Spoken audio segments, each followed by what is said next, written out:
Falcon is healthy and not tracking any issues. And MD, do you have a report on Dragon Health? Dragon is healthy and not tracking any issues. This will conclude the T-minus 4-hour situational awareness briefing unless there are any other questions.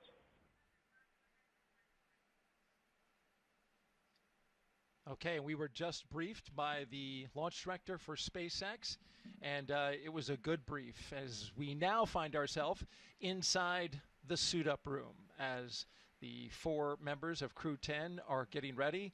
They've got the main part of their suits on. Advanced team is open side hatch on schedule. And they are putting on the remaining parts of their suits, the gloves, the boots. We will be hearing from time to time, as you just heard, communications, what we call loops. This is the command loop that will hear the launch director communicate with his crew as well as the core. When they talk to the astronauts, we'll hear the back and forth once they get into their spacecraft. Just want to make you aware that whenever they have an update, we will pause our commentary so we can listen in.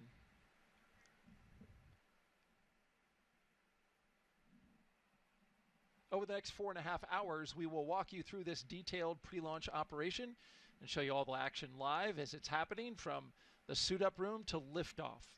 But first, I want to talk a little bit about the background of our co-host today. In 2019, Jessica Meir went out into space for a historic spacewalk.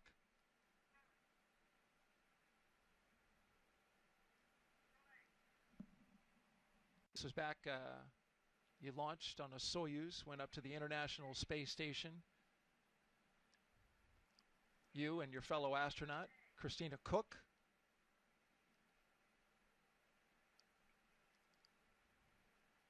We'll have that video for you in a second. In the meantime, we are looking at the commander and the pilot for Crew-10 on the left, Anne McClain on the right, pilot Nichole Ayers. And there's Jessica, working hard on the International Space Station.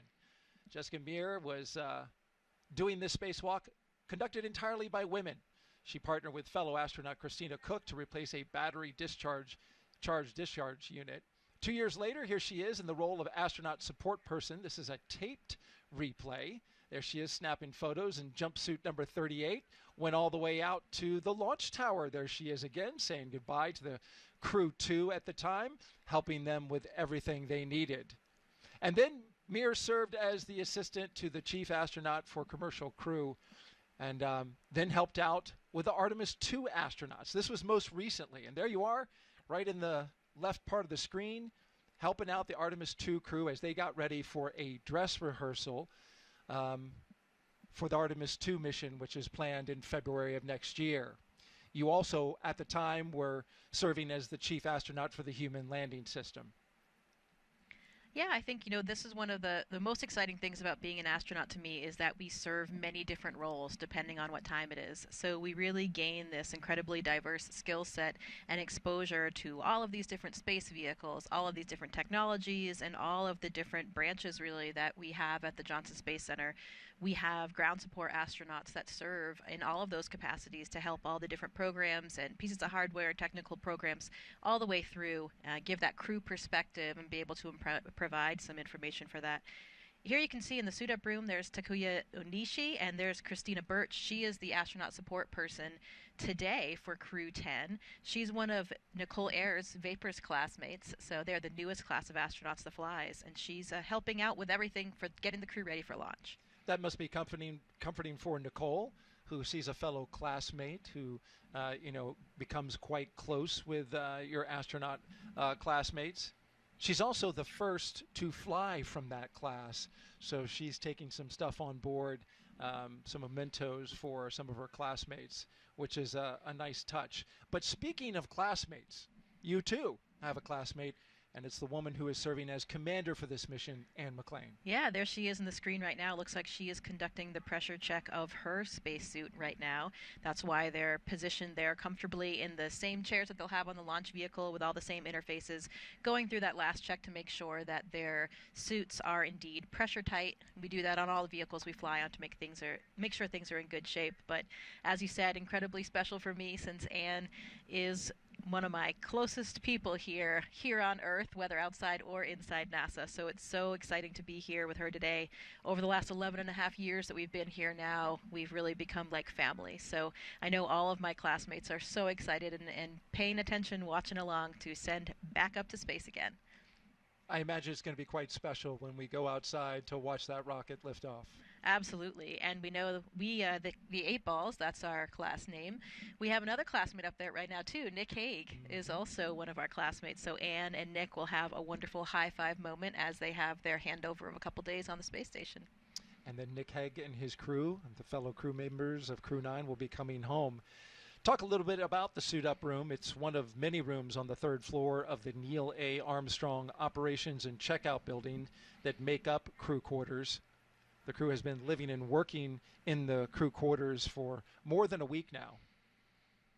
There's a lot of history in that building. It's always nice when you come here for a visit to KSC for whatever task you're here for. We usually stay in that facility, and there's a lot of history going, way back to the shuttle days, and all the rooms are, I think, pretty much decorated in the same way. So you're part of that spaceflight history. It has a dorm room kind of feel, does it not? It does, absolutely. Let's talk about the weather and give you an update that was given to the crew just about 20 minutes ago. The temperature here is a lovely 67 degrees. We're expecting it to get into the 70s later today. Winds 12 to 17 miles per hour out of the southeast. The concerns, there are none. This is 95% go. It's a high pressure system that's come into the area and just literally been a big bubble of no trouble, as I hear weathermen call it. It just clears everything out. We've got 20 miles visibility today, so it's going to be really nice for anybody who's here in the area to watch this launch and further out from the area as well. Yeah, that is the nice thing about launching here on the Space Coast, is that even if you don't have an invitation to come be with the family and friends of the crew, you can watch it pretty much from anywhere. All the local beaches, bridges. It is a fantastic way for everybody to be able to play a part in what we're doing here. When I launched from the Baikonur Cosmodrome on a Soyuz, a little bit more difficult to get access to that. So yeah. This is really, really amazing that we can have so many people really involved in the mission and watching this incredible rocket light off.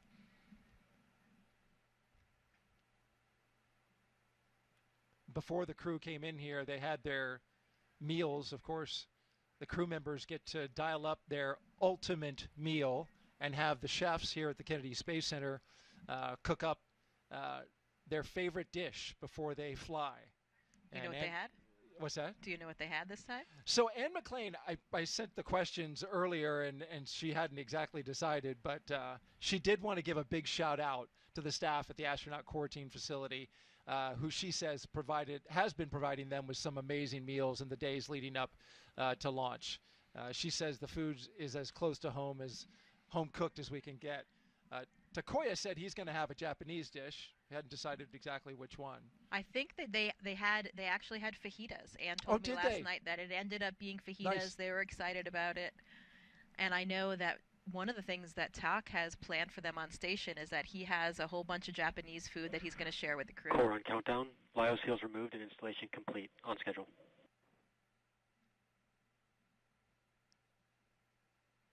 He mentioned in a news conference that that was important to him, was to share the food from his country with his fellow crewmates. Yeah, absolutely. I mean, I'm a bit of a foodie, so food's always important to me. But even people who don't care so much about food really do pay attention to it in space. And I think that's just, kind of because of the monotony. When you have a lot of variety, it can really make a lot of difference to your morale and your overall psychological state. So having a little bit of personal touch is really awesome. We trade food items with the Russian crew members, and then if we have any international partners like Tak, they'll have some Japanese food to share. I flew with Italian astronaut Luca Parmitano. He brought up a special Italian meal for us during my expedition. And also Hazza Ali Al-Mansouri, the very first astronaut from the UAE, he launched with me to the space station. And so they had some very special foods from the UAE as well that we all had to share and have a group meal. So those kinds of things are really, really special. Well, you were eating good. We were. As you folks can tell, Jessica Meir has a tremendous wealth of information and experience in space, And so if you want to ask her a question about today's mission or her experience on her time on the International Space Station, just send us the question to #AskNASA. You can see it there on Facebook, X, YouTube, and Twitch. Use that hashtag to get your question in. We'd love to have your question because Jessica is so good at answering them, and it'll help move us along as we go through the rest of the day and counting down this liftoff of Crew-10 at 7:48 p.m. Eastern Time. There's Kirill Peskov. I saw Anne McClain. There she is, the commander on the right, going around, giving each one of her crew members a fist bump. Yeah, absolutely. I mean, that kind of crew morale and camaraderie gets stronger and stronger and stronger as we go. And when you're leading up to this ultimate moment before a launch, I know that their crew has had such an incredible time training together. Every time I see photos of them, they're laughing. I think they all have a great sense of humor, and they're having a lot of fun the whole way through. There's our boss, Joe Akaba, current chief of the astronaut office. Let's talk about each one of these crew members. NASA astronaut Anne McClain. She is your Crew-10 commander, as we mentioned. Born and raised in Spokane, Washington, NASA selected Anne as an astronaut candidate in 2013. Crew-10 will be her second space flight after launching aboard the Soyuz MS-11 in 2018 and serving as flight engineer on the International Space Station for Expedition 58 and 59. In total, she spent 204 days in space and completed 2 spacewalks, totaling 13 hours and 8 minutes. And is a West Point graduate and a colonel in the U.S. Army, a highly decorated Master Army aviator, and has more than 2,000 flight hours in 20 different aircraft. She's also an avid rugby player and former member of the USA Rugby Women's National Team. And of course, she currently lives in Houston, Texas, with all the astronauts. It's really a great thing to see Anne in this leadership role. I think everyone in our office, and particularly our classmates, know that Anne is just one of those natural-born leaders. So this is exactly where she should be today, and I know that her crew is in such incredible hands. One fun story from Anne. Apparently in high school, she once, with a friend, ordered a pizza that was so big she couldn't fit it in the car. So, because she is the leader and problem solver that she is, she sat in the driver's seat with one hand on the steering wheel and the other hand holding the pizza on top of the car, her left hand out of the window, and then her friend sat in the right with her right hand outside. So they held the pizza and transported it that way. So as you can see, Anne is very well trained, has a lot of experience in transporting things in complex manners. Look at that. As she puts the mission sticker onto the footrest of the suit-up room there. Oh, she's got to get it exactly straight. Yeah. Detail-oriented. That's exactly what you want from your commander. Absolutely. I once moved a mattress that way, Jessica, but I wouldn't recommend it. I was in college. Didn't do some smart things. Atta girl, Anne. Way to go. All right, let's talk about our pilot now. The pilot for Crew-10 is NASA astronaut Nichole Ayers. Crew-10 mission will be the first spaceflight for Nicole, a major in the U.S. Air Force and the first member of NASA's 2021 astronaut class named to a crew. A graduate of the U.S. Air Force Academy in Colorado Springs, Colorado, Nicole served as an instructor pilot and mission commander in the T-38 and the F-22 Raptor, leading multinational and multi-service missions worldwide. She has more than 1,400 total flight hours, including more than 200 in combat. Nicole has a twin and was born in San Diego, California. We mentioned earlier about classmates, and we saw Nichole Ayers and her classmate Christina Birch and my classmate Anne. And another thing that Anne and I have in common is that we actually were on the selection board for Nicole and Christina's class. How about that? So that makes us, I think, as individuals, really even more invested in them, in their success, and really just feel responsible. And, especially now that Anne is flying with Nicole, as she said so eloquently, we live with our choices.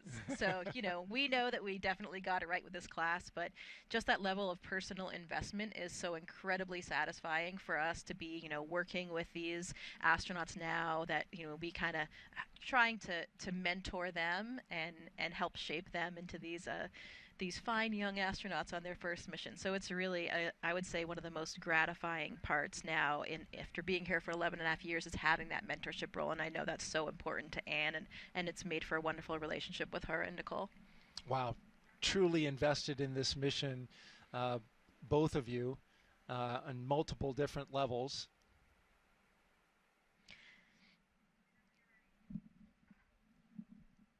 Let's talk now about Takuya Onishi.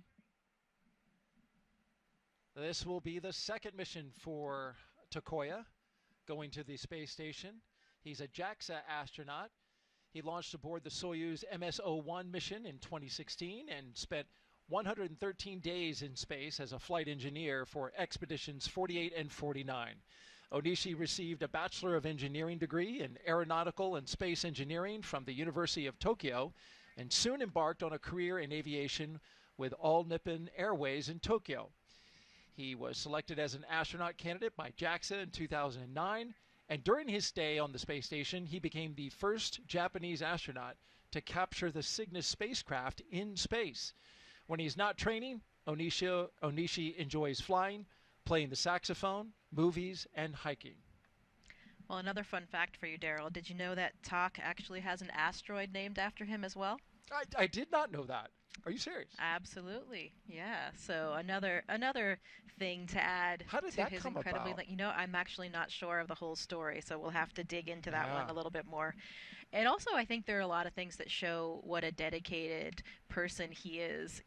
Before he started his flight training, I think there were some nuances with the schedule, and so he was hired for his role, and he was about to start flight training. So instead, he was actually working as a check-in attendant at the airport while he was waiting for that. So he has seen all different phases and levels of the aviation industry. And that's another thing that's so important to this crew. As you've noticed, there's a trend so far, right? They actually have all four of them are professional aviators, whether military aviators or in the commercial sector. So really cool part, which I think allows them, and I know the crew has told me, allows them to really have this synchronization of communication. They really do all speak the same language, and I think that's helped them a lot without their training, and I'm sure it will continue throughout the mission.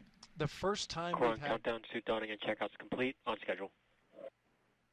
Good to hear that we're on time.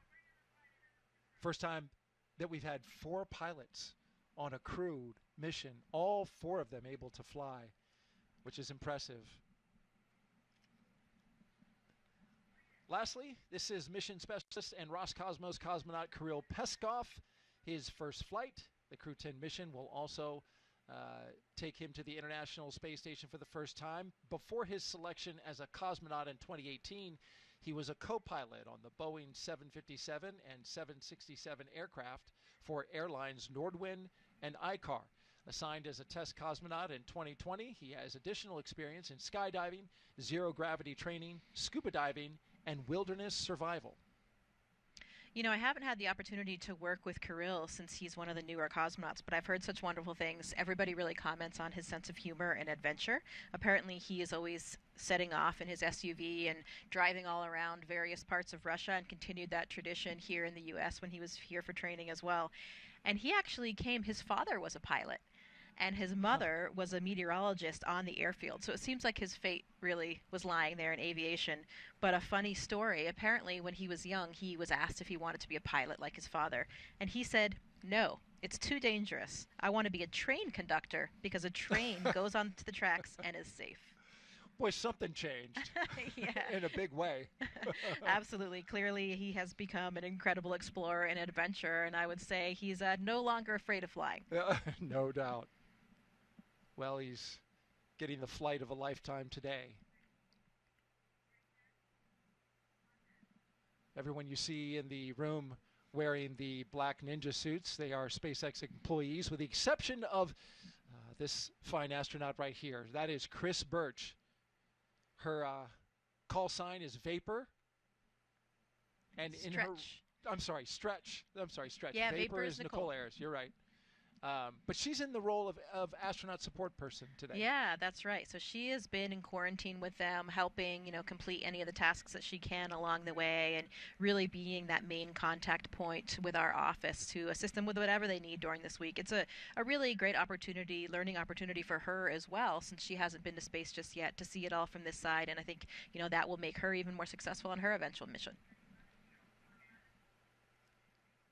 There we see the crew getting some photo opportunities inside the suit-up room. I'm sure it's warm in those suits without the circulating air.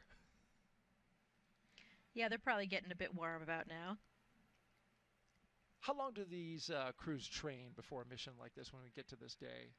We're typically assigned, ideally, about 1.5 to 2 years before the mission. So that is, the way they've worked out the training flow to accomplish all the different things we need to do, ranging from the SpaceX training, which you can see right here, which occurs primarily in Hawthorne in Los Angeles, and also all of the space station training, which happens really all over the world, back home in Houston, and then also in all of our partner countries.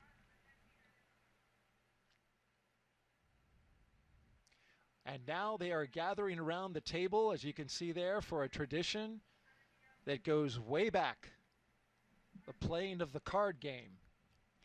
Yeah, this dates back at least as early as shuttle times. And the idea here is that the crew plays a card game with the chief astronaut, and you can see here Joe Akaba. And, maybe there's still a little bit of intrigue and mystery involved in the game, because depending on who you ask, you get a slightly different answer. I think the more popular answer is that they play this game. I think it's just going to be a simple high card game here. And they usually play until the commander loses. So that means, they get all of their bad luck out of the way, and then they are ready to go for their mission. There's another version that they play until the commander wins, but I think it's the commander loses. Maybe we'll keep a little bit of that intrigue to ourselves. It looks like they are playing a high card, and she just held back a face card. It's always nice to have a kind of tradition and also a lighthearted moment for the crew to be there with our boss and just to, enjoy one of these traditions along the way. I think it's one of the things that keeps it special.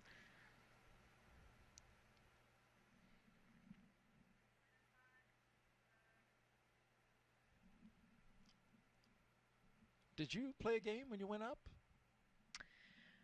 We did not have this tradition of the card game while in Baikonur, but we have a lot of other traditions that date as far back to Yuri Gagarin. As far as games, there are usually it's before the launch day, but we play ping pong and we play chess. A big game for the Russians, and a few other games like that. Lots of traditions there. As we look back out at Launchpad 39A and SpaceX's Falcon 9 rocket with the Dragon spacecraft on top, this is where the astronauts will be heading once they leave astronaut crew quarters. Give you an update. You heard this mentioned on the LD brief. The crew was also updated during their weather brief that SpaceX is looking at a hydraulic issue out at the pad with some ground equipment related to the clamp arm. So they got a crew out there that's working that.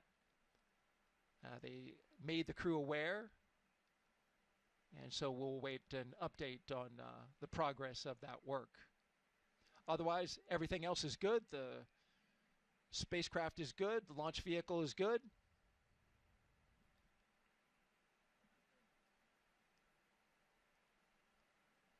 An interesting note now about Crew-10. After the long-duration mission is complete, fast-forwarding to the end of their mission, Crew-10 will be the first NASA commercial crew mission to target a return splashdown in the Pacific Ocean. NASA and SpaceX have been working together towards the certification and readiness for Dragon recoveries on the west coast of the United States. Since 2019, Dragon recoveries have been like this, primarily occurring off the Florida coast. SpaceX is moving Dragon recovery operations to off the coast of California to allow Dragon to complete its deorbit before safely jettisoning the trunk over the Pacific Ocean now, which is comparable to the first 21 Dragon missions. Crew splashdown locations are on your screen now. You see the map. They will be near Los Angeles, Oceanside, and San Diego, California. The crew recovery vessel, Shannon, will be stationed in Long Beach, California to support the new operations. This will establish this capability that improves public safety. NASA and SpaceX worked for months establishing a number of things. So they had to get new sites, obtain regulatory approvals. They performed engine assessments, software changes, tabletop exercises, and flight rule updates. So a lot went into this to move this operation out to California. Crew-9 is still targeted to come home the way that we traditionally do, near Florida, off the coast. But this is a change for Crew-10. Yeah, and that vessel named Shannon, that's after NASA astronaut Shannon Walker. These ships have actually been named after astronauts that have flown on the Dragon vehicles. So another nice touch that we like and that's steeped with tradition.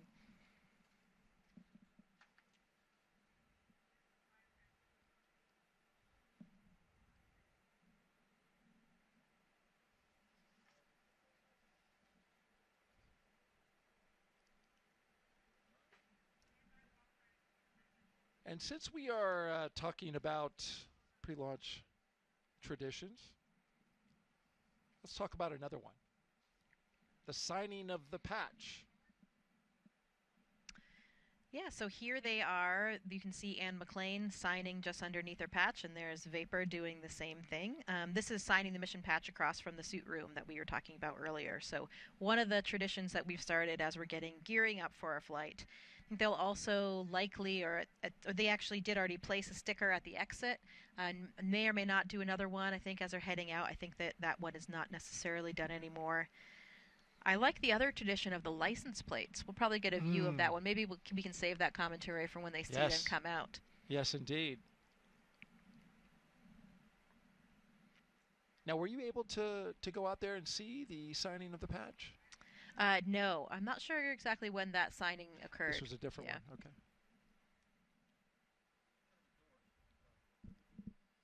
You mentioned the license plate. That we will see once they walk out of these doors. We'll see all four of them, of course, do a photo op, and then they'll get into the vehicles. Yeah, and here in this shot, you can see, if you look on the very bottom left, that's the Crew-10 patch that we can see there just in the bottom. And that was placed there just last night.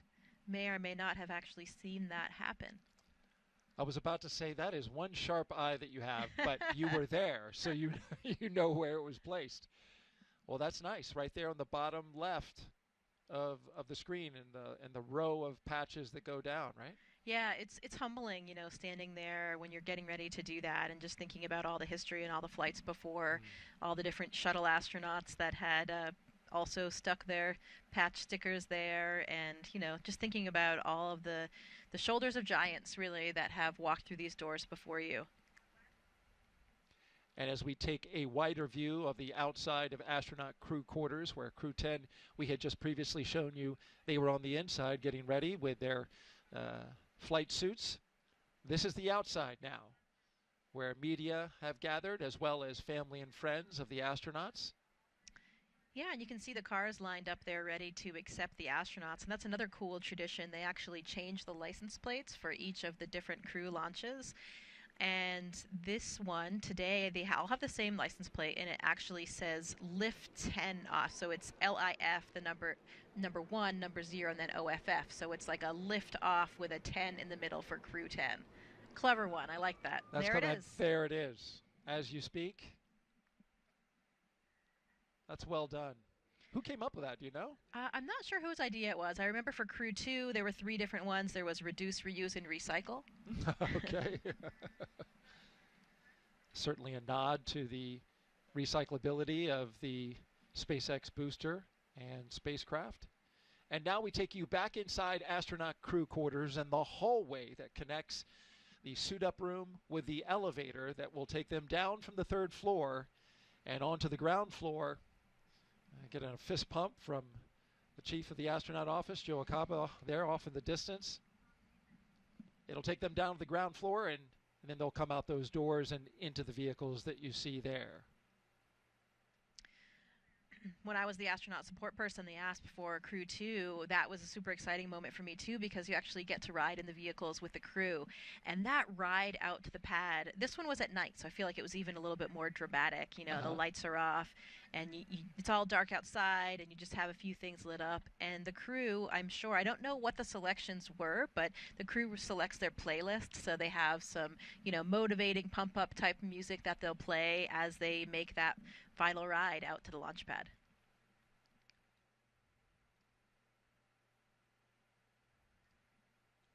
They get that playlist put together.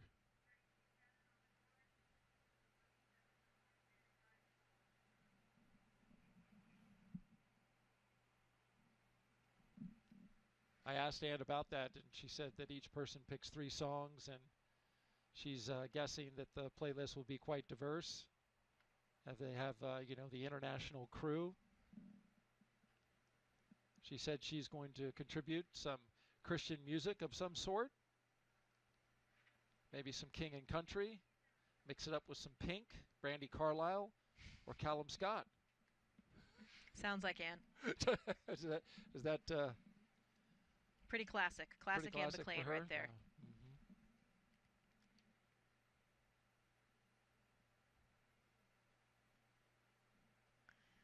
So outside, some of their closest family members are gathered, and a few of our, you know, important personnel, management side for NASA and SpaceX.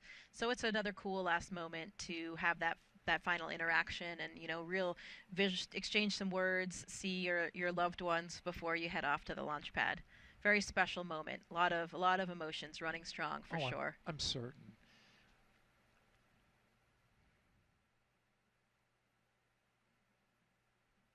It used to be that they could make a final phone call from the launch tower.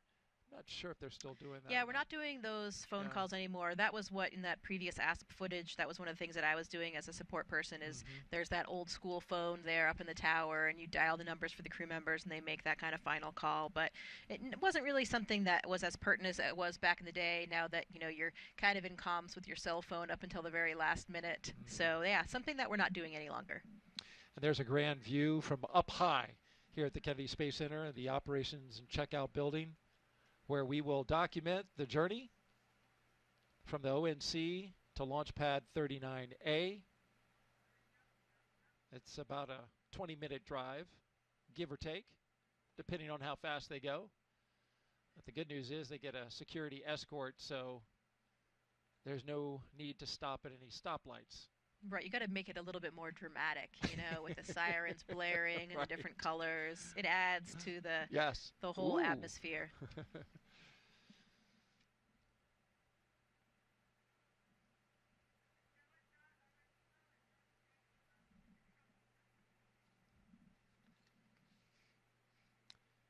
I asked Nicole what she would be playing, and she says, I'm terrible at picking favorites, so she hasn't decided. So she'll probably be listening to whatever Anne McClain is listening to. Takuya and Kirill, they're going to share a ride, and they chose 2 songs together. Takuya said since he likes to watch musicals, he's going to pick Defying Gravity as one of his favorites. It'll also be a traditional Russian song, one that every Soyuz crew listens to before their launch. I imagine you may have heard it.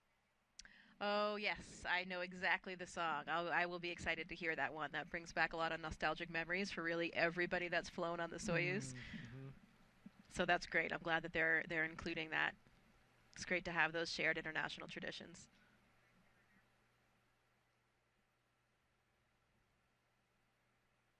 If you're just joining us, we are T-minus 3 hours and 24 minutes until liftoff of Crew-10 from Launch Pad 39A here at the Kennedy Space Center in Florida.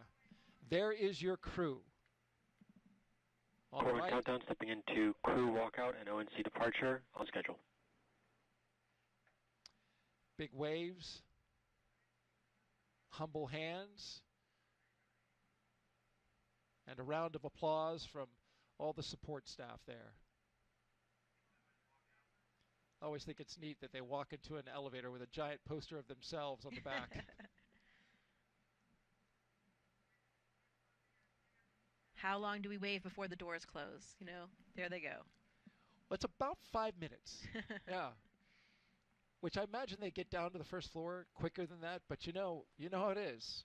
You got to have timelines, and you got to hit those times right on. So that's right.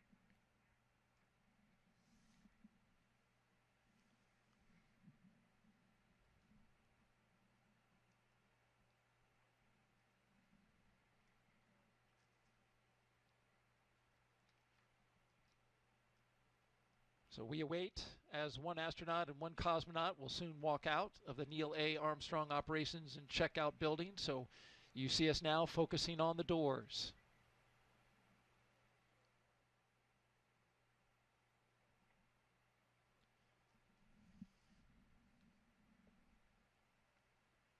Two astronauts, one cosmonaut, and a JAXA astronaut.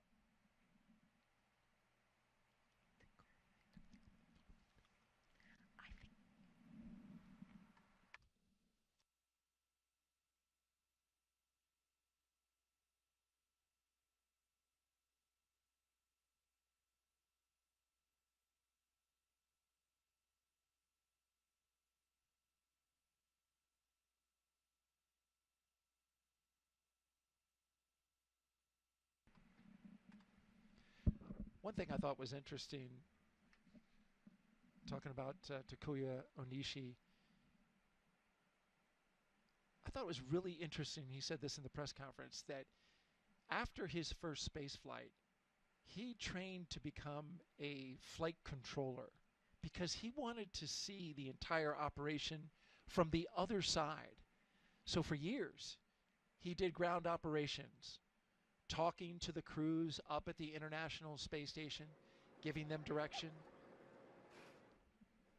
And now here he is. He's going to go up there and be the person that runs the whole ISS. Yeah, he'll be the station commander, and I'm glad that you brought up that role that he had as the flight director. That's not something that we traditionally do as astronauts, but it was something that he really wanted to do. And it's really interesting, it will make him such a better astronaut in space because he has that ground perspective, which if you haven't worked in the control room is sometimes difficult to understand, why the ground is deciding certain things, why they're asking you for certain things, and having that perspective really helps us work more closely and work more efficiently together as a team. He was actually working as a flight director up until his very last training trip to Japan. So pretty recently he was still doing that even while he was in training. So really, really cool story there.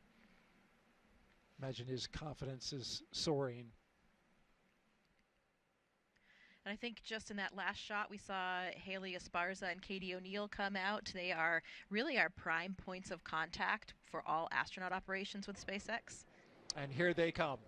Crew-10 taking their first steps outside as they prepare for their journey to the International Space Station. Commander Anne McClain doing some dabbing. Pilot Nicole Ayers, JAXA astronaut and mission specialist Takuya Onishi, and Roscosmos cosmonaut and mission specialist Kirill Peskov. Did you like that dab? Absolutely. I'm not sure of the story on that one.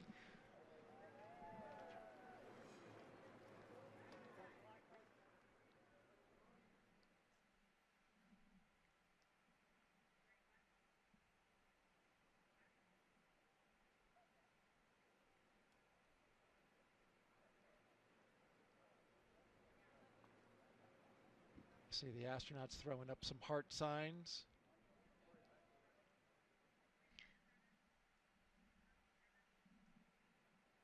And there we are looking from close to the doors out to the rest of the caravan. Kirill Peskov.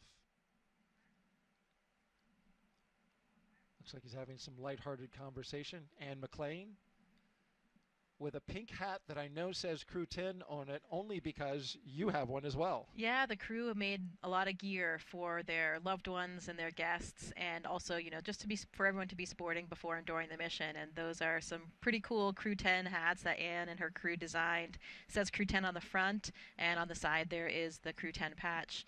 There's JAXA astronaut, Japanese astronaut Aki Hoshide, so he's here as a support person for talk today.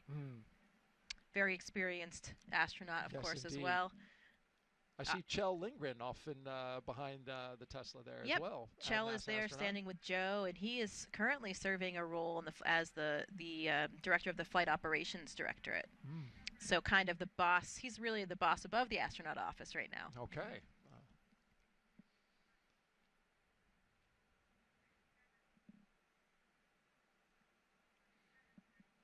I see some Crew-10 shirts out there as well being worn. We'll talk more about how they design their mission patch coming up in a bit. But we want to focus on the live action at this moment. Gull wing doors are up. But in a few moments, they'll come down along with the windows. And that'll give an opportunity for the crew to say a few words before they drive off.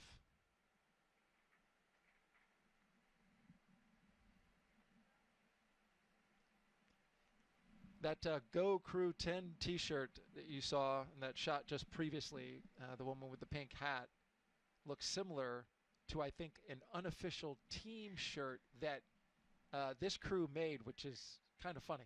Yeah, they also have an unofficial logo, which you can see here sported by my husband, actually. This is a great one, and it's kind of just really shows you the sense of humor of the crew. Anne is certainly not a short woman. She's taller than me. I think she's 5'7" at least, if not 5'8". But her crew is exceptionally tall, if you notice in the suit room and when they were all standing together. So this is kind of their unofficial logo, where they have these 3 giraffes, and then they have Anne, the short little panda. With her call sign, Anne Nicole, below. Yeah. That's right. That call sign is something that she had from her rugby days when she played with the Atlanta Harlequins. So we still call her Animal quite frequently in the astronaut office as well, and it's a call sign that really suits her personality.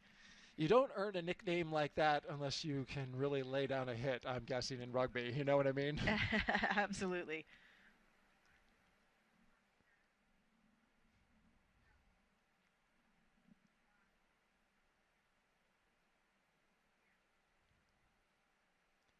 We have the commander, Anne McClain, and the pilot, Nichole Ayers, in the second Tesla. And then in the third Tesla are the 2 mission specialists, Kirill Peskov and Takuya Onishi. You see there NASA security will be leading the way. And what a beautiful day for all involved to be outside watching the crew drive away. I mean, the weather is spectacular. It's perfect. And that last shot there, we saw Anne's mother by the side of the car and, getting her last goodbye there. And that was Kelly Curtis, who's escorting for our office. Kelly has had an incredibly personal and close role with so many astronauts and their families. So it's such an important role that she plays for us. And there are the windows down as Anne says some words out to the folks who have gathered there.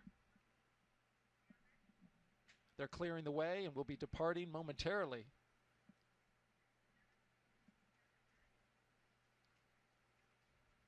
And there's the wave goodbye, and they are off on their way to Space Launch Pad 39A. The crew driving away from the Neil A. Armstrong Operations and Checkout Building. This will start the 20-minute drive with a full security escort across NASA's Kennedy Space Center, including right by the Vehicle Assembly Building, which we'll see in a few minutes.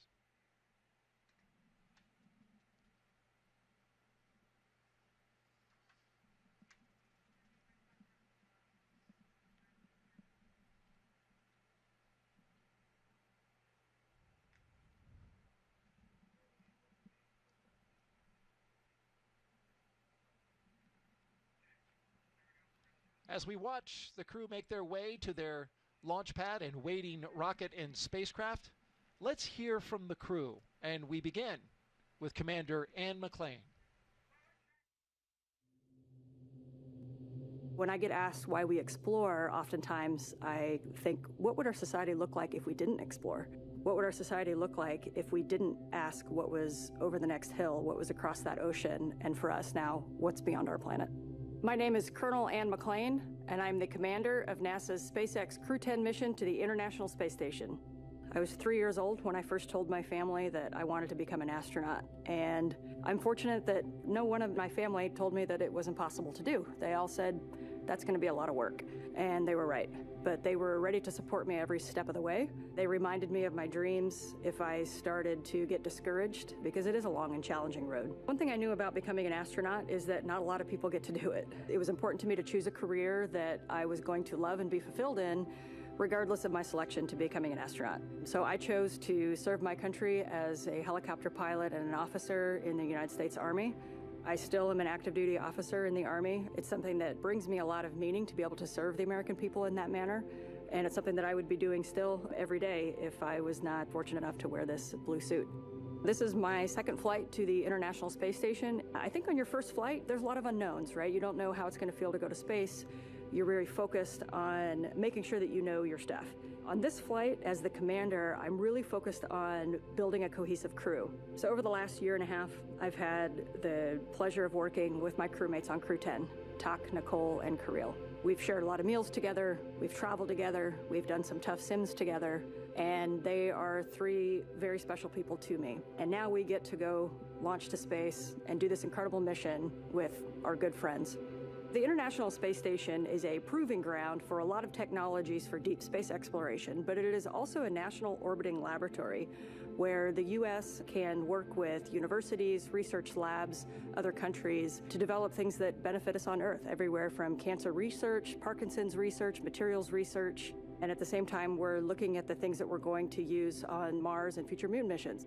In my career at NASA, and especially on my first space flight, there were certain moments that I had, like when I came out of the hatch on my first spacewalk, where I realized we are operating at the edge of what humans are capable of. And that is such a special moment. I think it's that intersection of the magical and the technical, where I can look across the amazing beauty of the Earth, but I can see also this amazing creation, the International Space Station. And it doesn't belong to me or to NASA anymore, that it belongs to every single human on Earth. It's our platform to figure out how we got here, or where we're going in the future, and the context in which we live. Our goal is to be a beacon of hope for all of humankind, so that people can look and say, this is what we can accomplish when we work together.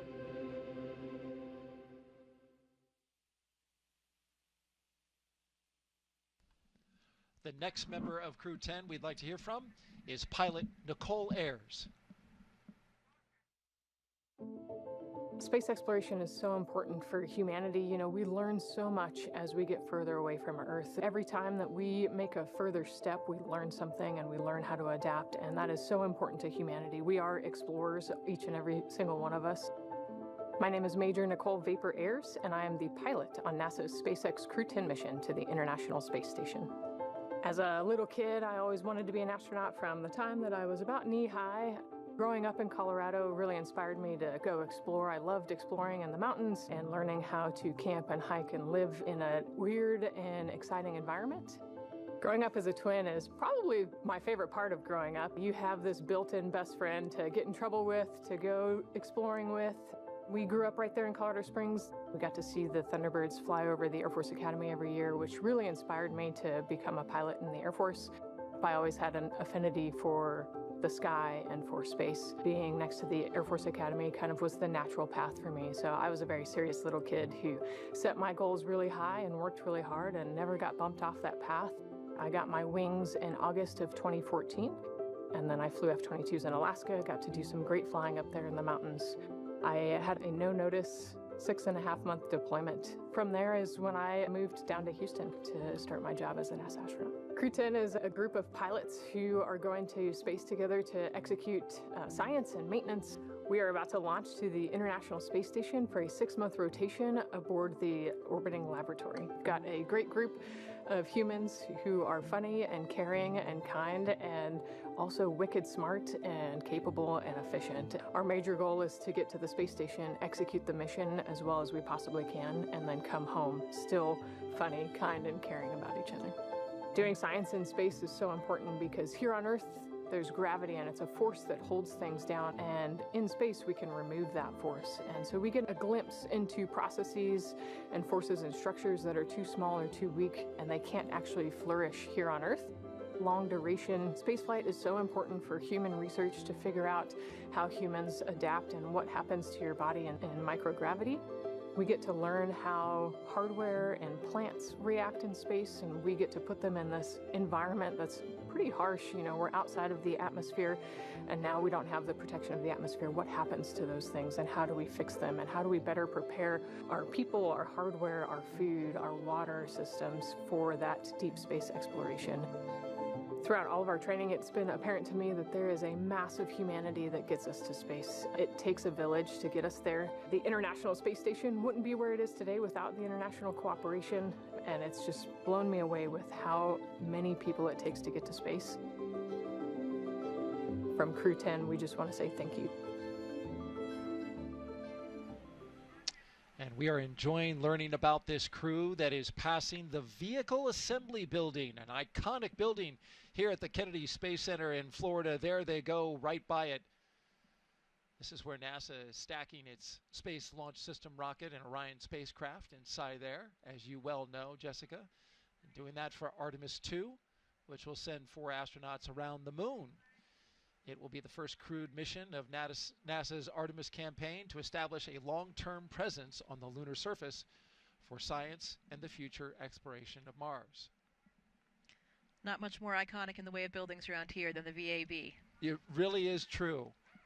And very recently reached a major milestone in that. As you see the VAB in the left-hand part of the screen go out of screen, you see they're building the Mobile Launch Tower number 2 in the upper left. This is inside the VAB, where we're taking care of the twin boosters. Just finished stacking them, both 177 feet tall. They will provide most of the 8.8 million pounds of thrust needed to launch 4 astronauts on a 10-day lunar journey. Since November, crews have used a massive crane to lift and assemble, assembled 10 booster segments, each packed with avionics and motors that will safely detach after launch. Now, with the boosters complete, the focus shifts to integrating the SLS core stage, which you just saw, and we'll do that in the coming weeks. And while we're on the topic, Artemis 2 will carry NASA astronauts Reed Wiseman, Victor Glover, and Christina Cook, along with Canadian astronaut Jeremy Hansen, on a mission around the moon. Here's Jeremy now with an update about a recent training mission for him and his fellow Artemis 2 crewmates.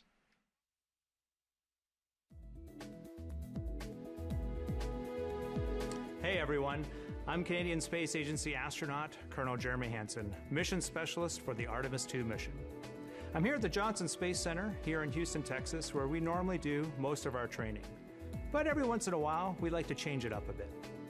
Reed, Victor, Christine, and I recently spent several days in Iceland trading in our spacesuits for hiking gear to study its geology and surroundings. Why Iceland? Well, as you can see, it has a similar landscape and terrain to the moon with various volcanic rocks like basalts and breccias, and has limited to no vegetation. The Nordic island has been a lunar training site for NASA astronauts since the days of the Apollo missions. My crewmates and I teamed up with scientists and geology experts to explore the huge boulders, formations, and volcanic craters across the lava fields. During our journey, we stopped at various spots to discuss what we observed. Some of the really fine material is compacting into what's like the glue holding this together. And even tested different types of tools to collect rock samples. Although we won't be landing on the moon during our mission, this field work and navigation practice will allow us to make informed observations when passing the lunar surface and pave the way for future Artemis crew training. And that's your Artemis Moon Minute.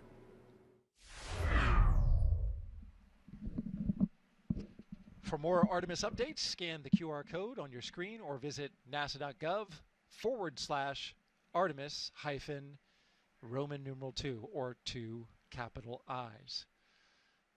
There you are looking out one of the windows of a vehicle in the caravan with the helicopter there following them. What a great shot as they take the NASA Causeway out to Launch Pad 39A. We're doing a little work, a little construction there on the side of the road, but not to worry. I have to stop when I get to that part of the pad and wait for the oncoming traffic, and then we get to go. But when you got a security escort, you just cruise right on through. And many thanks to our flight team up in the helicopter today, getting some beautiful images overhead on what is a stellar day here in Florida. As you can see there, flying right alongside the caravan as Crew-10 makes their way to the gate that enters Launch Complex 39A. The security, as you can see, pulls off to the side, and the crew continues on.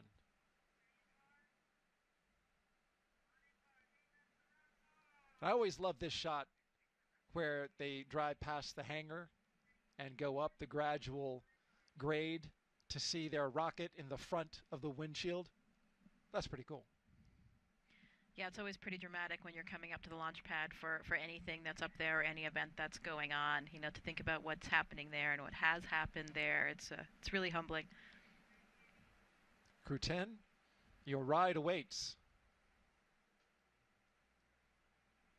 And it's a bit of a process as the vehicles will park on the pad. The crew will get out. They'll go up the elevators in the launch tower to the left, and then they'll have to climb some stairs to get to the final top level where they'll go across the crew access arm and into their spacecraft. We've got two mission specialists to talk about still. Let's hear from JAXA astronaut Takuya Onishi, one of Crew-10's mission specialists. When people are born, they naturally want to explore their environment. That's how we expand our world, and that's how we find something new, advance our technology and civilization. My name is Takuya Onishi, and I am a mission specialist for NASA's SpaceX CREW-10 mission to the International Space Station. I was born in Tokyo, in Japan, and I grew up mostly in the west part of Japan. My family moved our locations so often, so that experience actually helped me to get used to a new environment quickly and comfortably. I have always been interested in space since my childhood, but I never thought I would actually become an astronaut. I chose to become a pilot.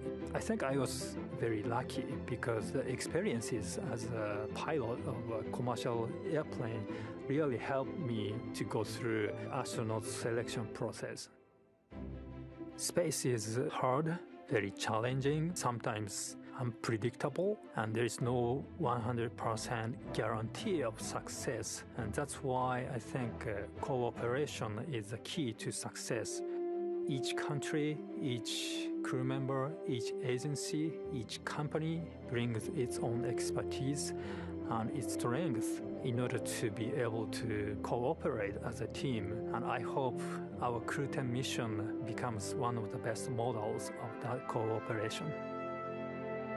We've been training together more than a year. I believe we can be very successful in our goals and build a closer friendship among all of us.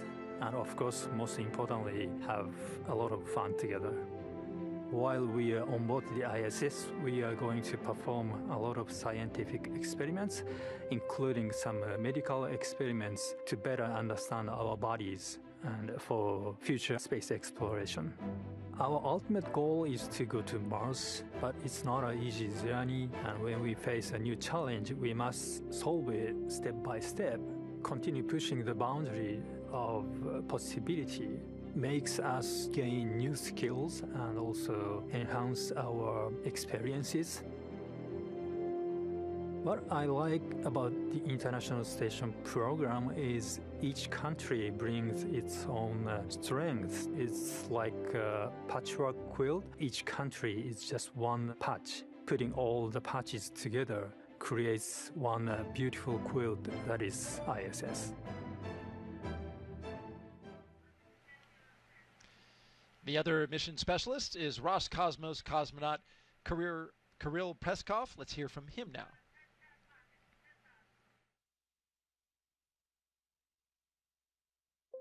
I think that we explore because it's a really deep part of our nature. This is one of my things that makes us humans. My name is Kirill Peskov. I'm a mission specialist for NASA's SpaceX CREW-10 mission to the International Space Station. I grew up in a Siberian town called Nazarovo. It's in the middle of Russia, in the middle of Siberia.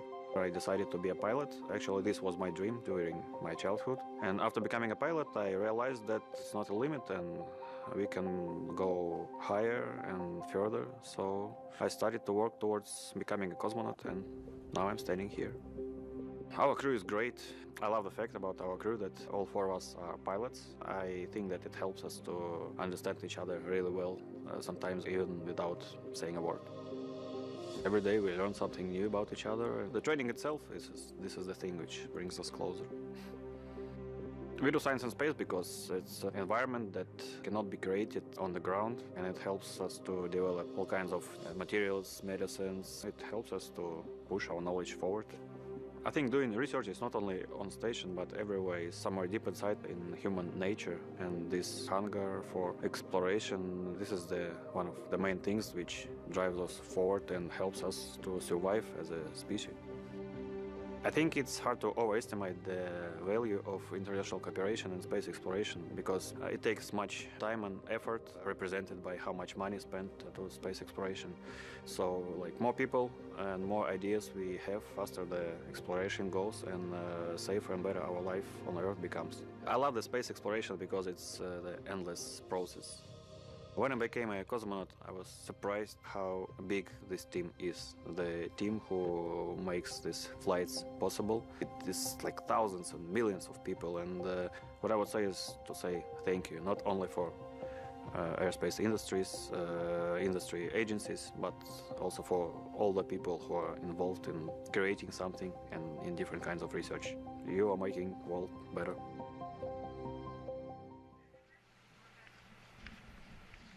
And there you see our commander and pilot making their way out to their ride, pumping fists. I always quite happy. I always love this shot when they lean back and try to get their helmets out of the way to really look up and take in how tall that rocket is. Because once they get into those elevators, you know, they just lose the context and perspective of that view that they have right now. And there they are sharing it together, arm in arm. That's got to be a great moment for them. I imagine Anne is probably taking a moment to pray.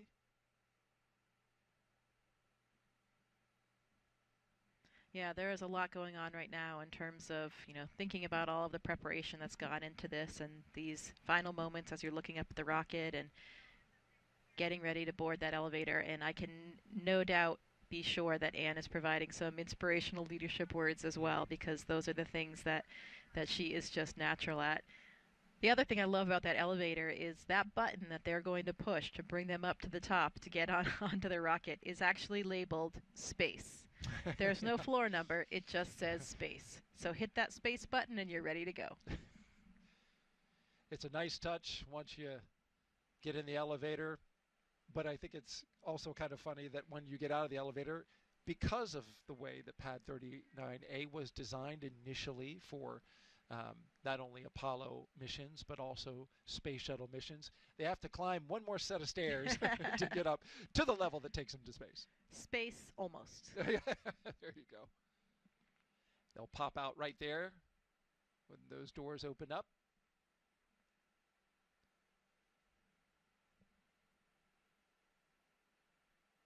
And pulling again on this theme of the four pilots, as we see the two mission specialists, also pilots, do their rocket recline.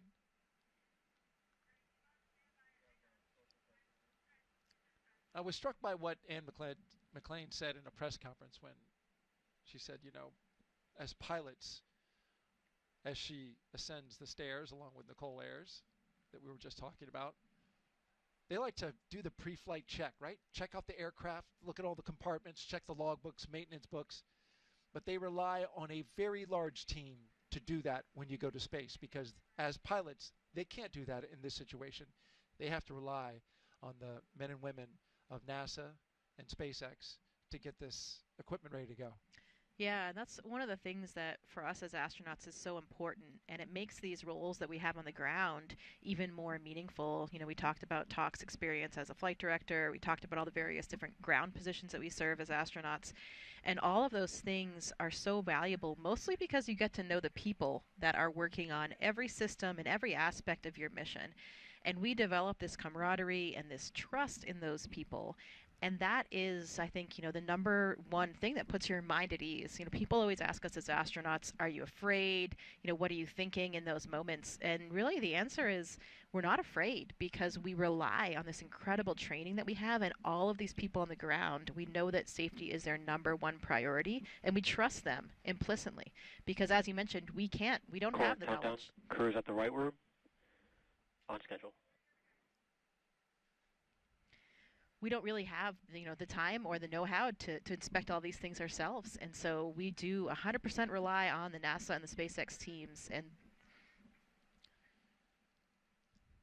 we see some of those team members, the more visible ones there on your screen, as the mission specialists come out of the elevators and make their way up the stairs. We just saw Commander Anne McClain and pilot Nichole Ayers getting into the white room right on time. And now mission specialists Takuya Onishi and Kirill Peskov will make their way up to the top of the launch tower. And as you were talking, I was reminded that you have an interesting story about a couple of the astronauts regarding being up this high. I do. You know, maybe we don't need to mention any names, but there are actually astronauts in our office that have quite a strong fear of heights. May or may not be 75% of this crew actually right now. Something, again, that they really share in common and find strength in together. Once you're in the spacecraft and it's articulated into flight position, they won't have to worry about feeling that. Yeah, it's interesting because they are all pilots, so they're certainly well accustomed to it for sure. And I think that's one of the things that our training does for us. It allows us to just be operators and overcome any of those pre-existing fears. Okay, Anne and Nicole are getting ready to ingress to the spacecraft, and there goes Anne. Countdown. Ingress start. Making sure not to bump the door, which has a very important seal around it that keeps their environment on the inside and space on the outside. Yeah, absolutely. Even just one small hair, you know, can see that's why everybody is so carefully, everything's contained with their hair and their face and everything, not just for the quarantine, but also just that white room environment to make sure that nothing gets in the way that could break that seal. Here come Kirill and Takuya. Big waves, pumping fists.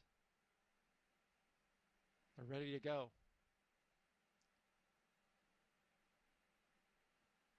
Into the white room they go, where they will sign that NASA meatball that you see on the side.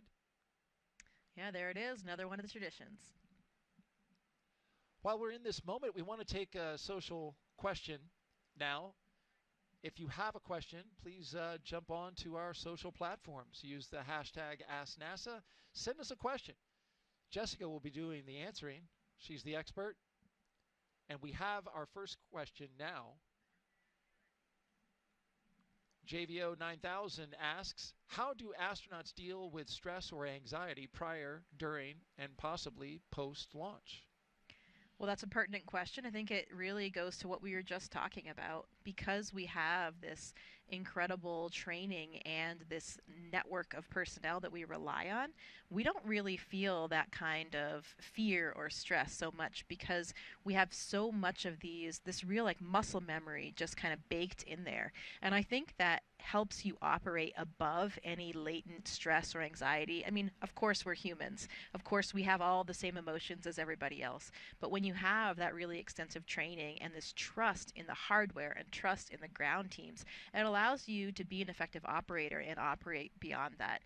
I was actually talking about this with Anne's mother just today. For us, the launch process is really not that stressful. It's really much harder, much more difficult for the loved ones and the families on the ground because they don't have that same level of training. They don't know exactly what to expect the whole way. They don't necessarily have that trust in the hardware like we do. So they're the ones that I think this day is so stressful for, not necessarily us as astronauts. How about that? I've heard other astronauts say that all of that training, just like you mentioned, it is muscle memory. They have done it so many times that it feels like on launch day, just part of the training. Yeah, that was certainly like that for me on my launch. People always ask like what you felt like, and we had been through that entire sequence so many times in the really high fidelity simulators that we trained in Russia that I almost had to remind myself that the end of the day was going to be different. I was actually not going to go home to the cottage for dinner. I would be in space at the end, only after about 8 minutes. And then you hear things, you feel the rocket move a little bit. You hear a groan from the fuel system, and those are the things that are like, wait a minute, this is a little bit different. We've got another social question. This one directly to you, Jessica, about your experience. What was your favorite place on Earth to see, presumably when you were up at the International Space Station? Yeah, that's a tough one to pick just one because this vantage point that we have is so unique and special. I think some of the things that I wasn't really aware of were, for example, all of the different colors and textures of the dunes. So if you look in Africa or in the Middle East especially, all these different colors and textures and crazy and intricate shapes that I was really not that prepared for. It's if you zoom in with a 400 millimeter lens, it's like a modern art. It's like you're going to a modern art museum and capturing all of these images. It is it's really just jaw-dropping. I really also liked seeing all the currents, the way the water swirls, especially in the coastal regions, the different color swaths that you see, the glaciers, coral reefs, around. I had been diving in the Great Barrier Reef a few years before my mission, so it was really cool to see the reefs off of Australia. The Patagonia ice fields, another favorite spot of mine, where these like glacial tongues kind of come down and you see these high altitude turquoise lakes, and it reminds you how beautiful the planet is. And there are so many places that I know now that I need to explore that I weren't even necessarily on my list before my mission. And you saw Antarctica, a place where you did a lot of research. Yeah, given the latitude, given the inclination of the space station, we don't get an incredible view of the Antarctic, unfortunately. I wish that we did, but you can see the Southern Ocean and a little bit in the distance.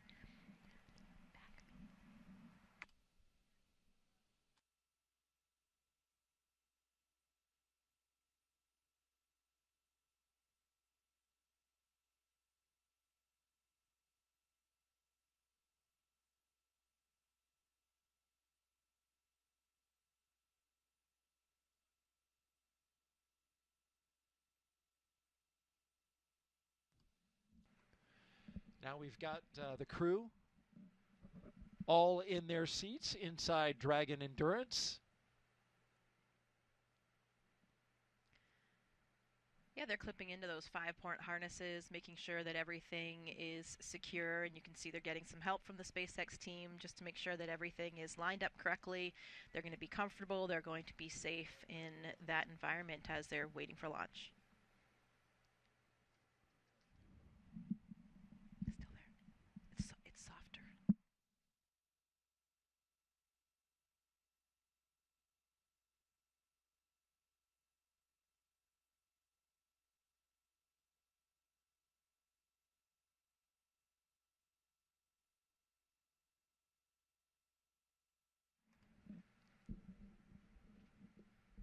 Once the crew gets settled into Dragon, we will start hearing a lot more chatter on the mission loops.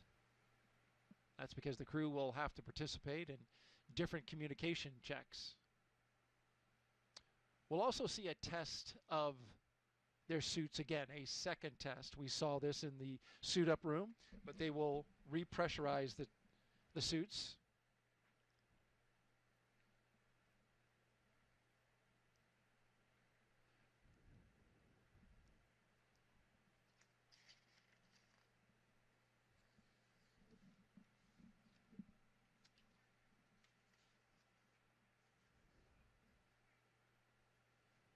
From left to right, we have Kirill Peskov, mission specialist. Nichole Ayers, the pilot. To her right, Commander Anne McClain. And on the far right, Takuya Onishi. Yeah, and you can see that the SpaceX personnel are passing them some cue cards that they can use, for monitoring the different phases after liftoff along the ascent corridor and all the different aspects, all the different stages of the flight profile, so they can really make sure that they're monitoring the correct information. Obviously, they've been through this in many, many simulations before, but always good to have those reminders about what you're looking for when. You can see the control displays are really just above Anne and Nicole's heads there, so we can't actually see the displays themselves, but once they're looking up, they'll be able to monitor all of the displays that they're tracking. All 4 seats will articulate up into launch position, as you mentioned, and then they'll have access to their screens, their heads-up displays.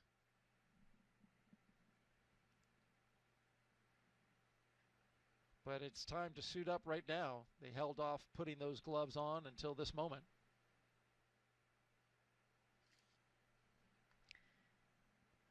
Yeah, making those final preparations. You can see they have a footrest there as well, and so the bottom of the boot actually has a little divot in it, so there's a little mechanism that they can slide their heel onto to help keep their heels in place as well, keep their feet in place. Kind of like a bike shoe? Yeah, a little bit like that.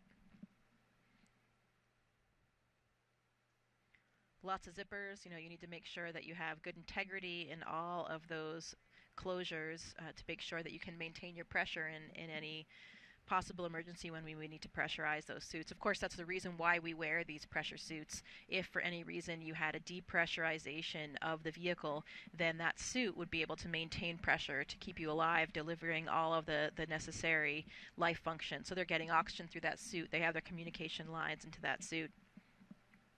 And we've seen that suit flight proven in a more recent mission, a private mission where they depressurized the capsule intentionally and allowed one of the private astronauts to go out and do a spacewalk. In fact, he is now NASA administrator.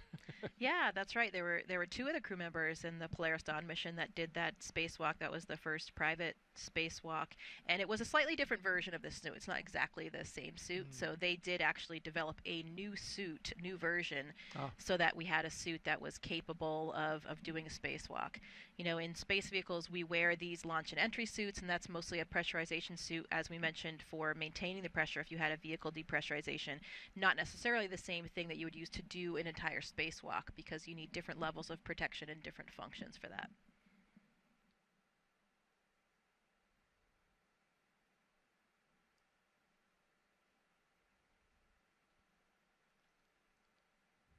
We've got 2 views here. On the right, Crew-10 seated in their capsule Endurance. And on the left, the small box, you can see our flight team here at the Kennedy Space Center orbiting the pad with what has been a spectacular day so far and will continue to be. Just beautiful outside. Temperature in the 70s. Winds are calm. You see a few waves breaking off in the distance. I was out there on the beach this morning. It was beautiful, wonderful sunrise. You can see one of the windows there just by Talk's head as well, and that's one of the cool differences between Dragon and from the Soyuz ride that I experienced. The Soyuz actually has a fairing that covers it until you've lifted off, so you can't see, you don't actually see out the window when you're lifting off. But with the Dragon, you actually have a view as you're clearing the launch pad, so something that's pretty unique, and then starting to see the coast of Florida as you disappear and get kind of further and further up there. Those windows are actually great viewpoints for viewing all things really from space, especially the aurora. You've probably seen some of the amazing photographs that astronauts have taken, particularly Don Pettit, who's up there right now, an incredibly skilled photographer. Oh, he's done a great job, hasn't he? Yeah, his time lapses of the aurora and star trails are really exceptional, and several of them now are taken from these Dragon windows. How about that? He goes into the Dragon to get that shot. Yeah, there are lots of different windows for pictures. We have our cupola. There are some windows in the Russian segment. There's a window called Wharf in the lab that has really good optical quality, and then we have these Dragon windows as well. And folks, if you have any questions for astronaut Jessica Meir, who's been to space, done work on the International Space Station, was part of a historic spacewalk with fellow astronaut Christina Cook back in 2019. Just send your question with the hashtag AskNASA to our social media accounts on Facebook, Twitch, X.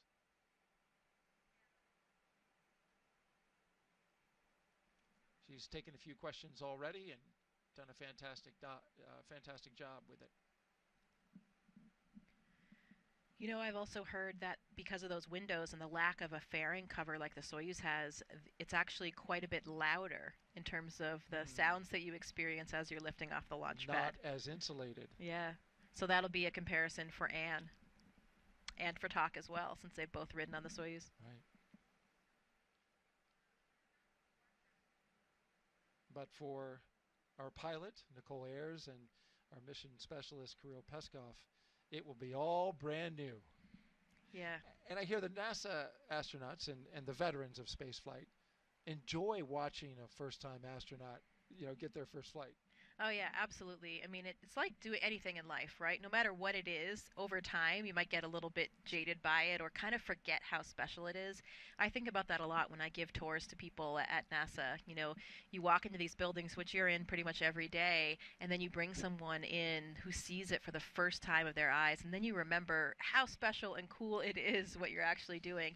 And I think that's really important, right? Sometimes you need to really take that step back and have that perspective. Now, certainly there's nothing mundane about going to space, whether it's the first, second, third, or fourth time. But Anne and I talked a little bit about that before this launch, about how differently it'll feel.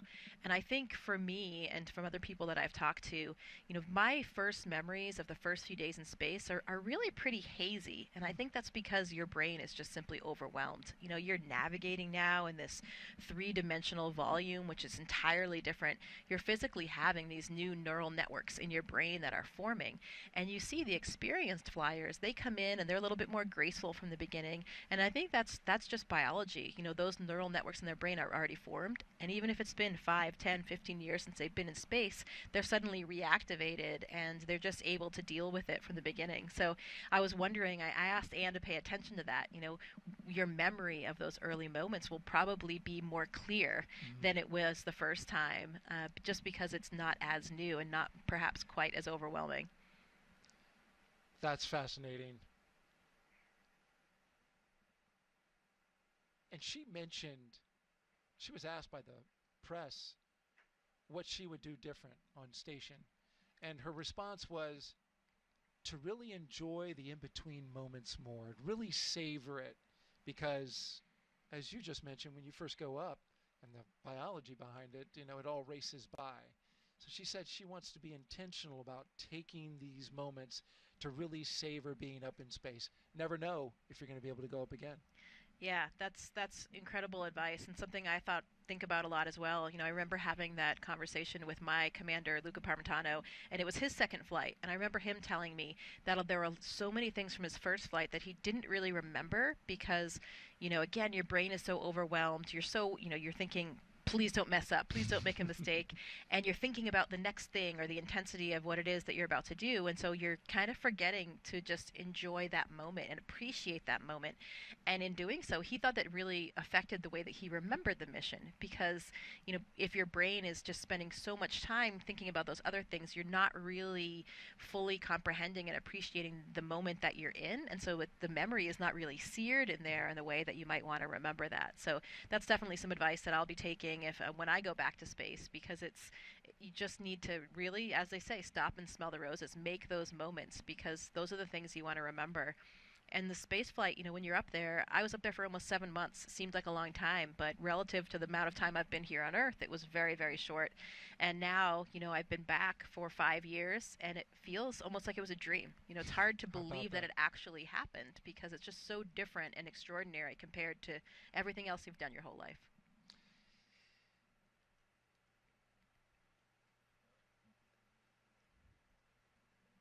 I really enjoy you talking about this, Jessica. It's fascinating to me, and I'm sure to the audience. If you are just joining us, you are watching live launch coverage of Crew-10, NASA and SpaceX's 10th operational mission to the International Space Station.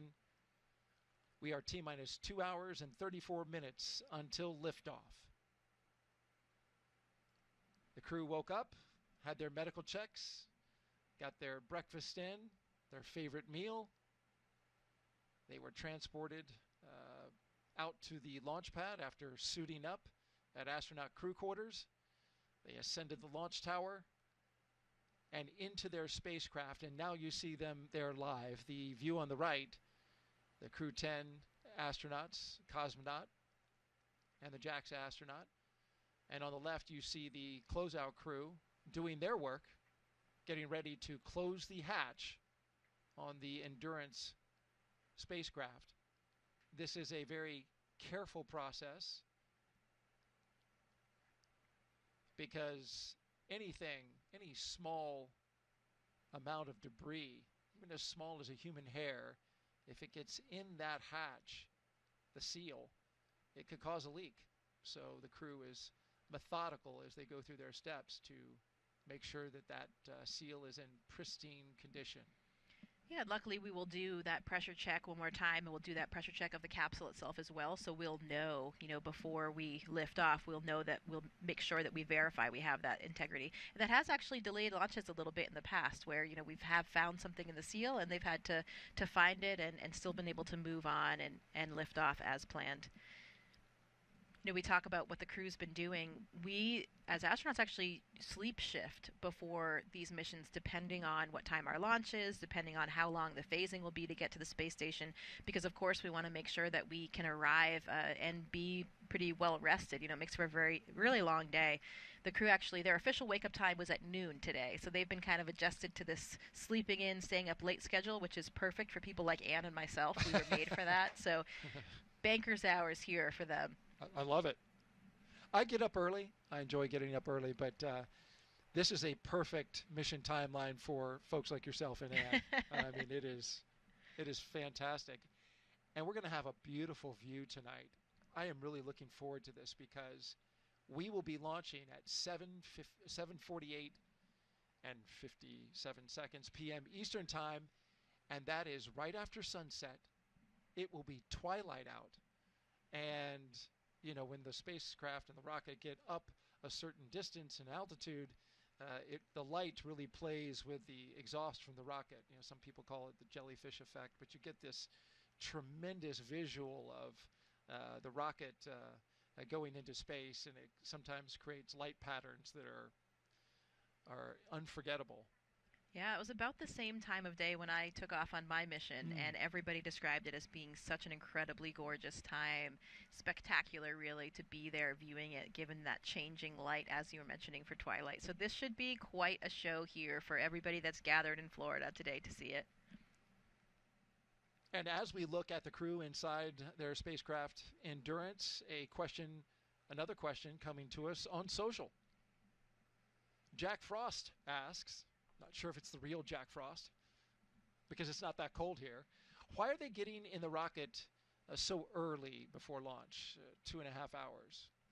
Yeah, so for all space missions, we really kind of have to backtrack the amount of time it takes to do all the things that we require to launch on time. So we want to make sure that we have enough time in the timeline to get the crew safely into their seats, to get them all strapped in, to do all the pressure checks that we talked about, to make sure that their suits have good pressure integrity, good comm checks, to make sure all the systems are functioning normally, to shut the hatch, and again do that another pressure test to make sure that we have good pressure integrity for the vehicle. So for this particular vehicle, the way that this timeline has worked out for the crew gets them in the vehicle, about 3 hours before launch. It certainly has a little bit of padding in there too, because sometimes you might have something slightly off nominal, not according to plan. Maybe you have to address an issue with a suit or something like that. But this is a pretty finely honed timeline, and now that we've had several of these missions, it has changed a little bit over time, but I would say this is probably the maximized timeline in order to shorten the crew day for the reasons that we were talking about earlier, to make sure that they're rested for the long day that they have ahead,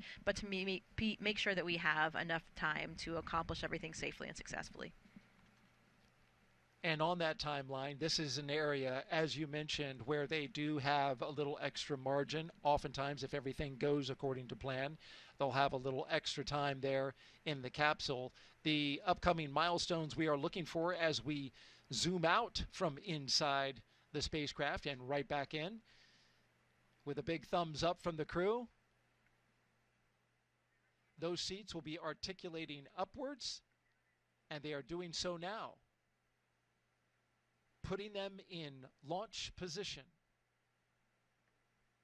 This will allow the commander and pilot to have access to their displays that you see just above them.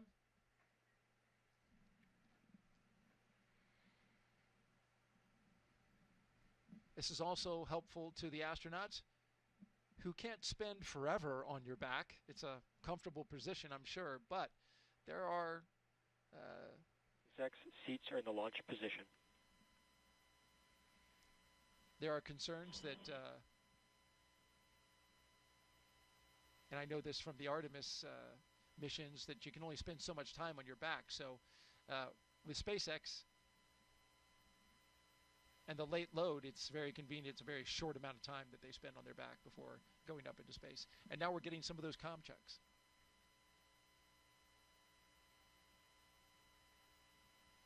Can see those long giraffe legs with good view right there. There it is.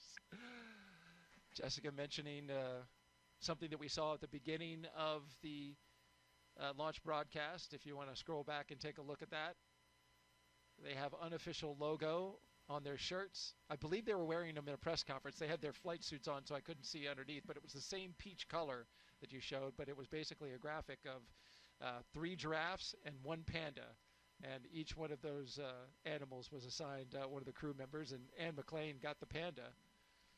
The pandas are actually my favorite animal, yes. From the time that I was a very small child, so I kind of like how that worked out. And certainly not short. I think she's 5'7", but there it is. There's the logo. The rest of her crew is exceptionally tall in the astronaut corps, so, when Anne stands with them, she comes off a little bit more panda-like, I would say.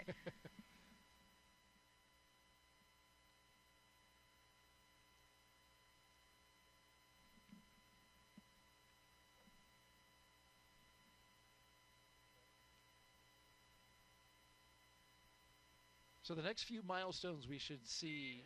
Dragon, SpaceX, you are go for Section 2, suit leak check preparation. That's right, is suit leak check. This is the second of the day. We are go for Section 2, suit leak check prep.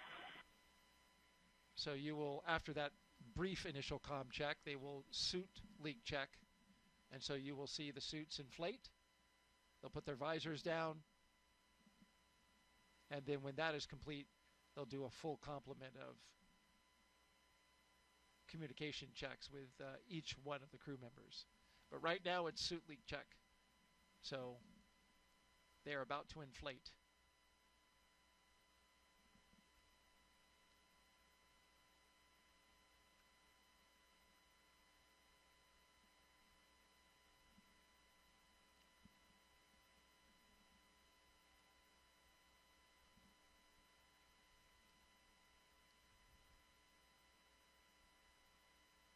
As we await this this next milestone, I want to go back to what you were talking about in the memories of being in space, and how clear are the memories of your spacewalk when you were outside the space station, dangling in essence, looking down at the planet. Did you have a moment where you were able to just take it all in, to pause?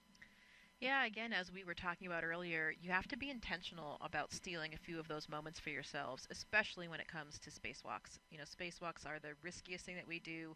They're the most challenging, both mentally and physically. So it really does demand 100% of your focus and concentration to make sure that you are doing the right thing for the piece of hardware that you're trying to repair or replace, or whatever the task is that you're doing, and most importantly, to keep you and your partner safe. So that really demands a very, very high level of concentration. And, the astronaut mantra is always kind of echoing in your head of like, don't make a mistake, don't make a mistake. So you have to remember, you get very caught up in the task and the minutia of what you're doing. SpaceX Dragon, Section 2, 2.9, tier complete, ready for leak checks.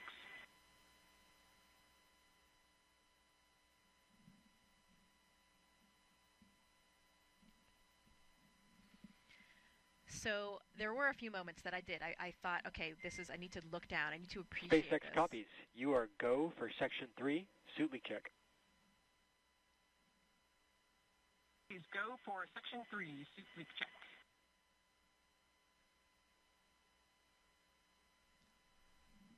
And one of those moments was when I was actually in the foot restraint that we have that really secures you in one position, and I was working with one of the batteries that we had, and Christina was below me, and as I looked down, I saw the view. We were actually coming over those Patagonia ice fields that I was describing earlier, which is one of my favorite spots, and I remember seeing that and just waiting for a second and thinking, okay, wow, this is pretty extraordinary, you know. That first moment you come out of the hatch as well, when you see your boots below you and then nothing else until Earth. And that's certainly different than the way that we train in the pool, where you see the bottom of the pool always. Right. And that, it's really, of course, you're moving around the Earth, but the sense of movement and motion that you have is that the Earth is spinning very quickly below you. And it's really an extraordinary feeling. I remember as well, Christina and I were under the airlock. We had a moment, so had a pause, and we flew right over San Diego, where I went to graduate school. And so we took a moment there to make a shout out to all of my friends and colleagues that lived there. But, really easy to pick out those coastal cities because you have those landmarks. When you're looking down at the Earth and you don't have the benefit of the borders drawn on a map, a lot of times geography can be pretty challenging. So those coastal areas are the easy ones to pick out.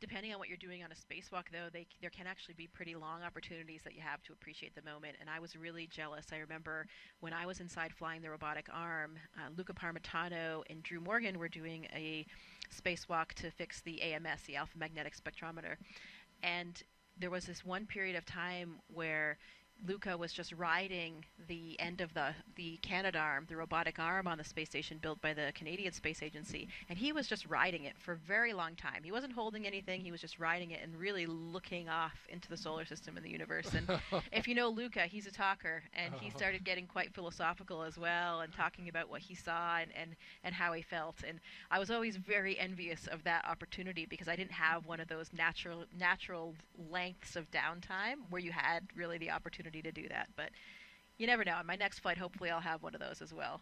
Well, I hope so for you as well, because it just sounds spectacular. What an honor and a privilege to be able to do that.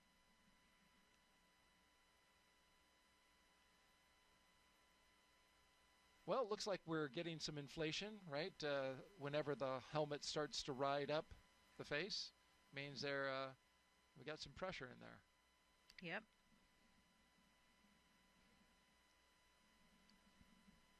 Another social question for you, Jessica. Zryan Dox asks, what happens if the astronauts felt the need to scratch? Oh my goodness. Yeah, that is Hope a good question. Good question, and unfortunately, often there isn't a lot that you can do. You can see right now they're already finished up with those pressure checks, so it wasn't a very long time. You saw Kirill actually reached right in and scratched his nose, so he looked like he did have something like that. SpaceX Dragon, suit leak check complete for nominal suits. SpaceX copies and concurs for good suits. Additionally, at this time, I have an update on the hydraulics issue that LD briefed during the weather briefing, if you're ready to copy.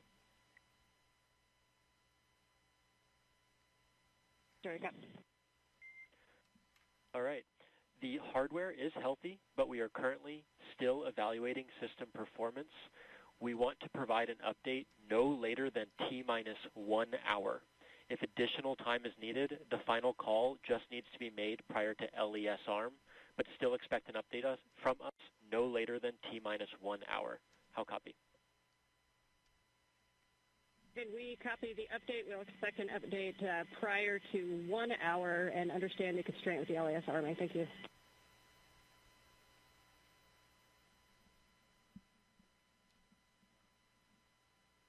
So we've mentioned this at the top of the launch broadcast and another time not long after that, that the crew, SpaceX team on the ground is evaluating an issue with Dragon hydraulics. SpaceX at this time. Closeout team will perform final closeout steps next to the capsule. Your go to proceed to Section 4, side hatch close, and report when ready to close the hatch. SpaceX Dragon, copies. Section 4 and work. So that applies to the team on the left, to the call out that you just heard, as they ready to close the side hatch for Dragon. But back to the brief that was just given to the Crew-10 crew regarding the hydraulics on the ground, and they are currently looking at an issue that is related to hydraulic lines or a hydraulic issue with the clamp arm that holds the Falcon 9 rocket to the transporter erector. Again, there's an issue with the hydraulics related to the clamp arms, and there you see them, and that holds the rocket to the transporter erector. They're evaluating an issue with the hydraulics in one of those clamp arms. So they're working through the data, evaluating the situation. They're going to take some more time to look at this, and told the crew that they will give them an update in about an hour, but they have to make a call on which way this will go, whether they build flight rationale to go ahead and fly, or if it's something that would require us to stand down for the day. That will be something that they are discussing right now, but they can make that final call just before the arming of the launch escape system.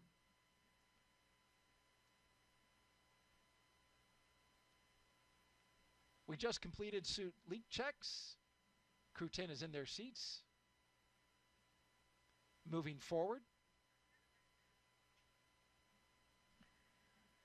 Yeah, and to finish off that last question about what happens if you get an itch when you've got your visor closed. Yes. So different spacesuits have, different interiors.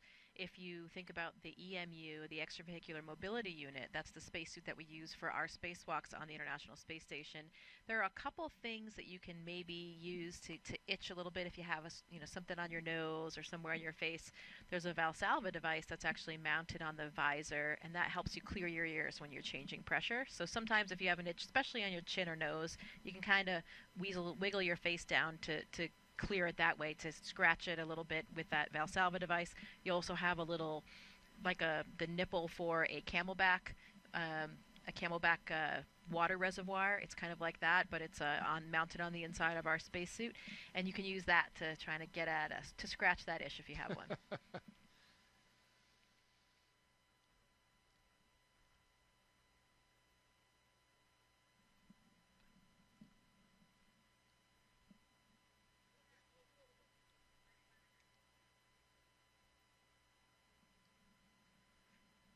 One of the factors that they're looking at on launch day, of course, is the weather, and it couldn't be much better than this. 95% go, winds 12 to 17 miles per hour out of the southeast, temperature 67 degrees expected at launch time. We're in the 70s as we speak, and it has just been delightful outside.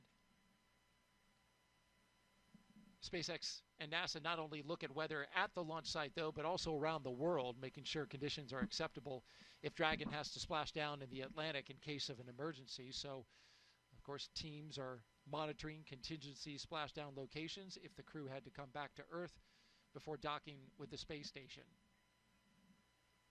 If this were to happen, SpaceX and NASA would coordinate with the Department of Defense and the Coast Guard to ensure crew safety upon splashdown, including ships and air assets to patrol the 10 nautical mile keep-out zone.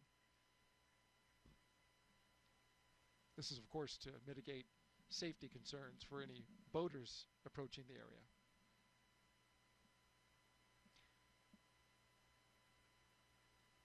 The weather brief that they got at the top of the launch broadcast was that conditions along the ascent corridor were good. They did have some winds that were teetering right on the line, but they were expecting them to go down.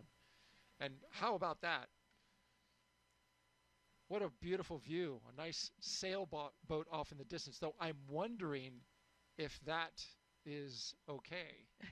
now that I think about it. Looks like it might be a violation, and I know that that actually prevented a few or delayed a few shuttle launches in the past, didn't it? Right, boats that were in the area that weren't supposed to be there. It did indeed. I can tell you with a fair amount of certainty that as lovely as a day as it is to be out sailing, they are not supposed to be in that location. Now, the area is cleared by the range, so we'll wait for an update from the range to find out what the situation is there.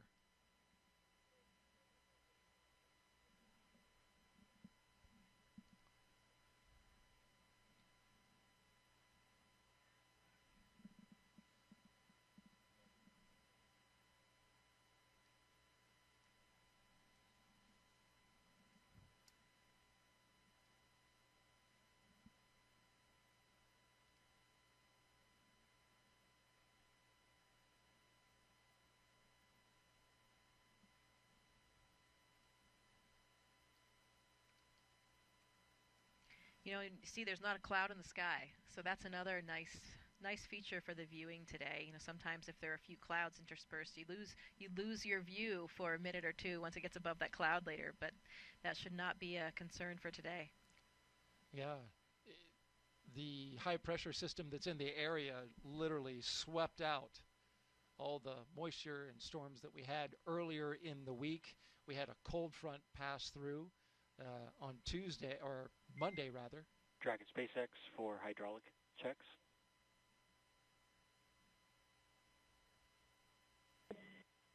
Just giving an update that they're about to start an additional set of kinematics tests on the hydraulic system, so you may feel or hear some valves clicking, but this is expected. Thanks for the heads up.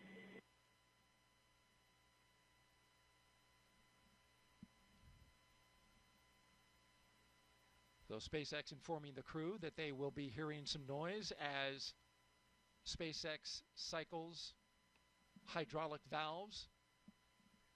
This is a situation that they are evaluating in this moment. Dragon SpaceX closeout team is taking final steps in prep for side hatch closure.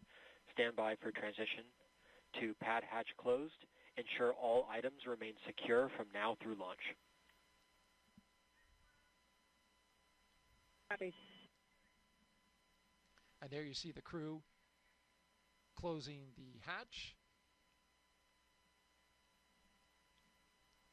But again, back to the hydraulic issue, SpaceX cycling those valves as they work an issue with some ground equipment, the hydraulic lines, and the system that feeds the clamp arms, which holds the rocket to the pad. A note about that boat that we saw earlier, there is still plenty of time to clear the range. And so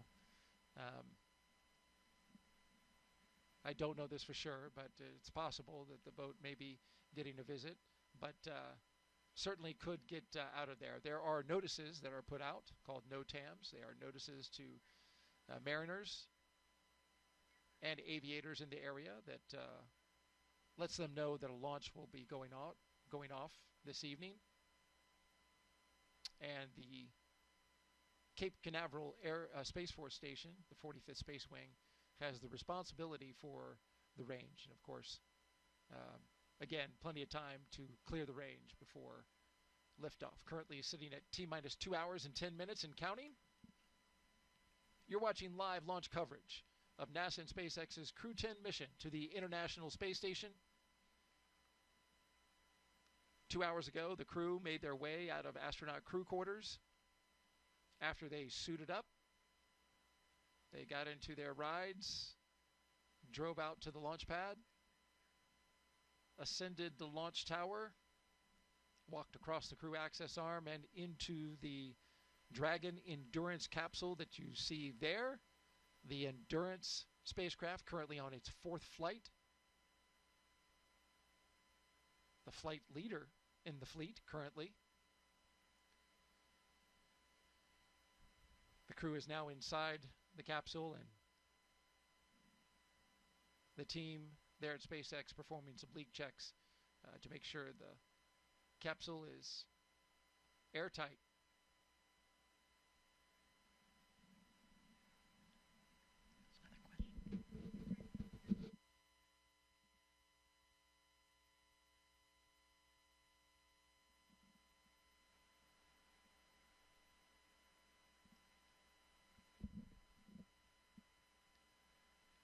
We've been taking your social media questions throughout our live launch coverage.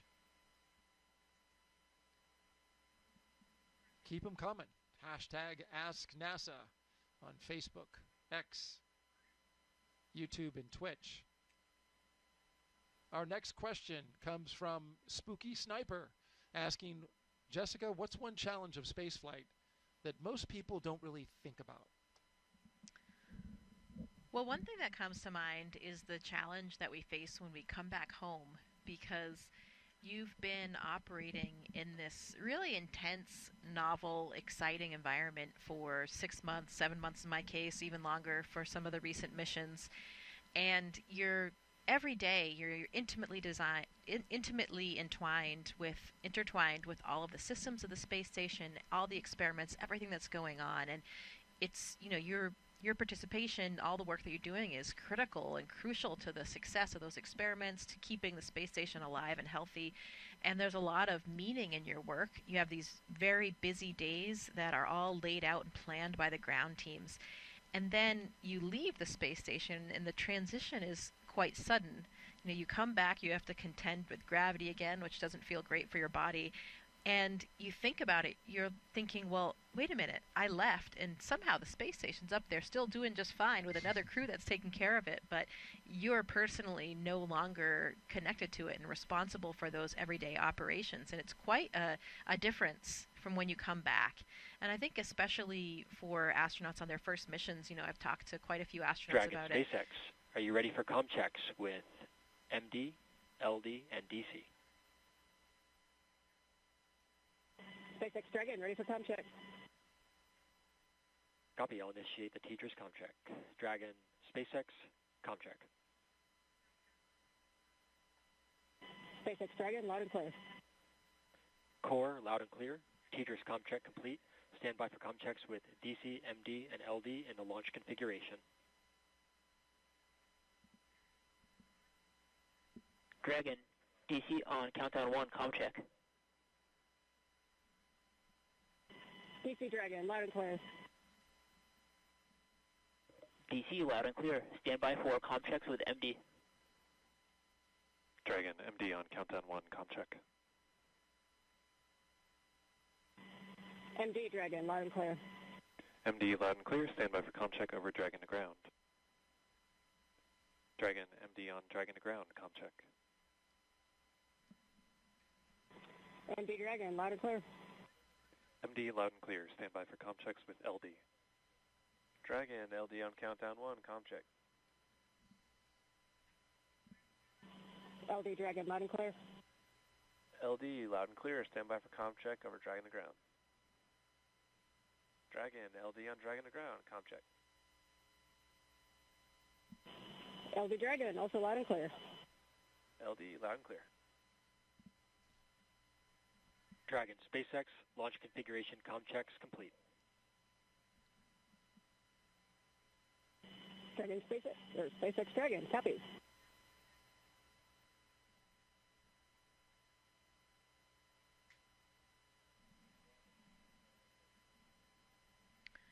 So to wrap up that last question, when you return from spaceflight, some astronauts, including myself, have kind of had this feeling of aimlessness almost. You've just accomplished this #1 goal that you've had, this dream you've had your entire life from the time that I was 5 years old, from my perspective. And I actually returned at the time of COVID, so it was coming back to a completely different planet. But, finding, again, your purpose and your mission is probably something that most people don't think about when they think about the challenges of spaceflight.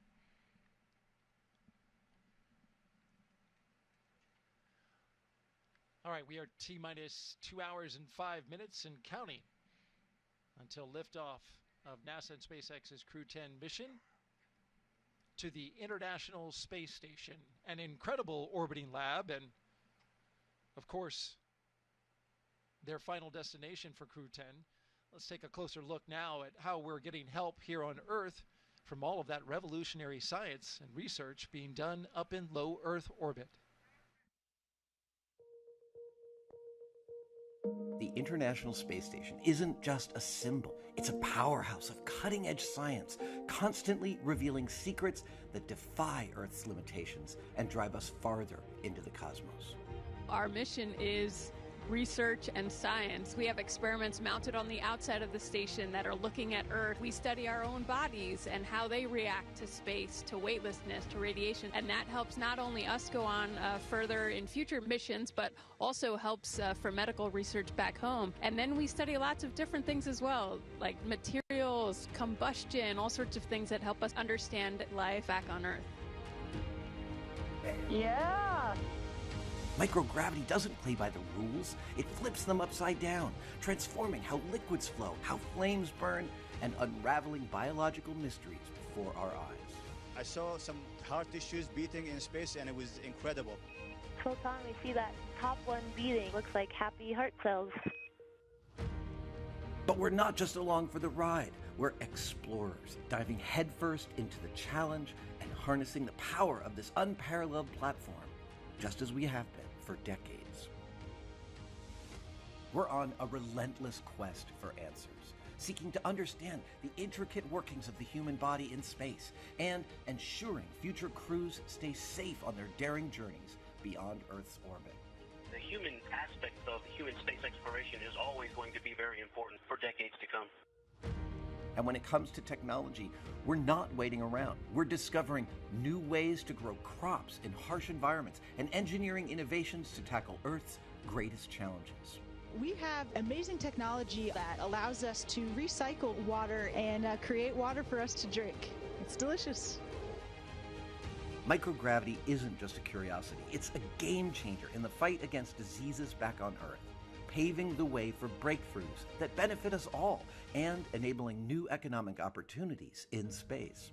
Welcome, Axiom 3 on board the International Space Station. From our vantage point more than 200 miles above Earth, we are not just spectators. We're gaining unprecedented insights into the world we call home, and we're sharing our findings openly. We're not just achieving results today.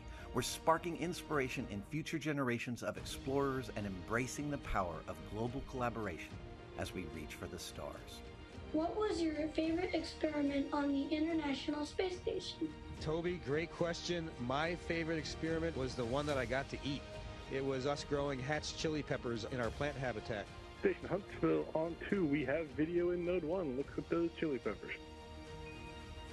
And as we soar through space at 17,500 miles per hour, each moment is a step closer to unlocking the mysteries of our Earth, our universe, and propelling our pioneering spirit even farther into space. So come along for the ride aboard the International Space Station.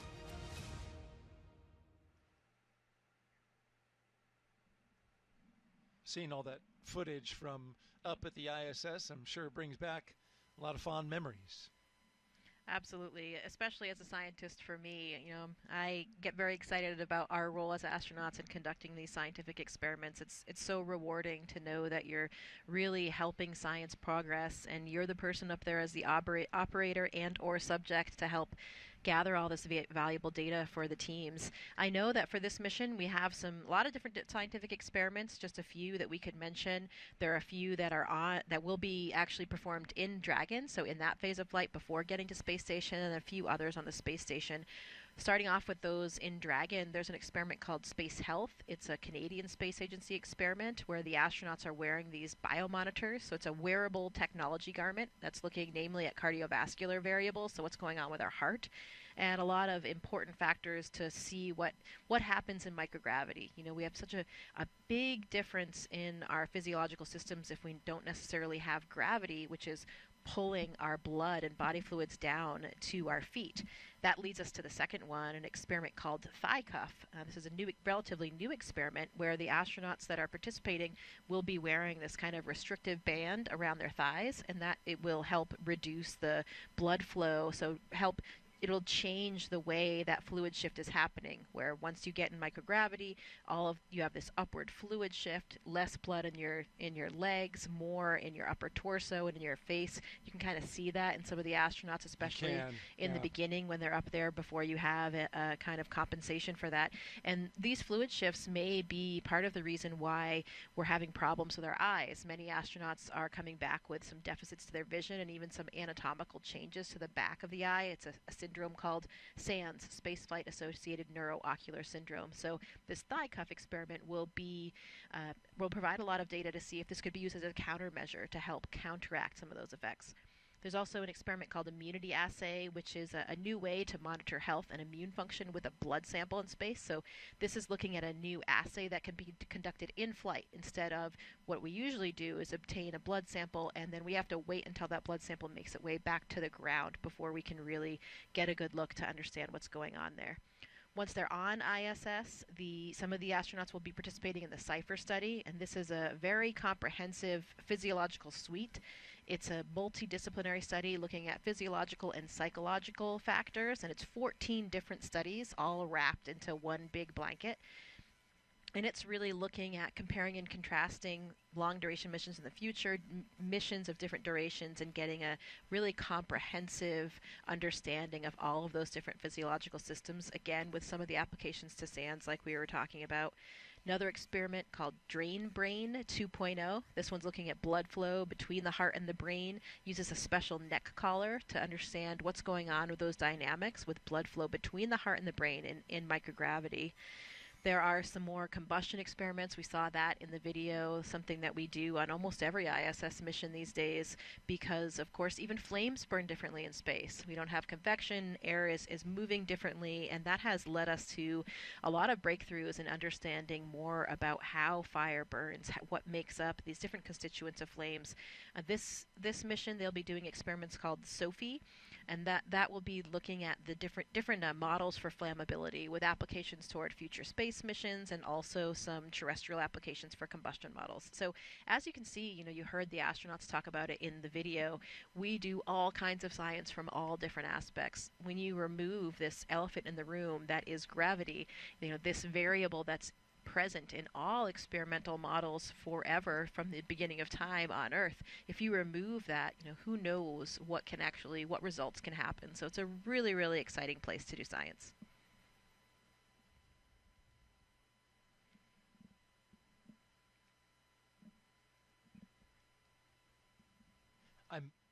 I'm most fascinated by the human aspect, especially what you talked about with how fluid flows inside of the body. Did you notice anything with your vision when you came back? Well, good question. Yeah, I actually did have a pretty extreme case of SANS, and so it was something that when I was on orbit, I did a lot of extra exams and images. So we actually have an OCT machine on board the International Space Station. So this is a machine that we can use to look at the back of our eye, to look at the retina, the choroid, and understand really the anatomy of the eyeball and the surrounding structures. So I actually did have a pretty extreme shift. My only real symptom, and the only thing that has lasted until now, is that I have perfect vision. I actually wore contacts or glasses before I went to space, and for me, so one of the hallmarks of SANS is that you can have a flattening of the back of the eyeball, so this changes the refraction, and for me, my prescription was just this magic amount that was completely counteracted by this change that I had in my eyeball. So now I have 20/15 vision. How about that? And that's persisted for 5 years. Yeah, I usually refer to it as the most expensive corrective surgery. Thank you to the taxpayers. But that is all of the other anatomical changes to my eye have returned to normal, so nobody's really concerned about the health of my eyeball, but I still have this perfect vision. How about that? Wow. So if I go up into space, I can potentially lose my glasses? Well, for most people it actually makes their vision a little bit worse, but it depends on where you start. So we'll have to look into your prescription. If it's nearly the same as mine, then you might have the same result. Then I need to go to space to get it fixed. Forget LASIK. That's really interesting, Jessica. Thank you for sharing that with us. We are currently T-minus 1 hour and 55 minutes and counting from liftoff of the Falcon 9 from Launch Pad 39A at the Kennedy Space Center. Crew 10 currently inside Dragon Endurance. So far, they've completed their comm checks to make sure they can communicate with the teams here on the ground. Their seats have rotated upright to their reclined launch position. That allows them to see and access their display panels, as you can see there on the right-hand side of your screen. They've also completed their suit leak checks to make sure that their spacesuits are working properly. And now you see the closeout team making sure that that side hatch has a good seal. If you've been watching us since we came on air, I'm NASA's Daryl Nail with NASA, and I mentioned that twice. NASA astronaut Jessica Meir is here as well, providing outstanding audio commentary. We're going to expand our live coverage in a little more than an hour from now, or actually a little less than an hour from now. We'll come on and bring our SpaceX commentators online, as long as our NASA commentator in Hawthorne, California.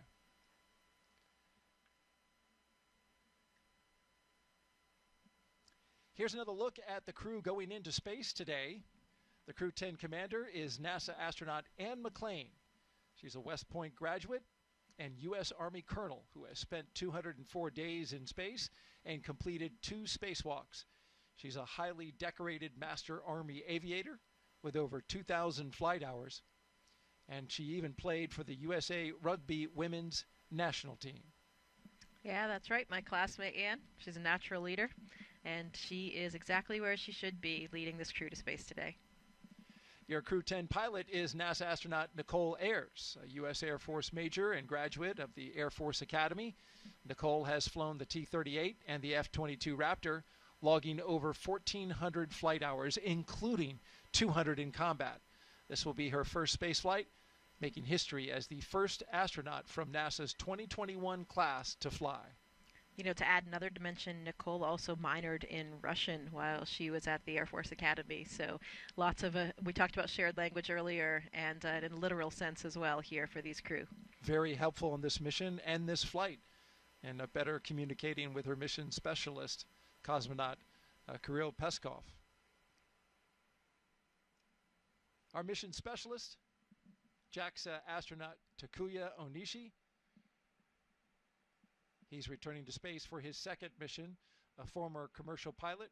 He spent 113 days aboard the space station in 2016 and became the first Japanese astronaut to capture the Cygnus spacecraft. When he's not training, he enjoys flying, hiking, movies, and playing the sax.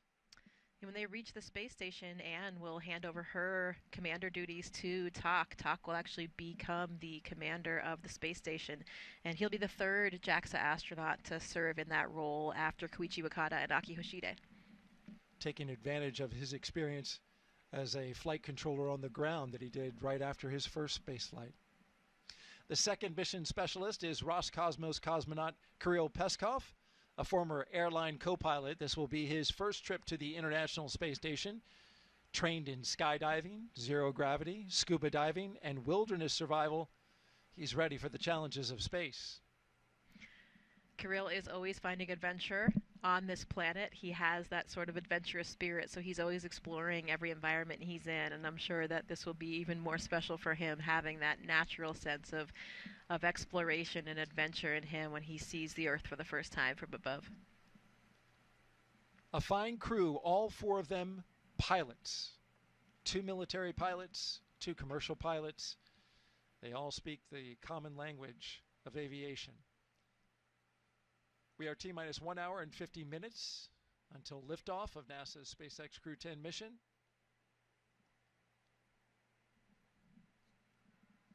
We have 3 astronauts and 1 cosmonaut inside of Dragon Endurance atop a Falcon 9 rocket from Launch Pad 39A at the Kennedy Space Center in Florida, and they are headed to the International Space Station to help maintain the orbiting lab. Once on board the International Space Station, Crew-10 will become members of Expedition 73. As Jessica wonderfully explained, they will conduct research to understand material flammability, contributing to future spacecraft design, and study how spaceflight affects human physiology and psychology, an important aspect as well. The crew will also engage with students worldwide via ham radio.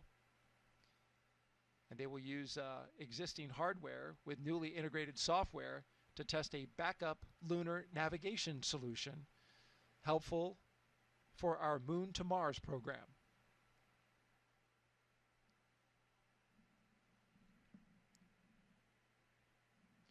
Yeah, just want to clarify, they will become part of Expedition 73.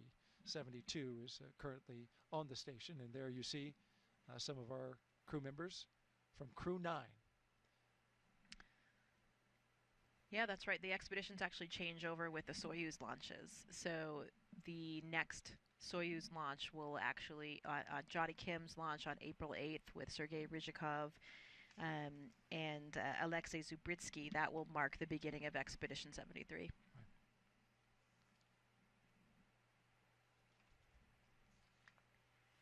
So far, we've had a pretty smooth countdown. Everything going well with the astronauts. As you can see, they are inside the spacecraft Endurance. The spacecraft is in good shape. The launch vehicle, the Falcon 9 rocket, also in good shape. The crew, they're ready to go. Flight controllers in Houston are also ready.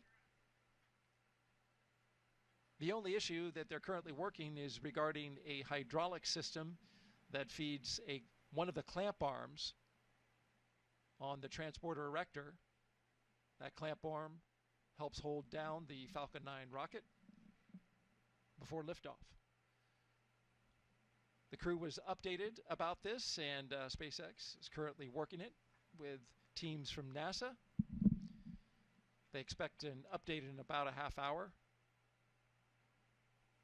and they can make a final call on which way they're going to go prior to the launch escape system being armed. That happens around T-minus 45 minutes. Let's take you now inside Mission Control in Houston, where flight controllers are constantly monitoring the International Space Station and the people living on board. I believe we have Leah Cheshire with us live at the Johnson Space Center in Texas. Good afternoon.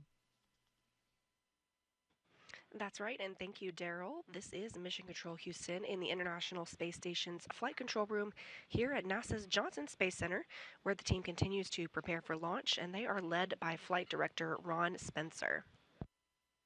Today, we will be launching the 10th rotational crew mission to the International Space Station under the agency's Commercial Crew Program. Now, following Crew-10's arrival, the space station will have a total of 11 crew members aboard for just a few days. Part of those 11 crew members include the Crew-9 cadre, and that's including NASA astronauts Nick Hague, Butch Wilmore, and Sonny Williams, alongside Roscosmos cosmonaut Alexander Gorbanov. Now, during the next few days, Crew-10 will go over handover procedures with the off-going Crew-9. That includes a safety briefing and an orientation, and then the new crew will jump right in to help advance scientific knowledge and demonstrate new technologies. After a few days of handover activities, the members of Crew-9 will prepare for their undocking and return to Earth. Those direct handovers between the crews allow for continuity of the activities and help to ensure a continuous U.S. presence on the International Space Station, which, if you can believe it, we're now at 24 years and counting. Ahead of Crew-9's return, NASA astronaut Sonny Williams already turned over command of the space station to Roscosmos cosmonaut Alexei Ovchinin. In just a few weeks, NASA astronaut Johnny Kim and Roscosmos cosmonauts Sergei Ryzhikov and Alexei Zubritsky will join the on-orbit crew. Shortly after the departure of the Soyuz MS-26 with NASA astronaut Don Pettit, he'll be coming home, and that'll mark the commencement of Expedition 73, led by the new commander, JAXA astronaut Takuya Onishi, who is launching today. We are now at 1 hour and 45 minutes until liftoff, so I'm going to send it back to you at Kennedy, Daryl, and Jessica.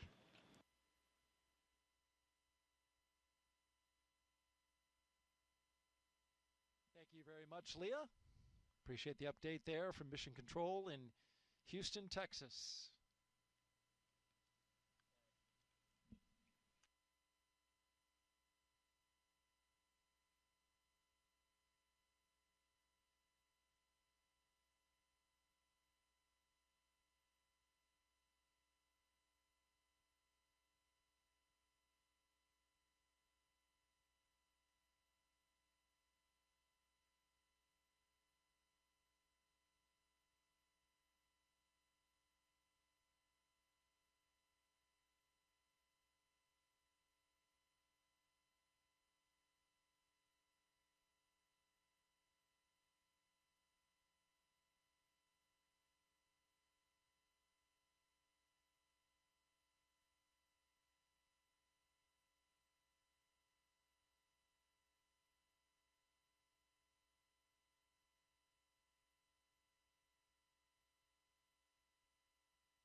T-minus 1 hour and 43 minutes and counting until liftoff of NASA and SpaceX's Crew-10 mission to the International Space Station.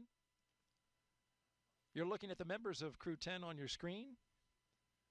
From left to right, Mission Specialist Kirill Peskov.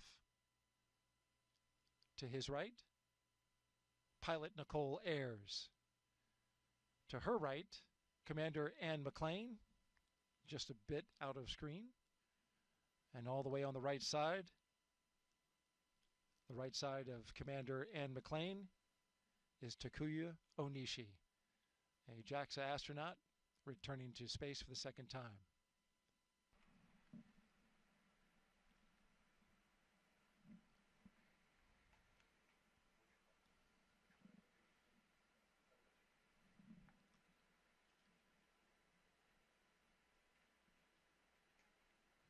As Crew-10 prepares to launch, they are allowed to have a few personal items with them for their roughly 4-month stay in space. A few of the things they're taking up. We asked Anne McClain. She said that her and her crew were able to pack some personal gear to meet them on the ISS. It's going to go up on SpaceX 32 in April. She packed some sports team shirts and schools she attended, along with some holiday gifts for the crew.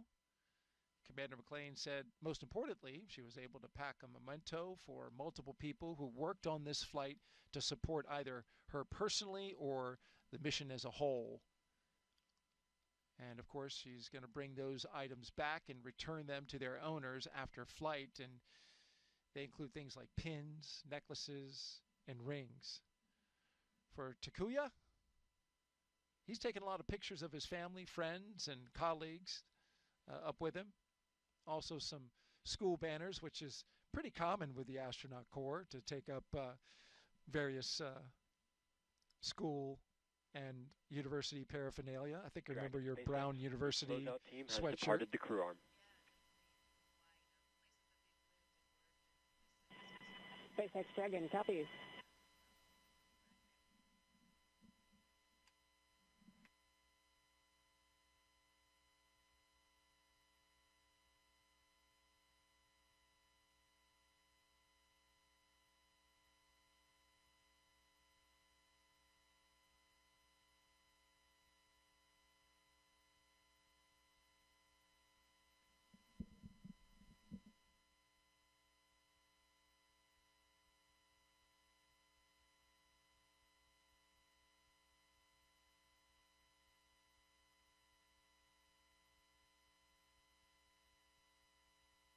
There you see the closeout crew, Jessica, making their way off the launch tower, something you remember well from Crew-2. Yeah, absolutely. Now they're going to probably proceed to one of the other towers where SpaceX has a small control center, and they'll be able to watch from there. How's the view out there? It's pretty phenomenal. Yeah, I mean, I don't think there's really any bad view, especially when you're watching a rocket take off around here.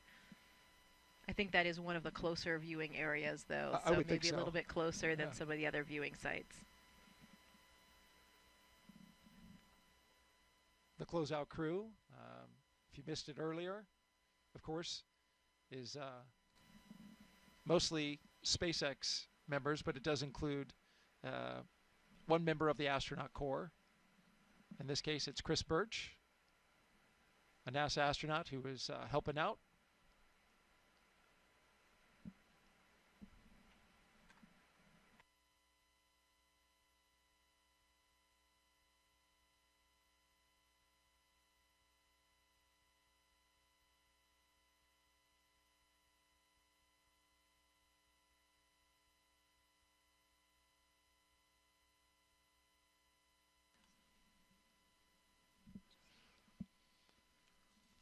As Crew-10 launches, that means Crew-9 will return home soon.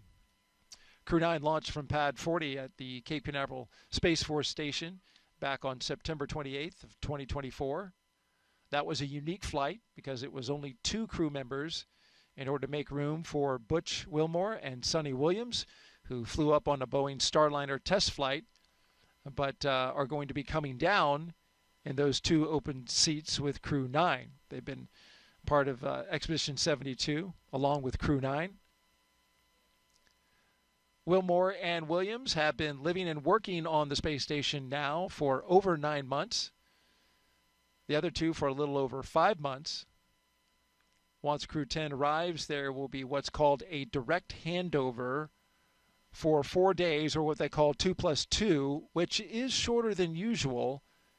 And then Crew 9 will undock. Talk to us about that handover period and why it's different this time, Jessica. Yeah, so it depends on who is on board for the handover time. When it's a new astronaut, you have a little bit more of what we call kind of adaptation time. It really is dependent on what's happening on the space station as well, though. In particularly busy times, if there are a lot of repairs or a lot of experiments that have to happen in that specific timeline, the amount of hours that we have for the handover available will vary. But we try to have certain periods of allotted time where you have time to just have some really handover with the existing crew up there so they can show you the ropes. You know, we have such incredible training, really extensive on all the pieces of hardware and some of the experimental pieces of hardware as well, but nothing really prepares you for the nuances of what the actual situation is on board. So it's really important to get those tips and tricks from the experienced astronauts, and even for the second-time flyers like Anne and Tak, the space station is a different place than it is when they were on it previously. There's probably some different pieces of hardware and some different systems. Things may be done a little bit differently than when they were there before. So they'll get a lot of insight into operations up there and just really kind of get used to doing things.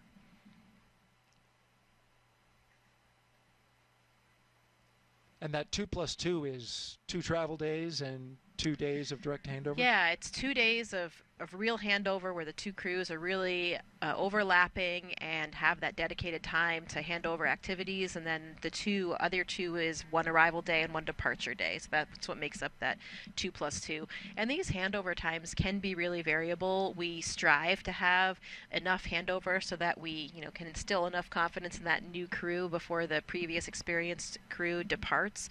But we are so tied in with the ground teams now, and we also have been operating up there for so many years. This November will actually mark the 25th year of continuous human presence on the International Space Station. Isn't that amazing? So it is truly an incredible feat, but because of that, we've done things a lot of times now. We have pretty well potted procedures. So sometimes that handover, it can be replaced by our interactions with the ground team as well. We strive to maintain as much of it as we can, but sometimes coming and goings of different activities and different spacecraft dictate differences in that plan. And also, we are aiming for this 4-day handover period, but we don't know exactly what it will end up as, because of course we have to have good weather conditions back on the ground before we will undock Crew 9's vehicle. So in the end, we could have a slightly different than this 2+2 handover that we're expecting, but we have to plan for something. It really can vary, as you mentioned, because splashdown weather is a critical component, as you mentioned, before the crew can come down, and that's pretty unpredictable for where they will be coming down. Though I was talking to one of our meteorologists here at the Kennedy Space Center, and I asked, well, we have such wonderful weather this time of year. Is it more beneficial this time of year, to be launching and doing the missions? And says, well, not necessarily. Winds really get kicked up this time of year. We have fronts coming through. We had one come through. Winds today, you can see the flags blowing out there by our press site at Launch Complex 39. They're pretty tame today, just in the teens. But earlier, when that front first went through, we even had a tornado pop up in the central Florida area. So winds are a watch item, and they will certainly be something that they will be looking at in the Gulf and the Atlantic, where we have opportunities for the splashdown sites. But to the point of weather, they added a location in Tortuga, which is not far from Key West, just to give them more options for getting ideal weather in ideal sea states. One thing you don't want is the astronauts bouncing around after they've just gotten back from space in seas that are like 10 feet That would be terrible. Right, exactly. Certainly would not be appreciated by the astronauts, but more importantly, those limits exist because of the structural components of the vehicle itself. So we want to make sure that we still can make everybody and the people inside and the vehicle safe when they're landing, and that's why we have those wind requirements, which relate also to the height of the waves. We are currently at T-minus 1 hour and 32 minutes and counting until the Crew-10 flies to the International Space Station. We're getting ready to do a health check in just a few minutes of the launch escape system.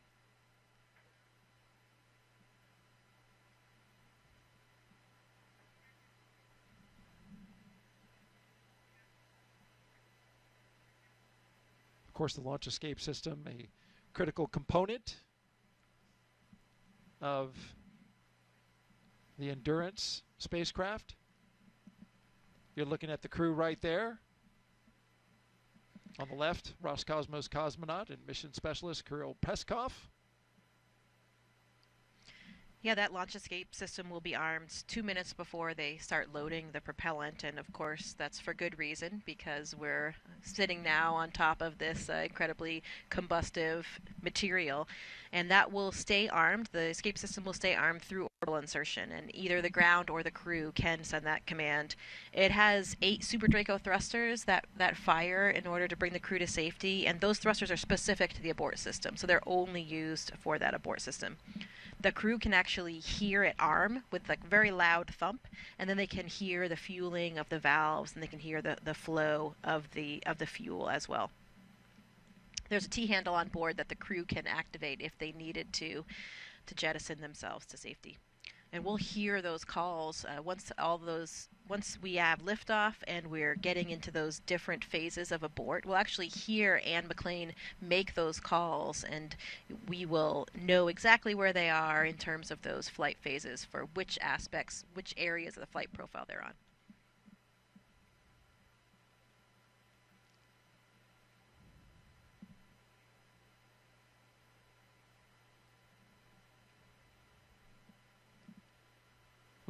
We will hear that health check coming over the loops here in just about a minute, a little less than a minute.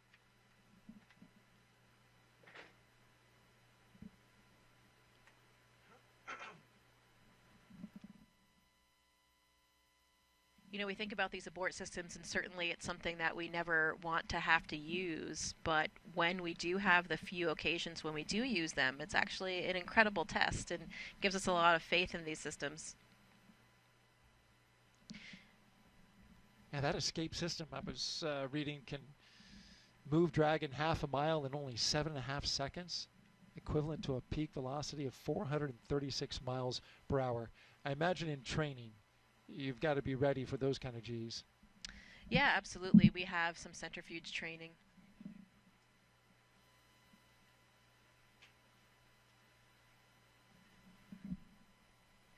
Yeah, we have centrifuge training in order to familiarize ourselves with that G profile. So, for example, for me as a Soyuz flyer, we went up to about 8 Gs, and that is to prepare for any off-nominal entry. Normally an entry, like for my entry, I experienced only about 4.1 Gs during the landing profile. And you're also, in the Soyuz, you're also practicing if you had to control that descent and the trajectory of that descent. You know, we talk about these abort systems, and it really reminds me of Nick Hague's and Alexei Ovchinin's abort in 2018, and that was on the Soyuz, of course. And again, it was, of course, a pretty scary moment for all of us, but in the end, a wonderful testament to these systems. This is why they exist. And in that case, there was a problem with the rocket, and it happened at about 30 miles up. They went up to about 50 miles, and after the escape system had fired, they experienced around 6.5 to 7 Gs, and then they came back safely to the Earth. So pretty interesting test of that. Again, not something we ever want to use, but certainly something that's a very vital component to all of these launch systems. I remember that well. Was some anxious moments there, and your fellow classmate from your astronaut class, Nick Hague, was, right? So I'm I'm sure you got the full story on that. Yeah, I remember it very well as well. We were in Russia. I was training for my flight. I was there with Christina Cook as well, and we were viewing it from a small control room that we have at the Gagarin Cosmonaut Training Center. So we were paying attention to that whole launch sequence, and we started getting some indications that things were a little outside of the ordinary. And I'll never forget that moment when Nick was back. I mean, he was back with us at the cottages in which we live in Star City in a very short amount of time. And I remember coming back from class and jumping off my bicycle, and both Christina and I ran over to him and just gave him the biggest hug. And it just seemed so strange to see him back there when we knew that he was supposed to be leaving the planet for quite some time, and that was just the day prior.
So here's a good shot of the crew members. They have ingressed the vehicle, they have completed the pressure checks of their spacesuits, and the hatch has been closed. So we are standing by, getting ready for the propellant load pull, which would be the next big milestone for the crew today.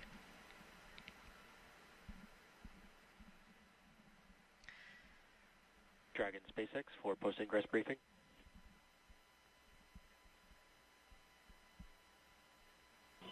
SpaceX Dragon, go ahead.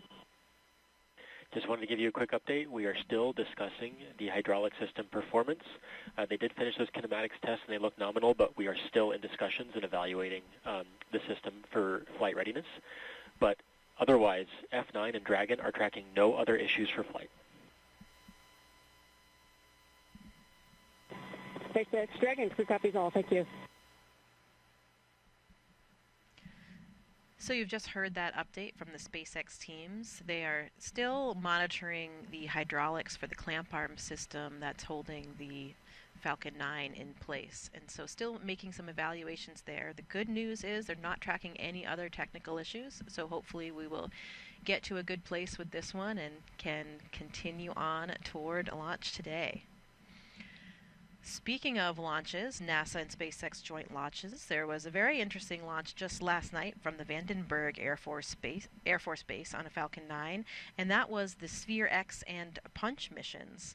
The Sphere X is a spectrophotometer that is really looking at the history of the universe, and it is using near-infrared spectrometry as a near-infrared space observatory that's going to be what's providing a comprehensive all-sky survey of the near-infrared spectra of 450 million galaxies. So really cool stuff here. That it's basically a telescope that's taking images of our skies in the infrared and providing a map of the universe, and it will allow us to interpret a sort of history of our skies, as one of the scientists described, like time travel, so that we will see what happened even 1 second after the Big Bang and start having a better understanding of the origins of the universe. Another system that was on board the same rocket was the Punch experiment. That's 4 small satellites that are looking at the solar corona. So that's the outer atmosphere of the sun.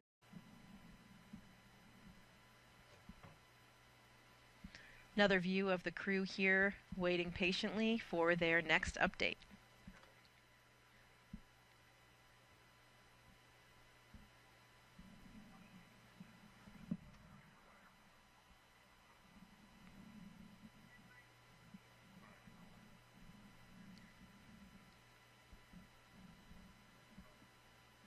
For Crew 3, SpaceX's Endurance Dragon has been a workhorse for NASA's Commercial Crew program, flying mission after mission.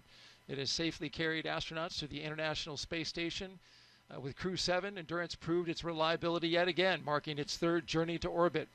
In all, Endurance has flown 10 astronauts and 2 cosmonauts to and from the International Space Station, and it's supported crews from NASA, ESA, JAXA, and Roscosmos.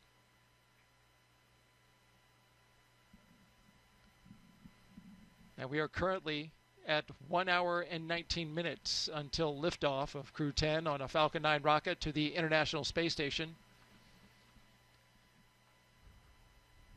1 astronaut and 1 cosmonaut will be the latest crew to fly as part of the NASA Commercial Crew program. The program uses private companies to transport people to and from the orbiting lab from U.S. soil. We've had a good countdown so far. Weather is almost perfect, 95% go. We do have an issue that SpaceX is looking at on the ground side. It has to do with the hydraulic system for the clamp arms, one of the clamp arms. Clamp arms hold the Falcon 9 rocket to the transporter erector. They have been giving the crew inside Endurance updates as they've been going along, and they're going to give them another update here soon. We know that they also let the crew know that they would be testing that hydraulic system. No danger to the crew at all in order to test that system. So they went ahead and cycled those valves. They're gathering data and continuing to work that. They have up until the launch escape system arm, which is T-minus 45 minutes, to make a call.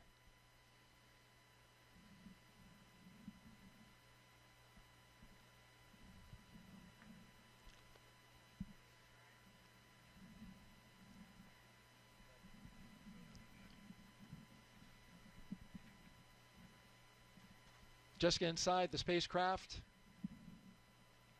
it's pretty calm inside there, as we've been seeing, the crew. But what are you feeling in a moment like this? You know, I think it's probably different for everybody. You know, maybe as the commander and the pilot are probably kind of rehearsing the big things that they're going to be monitoring on those displays. I know that for me, in the left seat of the Soyuz, there was, you know, quite a choreography and procedures that we're following every step of the way. And so I was paying very close attention to everything that was happening on my screen. And, you know, just preparing to follow along and do all the things that we had done in all the training and all of the simulations. And we are thinking about everything that's going to happen, you know, thinking about what happened earlier today, saying goodbye to our family members. And most likely, though, I would say really just concentrating on the job at hand and the task at hand. You are really intimately connected with everything that's going on board that vehicle through all of these intense simulations that we've done. And so you are waiting for that next big moment and are ready to do what you've been trained to do.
Good afternoon. You're watching live launch coverage of NASA and SpaceX's 10th rotational flight to the International Space Station. I'm NASA's Daryl Nail, and with us is NASA astronaut Jessica Meir. It's so good to have you. You've been with us for the past 3 hours doing commentary. You're back since doing Crew-7, and it's so wonderful to have you here again. Thank you, Daryl. It is so wonderful to be back here, you know, with a classmate of mine on board, my friends and colleagues from various space agencies. It just feels incredible to be playing a role in some way in sending them off on their mission. Let's talk a little bit about your missions from the past. In 2019, Jessica Meir and Christina Cook made history with the first all-women spacewalk, the 221st for Space Station Assembly. 2 years later, Jessica served as the astronaut support person for Crew-2, helping the team all the way to the launch tower. There she is, number 38. More recently, she was over at Launch Pad 39B, where she rehearsed with the Artemis II crew, once again in the role of astronaut support person. But this time, that crew was practicing for their mission around the moon. Looks like you were having a good time, though. Absolutely. You know, it's one of the best things about our job is serving in all these different capacities with our buddies along the way and knowing that we're playing a role and helping them prepare for their missions and also just broadening our own skill sets for whatever we might do in the future. One of the best parts, I think, about being an astronaut, we're just doing different things all the time. A lot of times the roles that we fulfill are very active. You know, we're doing jet training, we're learning how to use and practicing with the spacesuits, we're taking a Russian class, we're learning about onboard systems, we're testing out something for an entirely new vehicle for the Artemis missions. So always fun and exciting. And we've got some beautiful views that we've been looking at of the Launch Pad 39A out there for our rocket's going to be taking off just after sunset at 7:48 p.m. Eastern Time.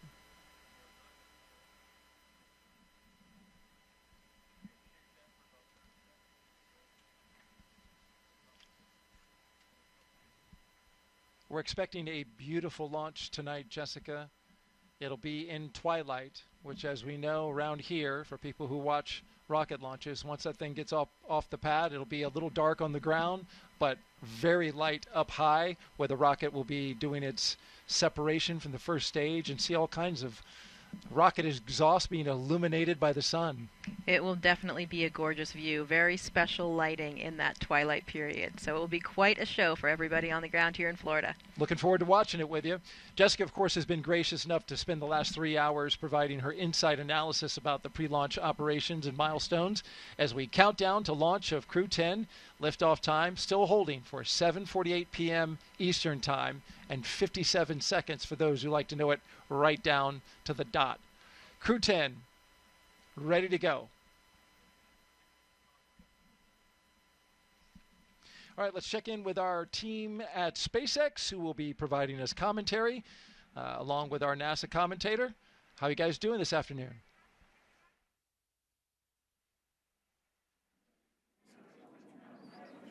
Hey, Daryl. I'm Jessie Anderson, a Senior Production and Engineering Manager here at SpaceX. And I'm Anna Schneider with NASA Communications. We're excited to be joining you from Mission Control here in Hawthorne as we count down to liftoff of Crew-10 just over an hour from now. Of course, Crew-10 is our 10th operational mission with SpaceX flying astronauts for long-duration missions to the International Space Station. Crew-10 will have 2 first-time flyers on board, as well as a veteran NASA astronaut and veteran Japan Aerospace Exploration Agency, or JAXA astronaut. And the multinational crew also represents 3 different space agencies, with NASA, JAXA, and Roscosmos all represented on board. Today's crew will fly aboard the Dragon spacecraft named Endurance, which previously flew the Crew-3, Crew-5, and Crew-7 missions.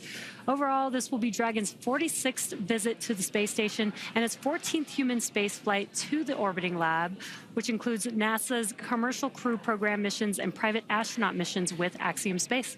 And over the last 3+ hours, Crew-10 has been going through the detailed process of getting ready for their mission to the International Space Station. So let's go ahead and take a moment to introduce you to the crew flying today. In the commander seat is NASA astronaut Anne McClain. She's making her 2nd trip to low Earth orbit. The Spokane, Washington native and U.S. Army colonel was selected by NASA as an astronaut in 2013 and has spent a total of 204 days in space, completing 2 spacewalks totaling 13 hours and 8 minutes outside of the orbiting laboratory. Next to McClain in the pilot seat is Nicole Ayers, who was selected as a NASA astronaut in 2021. The Colorado native graduated from the Air Force Academy and is in Colorado Springs and is a major in the U.S. Air Force. This is the first space flight for Ayers. Serving as a mission specialist is JAXA astronaut Takuya Onishi. Today's flight will mark Onishi's 2nd trip to the space station, and he was selected as an astronaut by JAXA in 2009, logging 113 days in space previously. Now, to round it all out is Roscosmos cosmonaut Kirill Peskov, also serving as a mission specialist. Peskov was selected as a cosmonaut in 2018 and will be making his first space flight today as well. Once on board the International Space Station, Crew-10 will briefly become members of Expedition 72 and then Expedition 73 in April. During their mission, they will conduct space station maintenance along with scientific research to understand material flammability, contributing to future spacecraft design, and study how spaceflight affects human physiology and psychology.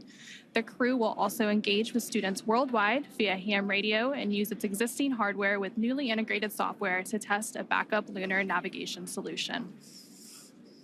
Now, to date, SpaceX has flown 56 crew members to space since the Demo 2 mission in May of 2020, almost years ago. Now, coming up here at T-minus 45 minutes, we'll be listening for the team to report their readiness for propellant load with a final go, no-go poll.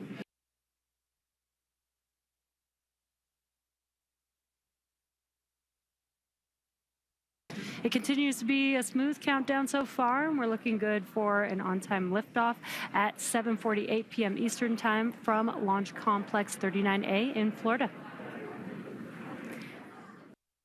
But throughout the entire mission, that's from liftoff to Crew-10's arrival at the space station, all the way through splashdown when the astronauts return back home.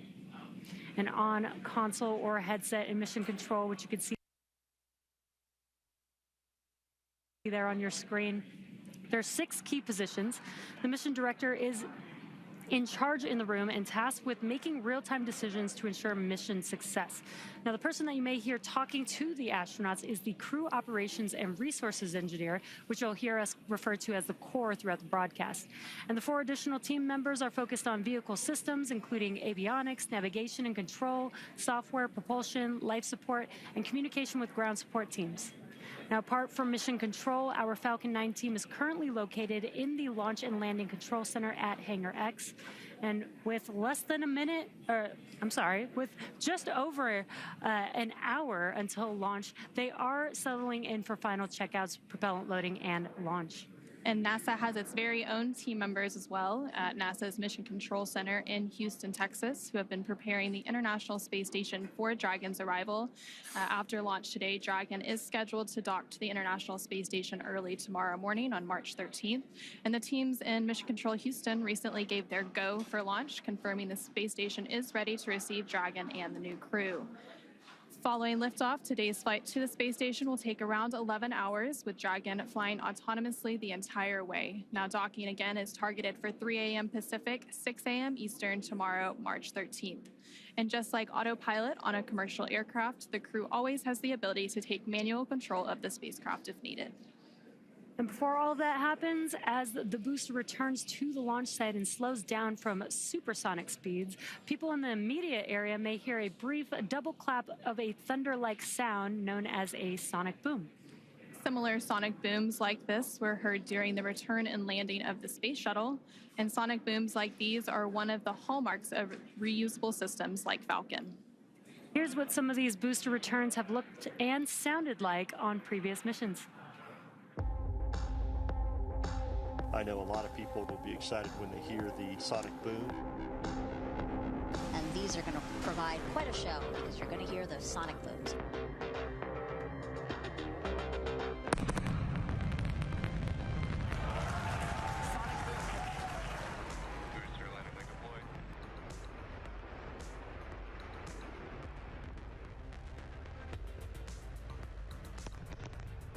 Sonic boom is great for us. That thunderclap broke the sound barrier.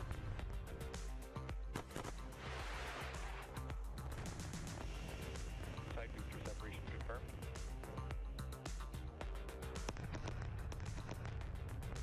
Just heard the 2 sonic booms here in the room. Booster landing confirmed.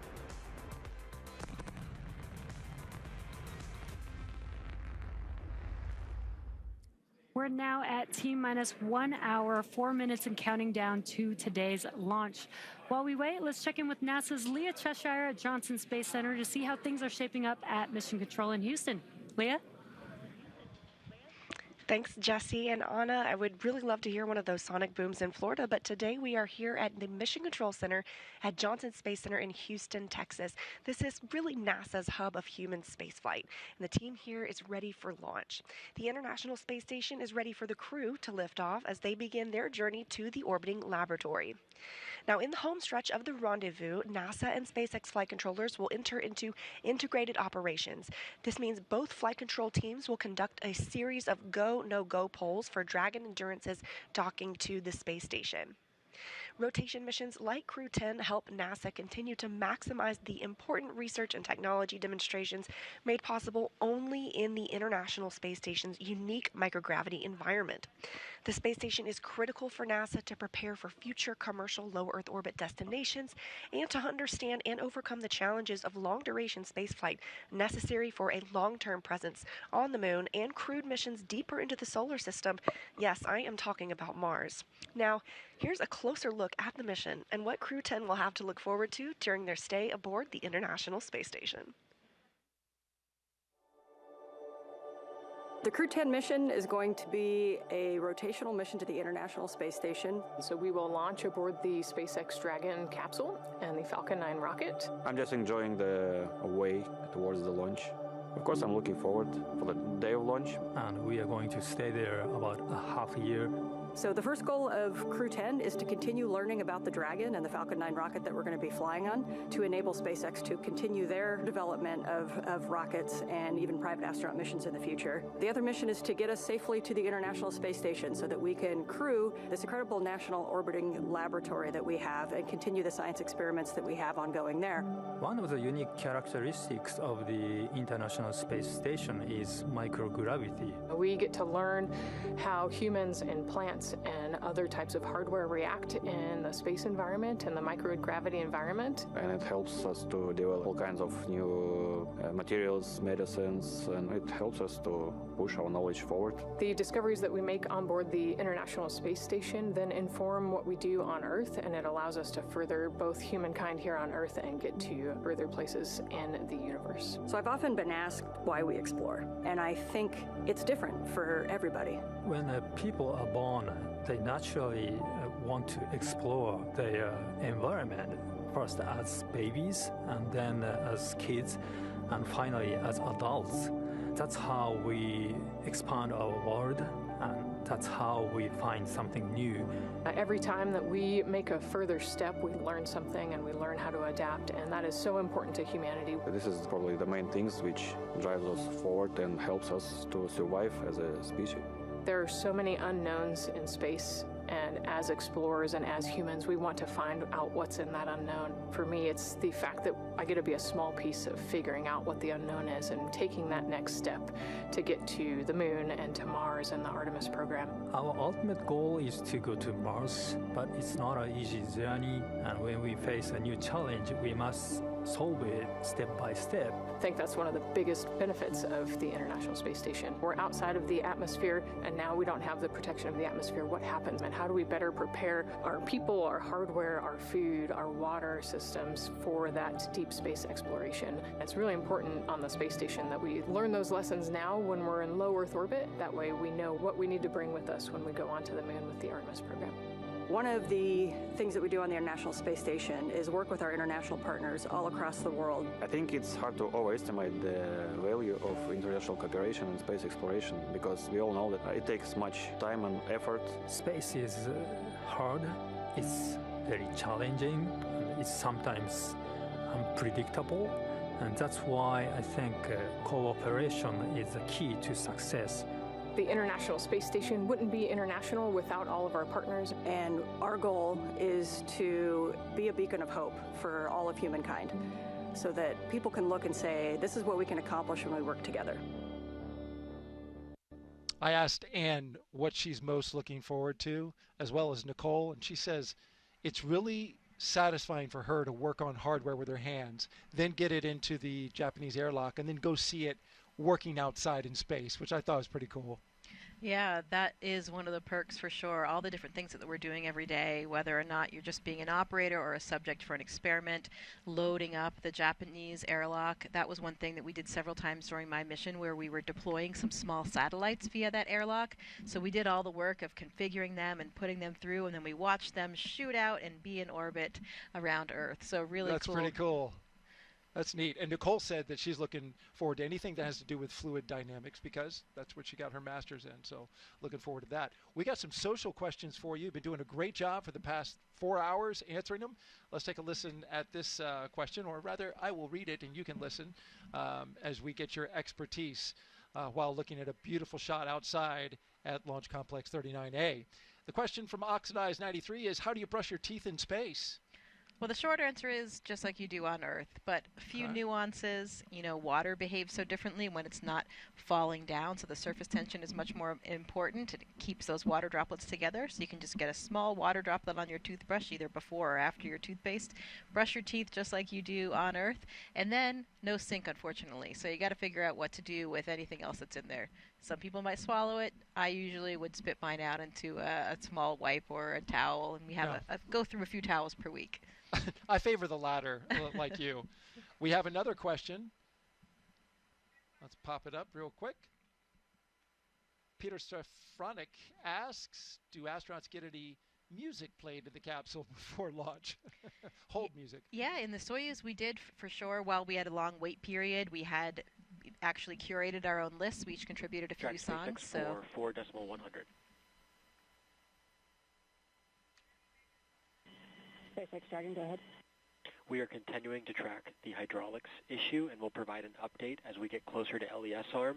However, at this time, you are go for Section 5. When ready, report go for launch. SpaceX Dragon, copy 4.100, Section 5 in work.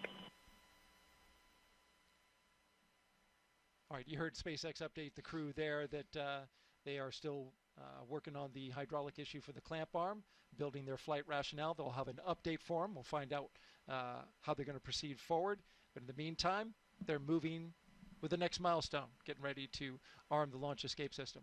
Let's get out now to Megan Cruz, who is with a special guest at a nearby launch viewing location. Megan? Hey, Daryl and Jessica. Yeah, you might be able to hear the crowd, but I promise you there is a big crowd here just off the camera over here. And they're here on the 5th floor of a nearby building that really gives an incredible view of the launch pad just to the left of me. But yeah, let's introduce you to somebody that we have with us today. You know, there are people across Florida as well as Texas, California, all working the launch. And one of those folks is Mike Ravenscroft. He's with NASA's Commercial Crew program. And he just stepped off console a few minutes ago to be able to chat with us. It's really great to have you here, Mike. Hello, Megan. I'm glad to be here. Thanks. Appreciate everything. Crew is go for launch. All right, Mike, I know. Copy, crew is go. Mike, it says crew is go for launch. You know, why don't you talk to us about the issue with the clamp arms that we've been tracking? I think we just heard the decision about that issue with the clamp arms. Yeah, so the team's been really hard at it. The SpaceX and NASA team's working hard on a ground hydraulics issue on the vehicle release system. So they've been actively working this. I think we just heard them talk to the crew and give them a heads up of the issue, and they're still actively working that. This is a concern basically of just how the vehicle is held in place and during release when the vehicle is at liftoff. So teams are actively working that, and hopefully we get resolution soon and can continue on with countdown.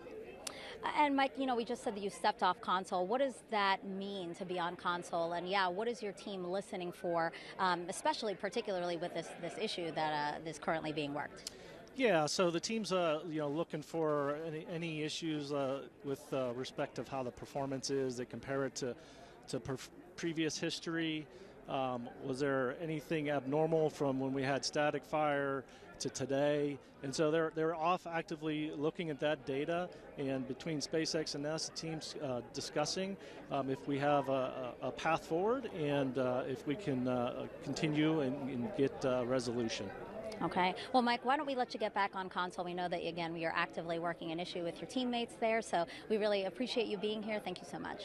Thanks, Megan.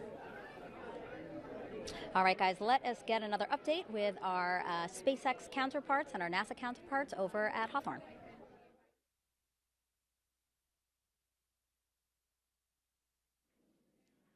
Falcon 9 is the first orbital-class rocket capable of reflight. Together, Falcon 9 and Falcon Heavy have completed more than 450 launches and over 380 reflights. And today, the booster will be attempting to land at Landing Zone 1, which is just down the coast from the Kennedy Space Center in Florida. This will be the second flight of the first stage booster supporting the Crew-10 mission.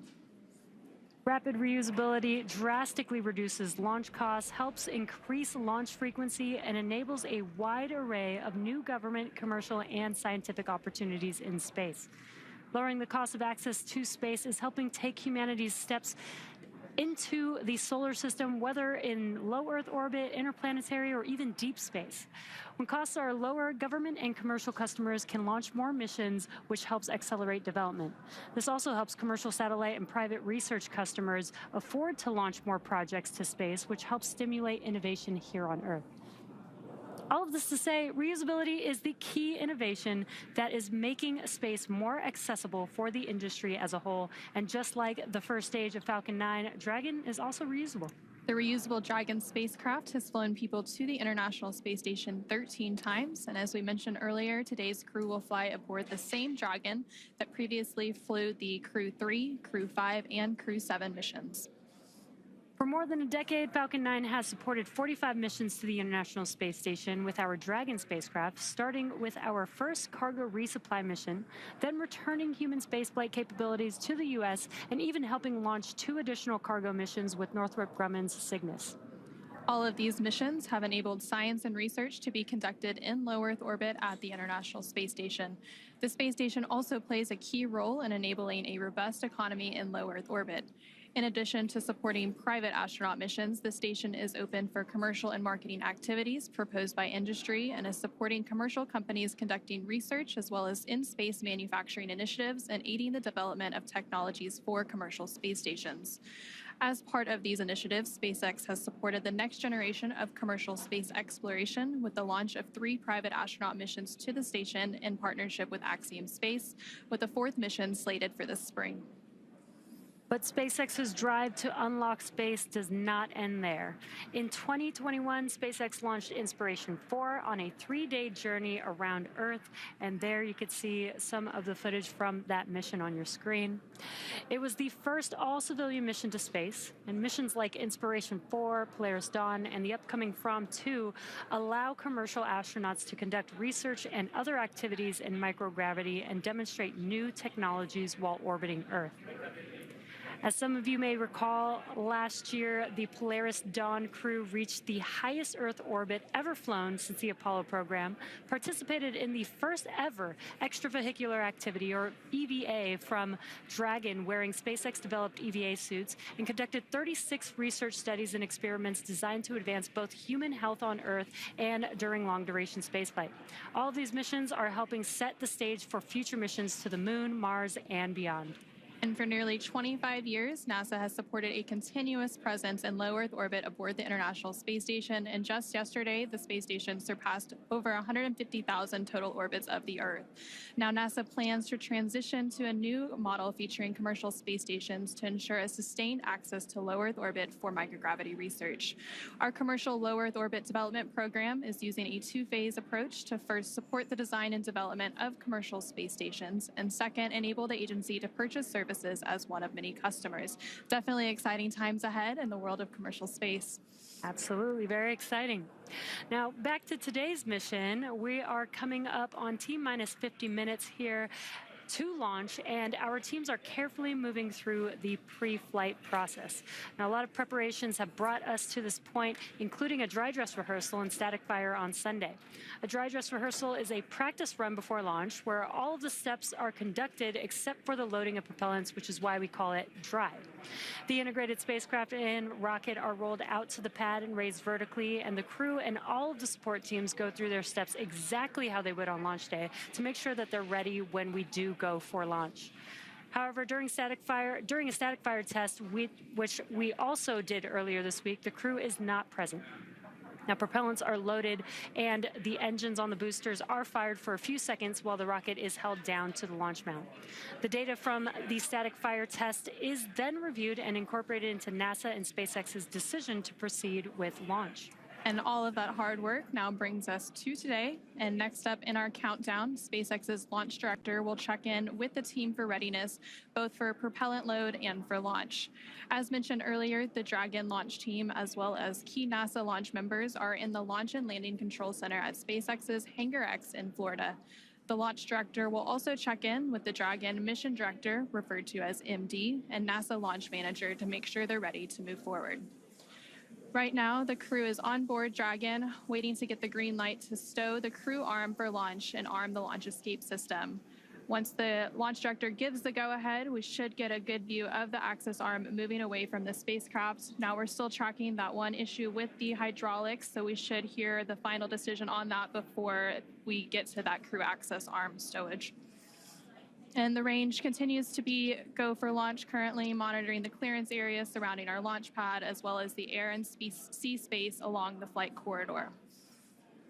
And the weather is also looking good so far. Weather is trending in the right direction, and we're currently at a less than 5% chance of violation at our target lift-on time, which is great.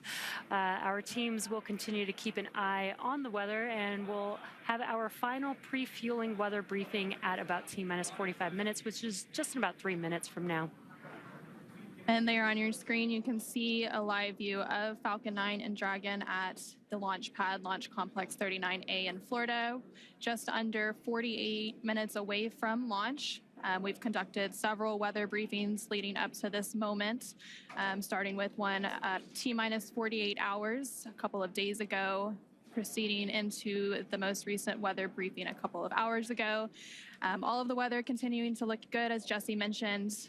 The one item they're currently tracking for weather, it would be on the abort corridor, but again, that looks pretty good at this moment. Again, our teams will be staffed around the clock in mission control to monitor Dragon, not just today, but through the entire mission from liftoff to Crew 10's arrival at the space station and all the way through splashdown when the astronauts return.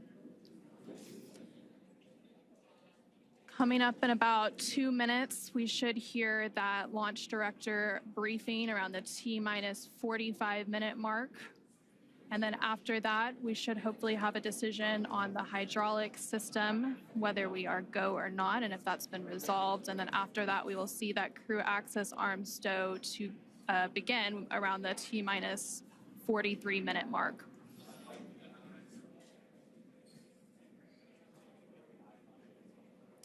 And as you mentioned, Anna, all the rest of the systems are looking really good for T0. We are just working this one issue is a ground side issue, but the vehicle is healthy, the crew is healthy. They're currently strapped into their seats inside of Dragon on top of Falcon 9 as we speak right now, patiently waiting for an update. Yep. And once Crew 10 does get to the International Space Station, they will, of course, have a brief handover period with Crew 9. And then after that handover, once weather looks good for a splashdown, Crew 9 will return home shortly, bringing the end to their mission. So it's a busy time as we complete these crew rotation transitions at the International Space Station. Now at just under T-minus 46 minutes, so we should be coming up on that launch director briefing here shortly. Continuing to see a live look at the launch pad 39A at Kennedy Space Center in Florida. You can see the clear skies all around. Dragon, LD on countdown 1.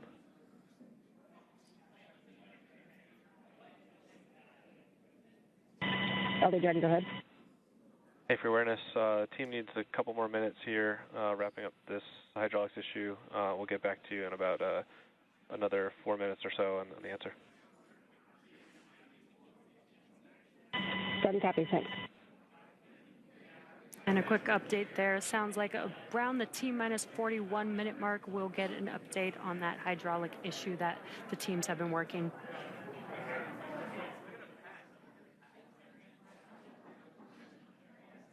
These views are great. Like Daryl said, we might have a nice twilight launch over there in Florida. So if anybody is in Florida and able to go outside during T0 for liftoff, you might get a really cool view of the launch tonight.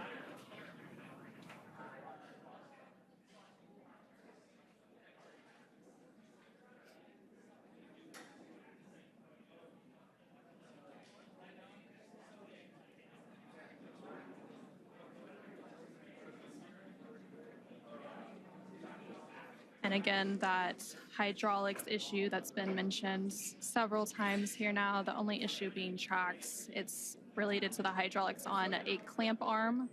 And those clamp arms are located on the transporter erector around the second stage of Falcon 9. Dragon, SpaceX, LD on countdown 1. At this time, we are standing down from today to further address hydraulic release data. And launch control is going to pause the clock.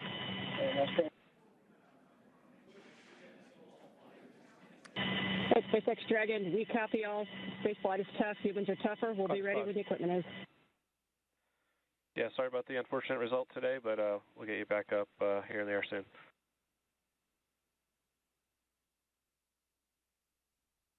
Dragon, copy all.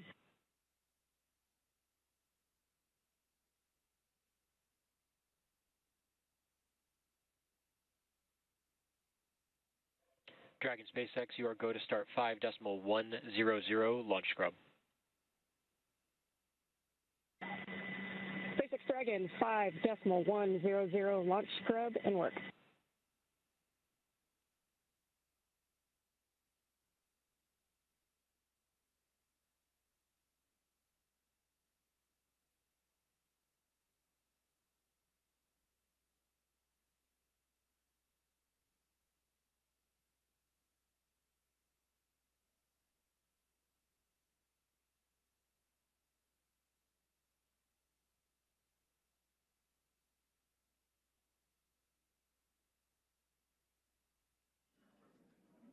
And we did just get that update. Unfortunately, we are scrubbing for today's launch. Unfortunately, due to the hydraulic ground issue that the teams have been working, this will allow the teams to continue to troubleshoot and hopefully fix this issue for the next attempt that we'll have for Crew 10.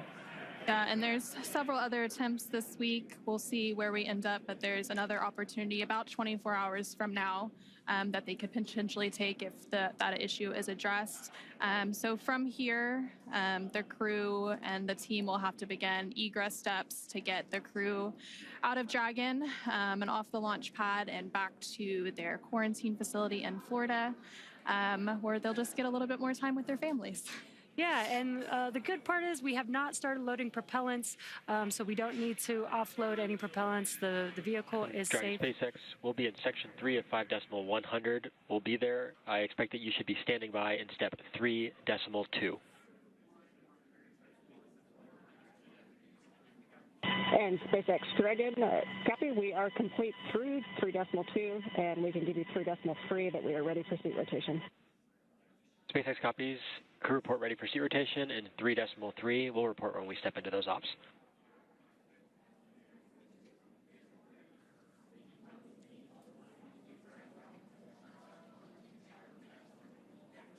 And just some comms between the core and Crew 10. They are preparing for egress. You are going to hear some procedures being called out as they work through that egress procedure. And like we were saying, the crew is safe. The vehicle is safe. It was a ground side issue that they've been working, that the teams have been working. And so what we'll see coming up is the seats will rotate. We did have the closeout team already leave the pad. They're going to come back and help the crew egress the Dragon vehicle. And there on your screen, you can see a live look at the crew in Dragon Endurance, working through those steps. Leading up to the scrub today, they did go through lots of activities, obviously making it all the way through crew ingress, which happened around 4:58 p.m. Eastern earlier today. They then completed all of the suit leak checks, closed the... And for crew awareness, proceeding into scrub site safing, expect some venting from the vehicle ACS system. Dragon copies.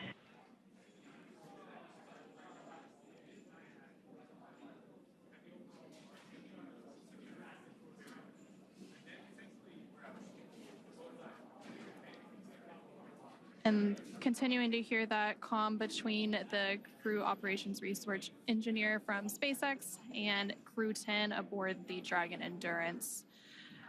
With that, we'll go ahead and turn it back over to Daryl at NASA's Kennedy Space Center for some additional information. All right, thank you very much, Jessica and Anna, back here at the Kennedy Space Center in Florida. Unfortunately, we're not going today, Jessica. There was an issue with the hydraulic system on the ground side out at Launch Complex 39A. This was an issue that involved one of the clamp arms on the transporter erector. This is a ground issue. Everything was fine with the rocket and the spacecraft itself. This was an issue that SpaceX first made the crew aware of at T-minus 4 hours. They were working it, gathering data, but continuing with the countdown in hopes that they were able to have enough data to resolve the issue or get comfortable with some flight rationale. They were unable to get to that point, but I was listening in on the nets, and they were definitely working this issue as thoroughly as you would expect from the teams at SpaceX and NASA, talking about all the information, previous launches, taking into factors data from even the test fire, But in the end, they were unable to get to that point where they were comfortable launching. So we stand down for today, and we look for another opportunity.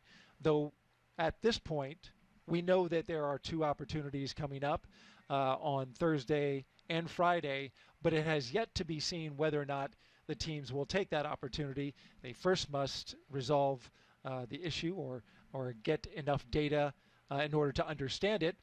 And then at that point, they can proceed with an opportunity. But just to make the audience aware of the opportunities that remain, on Thursday, we have a launch opportunity at 7:26 p.m. Eastern Time. 7:26 p.m. Eastern Time, there is another launch opportunity for a 24-hour turnaround. And then on Friday, as you know, Jessica, we move generally about 20 or so minutes back each day in order to rendezvous with the International Space Station. We have a launch opportunity on Friday as well at 7:03 p.m. Eastern Time. As you can see on your screen, the Crew-10, is getting ready to egress the spacecraft Endurance. This is where they will go ahead and get out of the spacecraft. They're in fact talking about that now as they are motioning which crew members will be going through. From here, as you heard mentioned by the commentators in Hawthorne, they will make their way down the launch tower into their vehicles, which are waiting them, along with the closeout crew, which will help them go back to astronaut crew quarters. For astronauts, though, Jessica, this is certainly something that is really part of the business.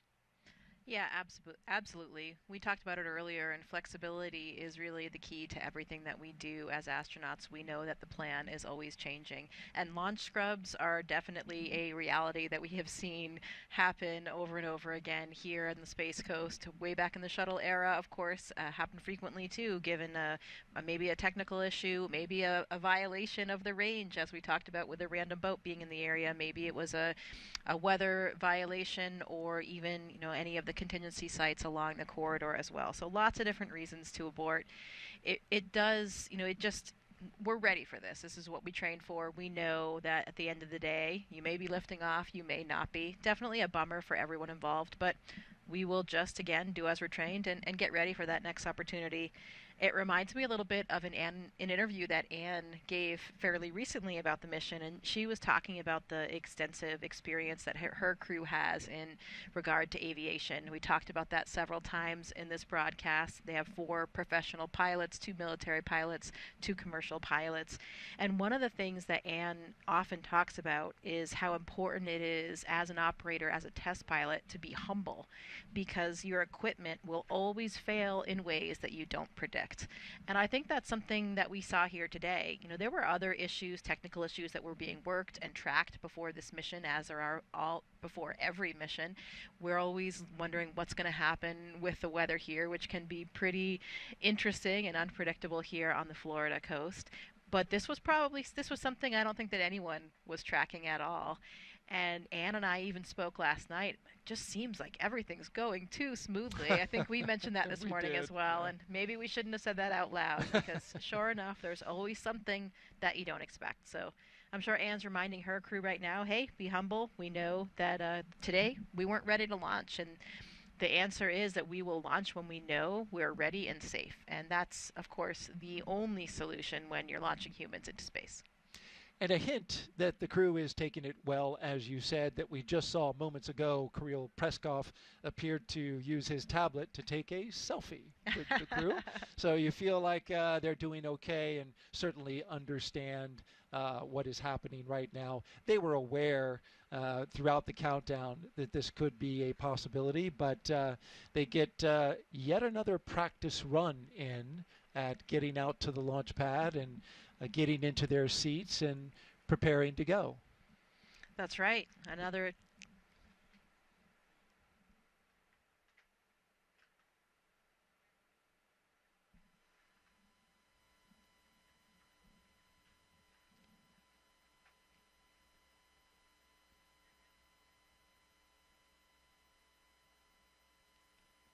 We're listening in as SpaceX continues to go through their scrub procedures. Again, another highly detailed list of procedures to properly go about the scrub of a spacecraft launch. Coming up next is our crew egress. The crew has loosened up their seat and belts. For crew awareness, there will be some additional tank venting here as we get back down to nominal tank pressures. Copy.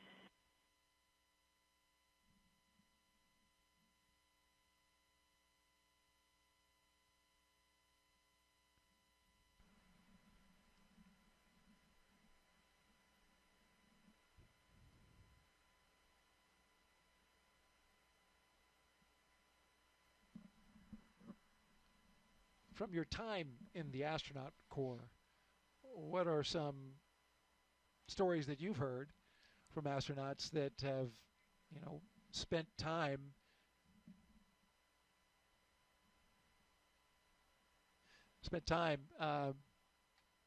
waiting for the next opportunity? Well, there's certainly a lot of stories. I mean, there were some shuttle missions that scrubbed numerous times. I mean, over and over again.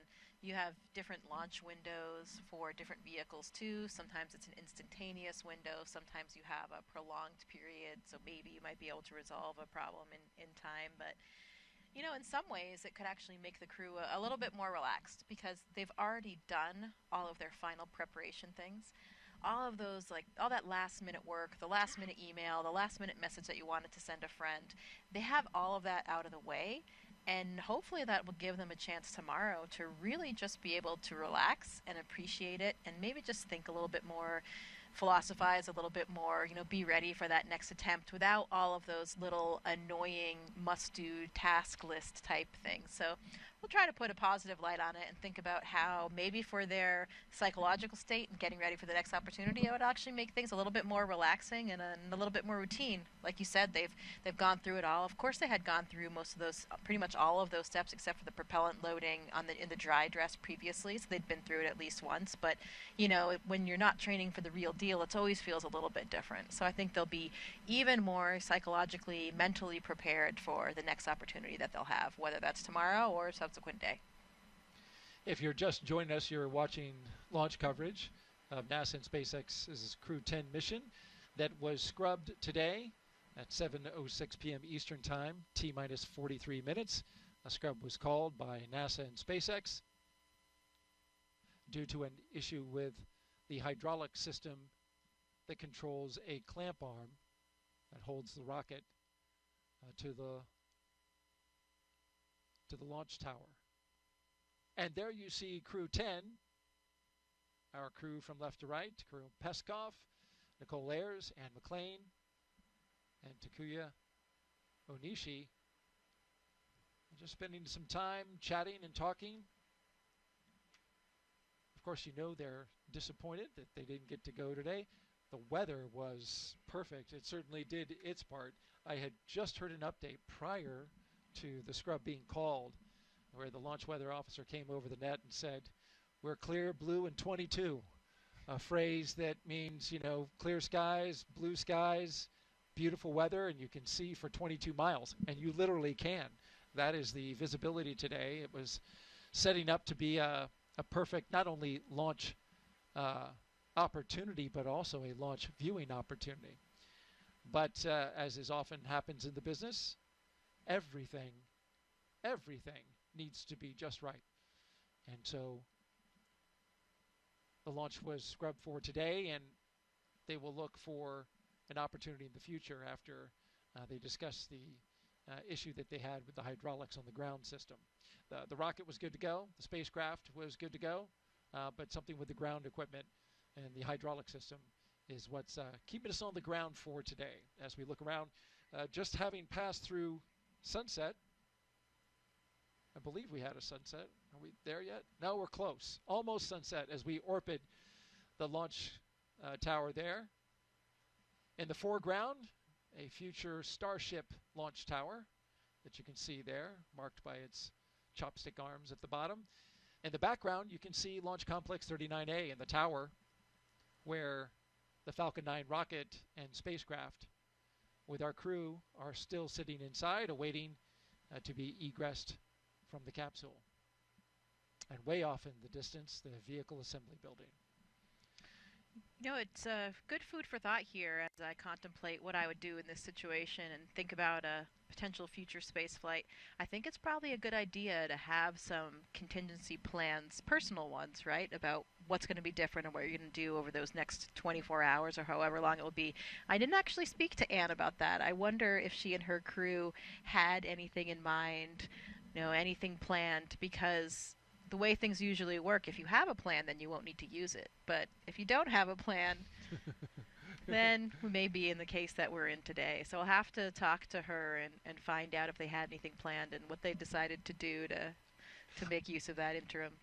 I could see some astronauts possibly thinking that might be bad luck if you make a plan for a scrub. You never know. I mean, if you have a plan, then you won't have to use it. There you go. It's good to plan. It's also good for the astronauts to have a little downtime as well. Launch and then the work that happens on the International Space Station, as I've heard it told, is very intense at times. Yeah, the training period, especially in the few months before launch, is pretty intense. There's a lot of international travel as well, so you're pretty much always jet-lagged.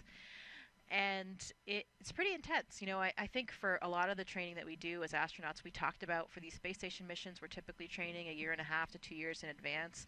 In the beginning, it's usually not as engaging, not as time-consuming, not as much travel, but really things get progressively busier, unfortunately, even though you'd personally want it the other way around.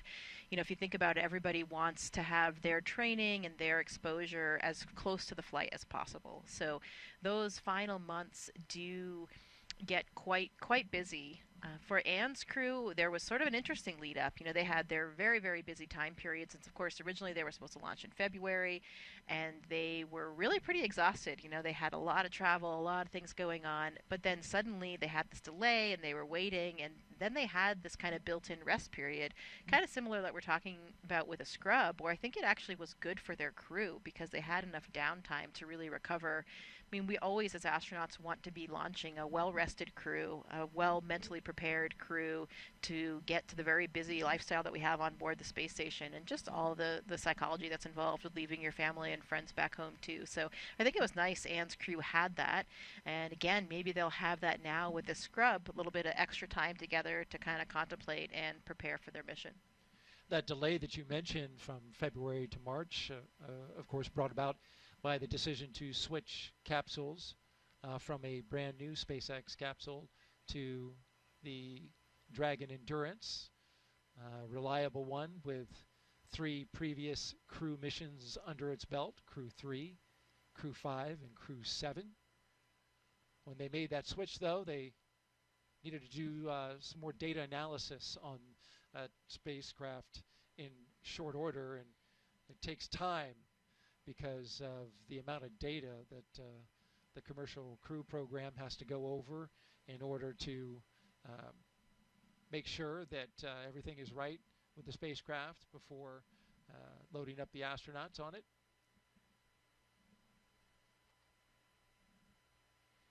Oh, it's a nice view of the moon you can see behind the launch towers there as well. See it. We're pretty close to a full moon. We've got sunset in just a few minutes.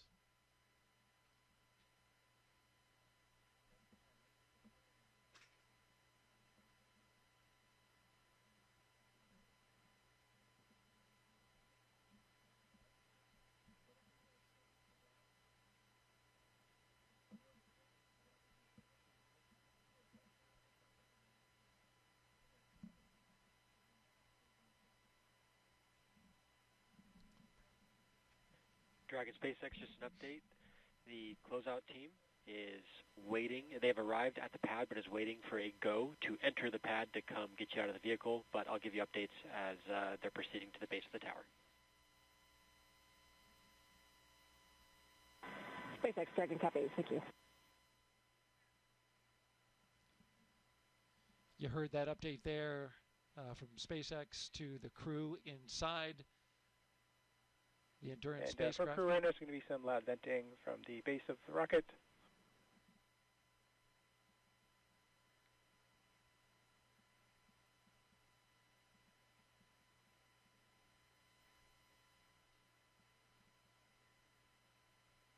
Of course, they have to wait before the closeout crew can ascend the launch tower there, because everything needs to be safed first before you allow people to go into the launch area. So these are standard precautions that are taken before the closeout crew goes in.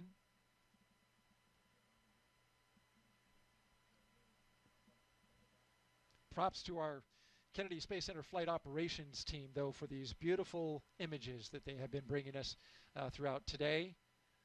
Going around the launch complex, we're able to see for 20 miles off in the distance, and we've had some pretty spectacular views.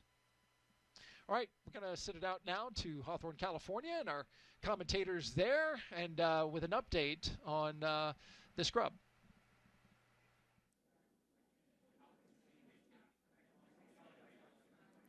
Thanks, Daryl. Not what we were expecting today, but the good news is that the vehicle, the crew are all healthy, and this is standard procedure, right? We heard. We're hearing some comms. We heard the comms that the closeout team is going to make their way back to on the crew access arm to the White Room and help the crew egress the vehicle. But they've done this before. Yeah. They did this through dry dress rehearsal already when they had to go through the entire process, get into the seats, get strapped in, and then they unbuckled and egress the Dragon spacecraft already. So this is just almost like another rehearsal for them. And again, we didn't load propellant, so that does make the egress a little bit easier today. Yeah, and you can see Crew 10 there on your screen. They look pretty happy, all smiles on their faces. Yeah. Taking some selfies, it looks like, or some photos. With their pads there. Yeah, so I guess killing the time a little bit as they wait to egress or exit the spacecrafts and again go back to their quarantine facility where they've been for the last about a week now. I think they arrived on March 7th to Florida. So the process is, it takes a little bit. There's lots of people and moving parts involved to get the crew out of the capsule, get everything safed, and then drive back and get back to their location. Again, we'll continue to stand by and wait and see when we might be able to have our next launch opportunity. There's several opportunities available this week. Again, we had that scrub due to a hydraulic ground issue with the clamp arm on the transporter erector. So the teams will continue to look into that, do some more data and analysis, and see if they can figure out exactly what was going on with that issue. We'll continue to share more about those next launch opportunities once they're available. We'll, on the NASA side, provide updates about the launch on our mission blog on nasa.gov, as well as on our social media accounts. On the commercial crew program side. Again, this mission, and there on your screen, you can see the cars that will transport the crew back after they egress have arrived to the pad, and teams are standing by there. And we do have the closeout team waiting for the elevator that will take them all the way up to that crew access arm. Again, that's the same team that helped them ingress into the vehicle. It will be the same team to help them egress. And there you can see them making their way up. And they did call the scrub right before that crew access arm normally would have swung out of the way. So we didn't have to wait for that to swing back. So it does speed up the process a little bit. And that was, I think, very intentional to make a decision at that point. Yeah, exactly. We have a lot of checkpoints through the countdown. All purposefully to make sure that we are making sure that every step of the process we are good before we proceed. And again, just like Anna was saying, this is exactly why we do that. We were able to make this call prior to propellant loading, prior to removing the crew access arm, making the steps to almost go backwards a little bit easier and a little bit safer. We are doing, you can see on your screen, just making sure that we are good to open that hatch for Dragon. And again, Crew-10 is the 10th rotational mission for SpaceX carrying crew to the International Space Station. Their crew currently inside Dragon that will egress soon is comprised of 2 NASA astronauts, so NASA astronaut Anne McClain and Nicole Ayers, as well as a JAXA astronaut, Takuya Onishi, and a Roscosmos cosmonaut, Kirill Peskov. And then once we do have a new launch date and a launch time and we get the crew off the pad and into orbit, they will have a long duration mission at the International Space Station conducting science and research activities. It's really great to see the crew in good spirits. You know, they train for this and, you know, spend a lot of hours working through each one of these procedures, and you can see the closeout team making their way across the crew access arm there over to the White Room. But yeah, this is all part of procedure, and it's really great to see the crew just in good spirits despite, you know, unfortunately not being able to launch today, but we will have some other opportunities. And again, we will not launch unless we know that we can launch safely and reliably. And this is exactly why we do all of these checks throughout the countdown. And really everything has to go right for a launch to be successful. So we want to take the time and make sure we understand any issues that arise. Along with all of the engineering systems on the rocket and Dragon, we also have to look out for things like weather to make sure we're safe to fly and launch into orbit. So again, the teams will continue discussing the hydraulics issue, continue looking at the weather for the next few days, and see when our next launch opportunity may be. You're continuing to see a live look inside the Dragon Endurance.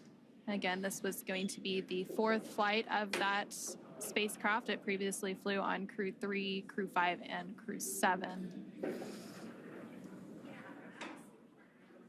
Live look there at the launch pad, Launch Complex 39A at the Kennedy Space Center in Florida, as the sun looks like it's pretty much fully set at this point.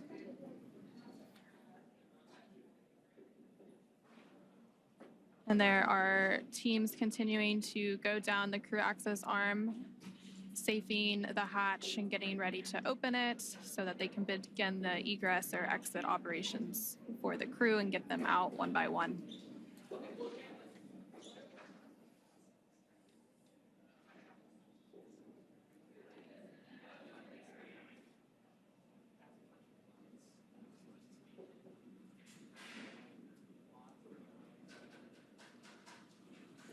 Crew-10 again there on your screen, patiently waiting for that hatch to open. Once that hatch opens, they'll egress 1 crew member at a time. And again, they still need to follow, ensuring that we are not bringing any FOD in or into the Dragon spacecraft and the crew arm itself.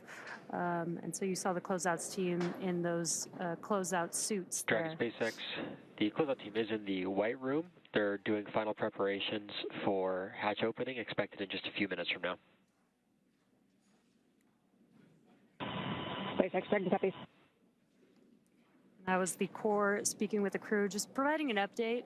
They are inside of Dragon, so they can't see outside from the seats that they're in. So the core is just letting them know that the closeout team is inside of the crew access arm, inside of the White Room, and preparing to open that hatch shortly. And confirming those calls on the crew side is the commander for Crew-10, Anne McClain. She's in the center right of your screen. So from left to right on your screen, you have Roscosmos cosmonaut Kirill Peskov, NASA astronaut Nicole Ayers, NASA astronaut Anne McClain, and then JAXA astronaut Takuya Onishi.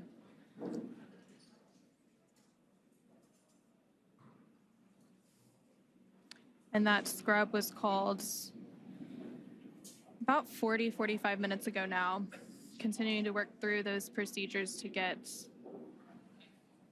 the crew egressed from the spacecraft.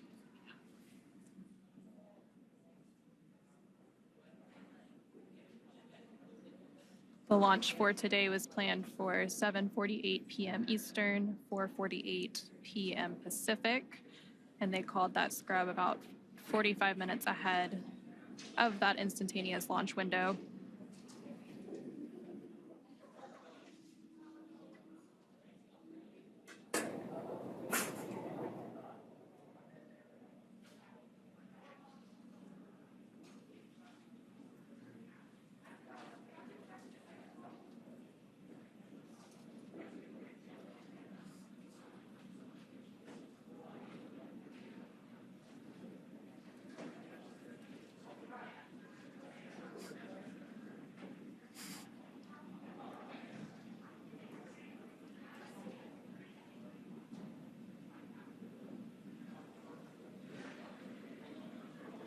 Again, if you're just now joining us, we did have a scrub for the Crew-10 launch today.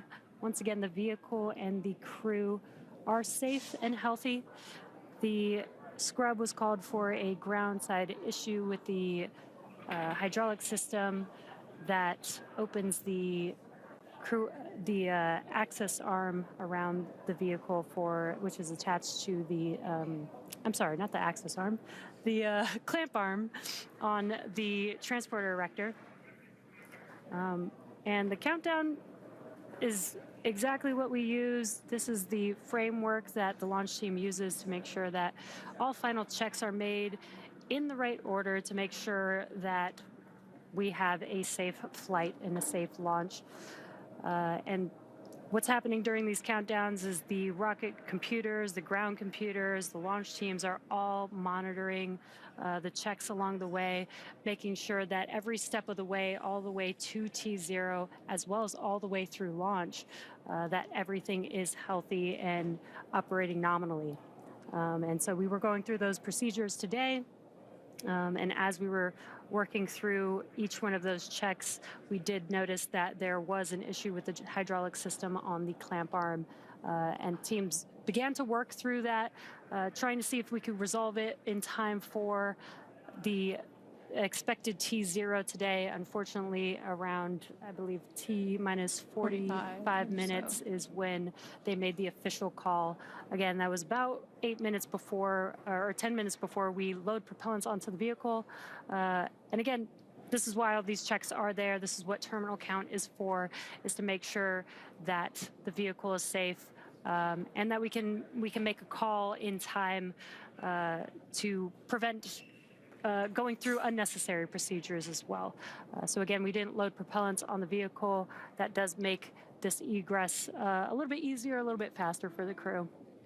And that clamp arm that we keep referencing, so those clamp arms are on the transporter erector that the Falcon 9 is on top of, and they are located around the second stage of Falcon 9. There you can see them on your screen right above the lower thirds.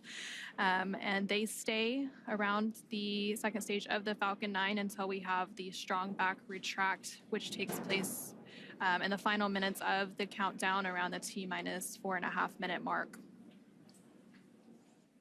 Exactly, and the purpose of the transporter erector, the strong back, is we have the propellant lines, avionics, umbilicals attached to the vehicle. It also provides support and brings the vehicle vertical for launch. And just about 4.5, 5 minutes before T0 is when we open up those clamp arms, move the TE just a couple degrees away from the vehicle, to prepare for liftoff, and then at T0, the TE moves even further away to clear the way for the vehicle as it lifts off. And so, unfortunately, we had an issue with the clamp arm. It wouldn't have been potentially able to open up fully. So the teams are working through whatever that issue, that root cause of that issue is, to make sure that when we do go for launch, those clamp arms will fully open and will clear the way for the TE to be able to recline appropriately for liftoff. And there you're getting a great 360 view of the launch pad. You can see some of the other launch complexes in the background as well. Again, it's a very active launch area down in Florida. Launches are constantly happening. This one was scheduled to take place from Launch Complex 39A there on your screen. And you can see Falcon 9 standing tall with Dragon atop, with Crew-10 currently inside as they work through those egress procedures with the SpaceX team. Again, there is a lot of coordination that went into today's preparations leading up to the final minutes before we scrubbed. Communication between the NASA teams, the SpaceX teams, everyone is working to make sure we're all on the same page, we're all comfortable and ready to launch. And of course, we'll launch once everything is in tip-top shape and we're ready to go fly the crew to the International Space Station.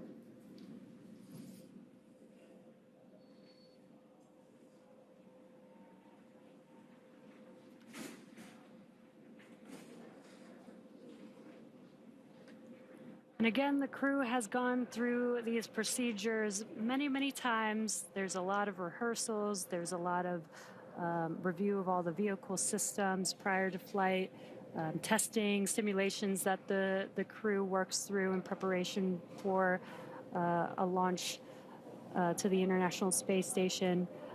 So all of these, the crew did go through several of these before. We did a dry dress rehearsal. This is almost just like a second dry dress rehearsal for them. And when the vehicle is ready, I'm sure the crew will be ready to go and excited to go to the International Space Station. Practice makes perfect, so the more practice, the better, really. Exactly. And the crew, there you can see on the right hand of your screen, they've been training for their mission to the International Space Station for well over a year now, getting ready for all of the different science and maintenance activities that they will do on board once they make it to the International Space Station. Once on board the International Space Station, they will complete a brief handover period with the Crew-9 crew that is currently orbiting on the International Space Station. Once that handover period is complete and the weather looks good, Crew-9 will return home, splashing down off the coast of Florida, bringing it into their mission. And again, this is part of the rotational crew missions that we do to the International Space Station about every 6 months or so as part of NASA's Commercial Crew Program. Anna, you mentioned the science that they do. So preparing for a launch is just only a very small portion of what they're training for. They're preparing to do a lot of science experiments, and 6 months is a very long time for them to get a lot of work done on the orbiting laboratory. Yep, and the International Space Station will actually celebrate its 25th year of continuous human presence this year. And in that time, there have been thousands of experiments conducted in microgravity. And that microgravity environment in low Earth orbit really provides a unique environment for science and research technology demonstrations that just can't be done here on Earth. And some of those science and research activities that the crew is planning to conduct includes a thermally assisted material flammability test to understand fire growth and reaction in microgravity. And this research could contribute to future spacecraft and facility designs. They'll also engage with students worldwide via ham radio. And researchers from that investigation recently launched related science to the moon aboard Firefly's Blue Ghost, aiming to bridge current navigation systems with emerging lunar-specific technologies. And then the astronauts there on your screen themselves also serve as test subjects. So we have NASA's Human Research Program that does a multitude of different human studies on the crew themselves. And one of those studies that began a couple of years ago is known as CIPHER. So one of the crew members is part of that human research study to provide valuable insights for future deep space missions. But again, that's just a sampling of the more than 200 different investigations that they will participate in and help researchers on Earth conduct while they complete their mission at the International Space Station in low Earth orbit. Again, the launch of Crew-10, which you can see that crew on the right-hand side of your screen, comprised of NASA astronauts Anne McClain, Nicole Ayers, JAXA astronaut Takuya Onishi, and Roscosmos cosmonaut Kirill Peskov. That launch for today that was originally planned for 7:48 p.m. Eastern, 4:48 p.m. Pacific was scrubbed with about 45 minutes left in the countdown right before the crew access arm was planned to retract. It was scrubbed due to a hydraulics ground issue related to the clamp arm, which is holding, there are two clamp arms holding the Falcon 9 rocket in place on the launch pad or the transporter erector. Those clamp arms are located around the second stage of the Falcon 9, which you can see there now on your screen. After that launch scrub was called, the teams immediately began working through processes to egress the crew from the spacecraft, but the pad team had already left the pad, so they had to drive back out. They have since arrived to the launch pad, and they are up in that crew access arm that you can see on your screen that is connected to the Dragon spacecraft at the top of the Falcon 9 rocket. And so they are working to safe the hatch around the Dragon Endurance spacecraft. Once all that safing is complete, they will open the hatch and begin to get the crew out one by one before they take them back to the crew quarters at NASA's Kennedy Space Center in Florida.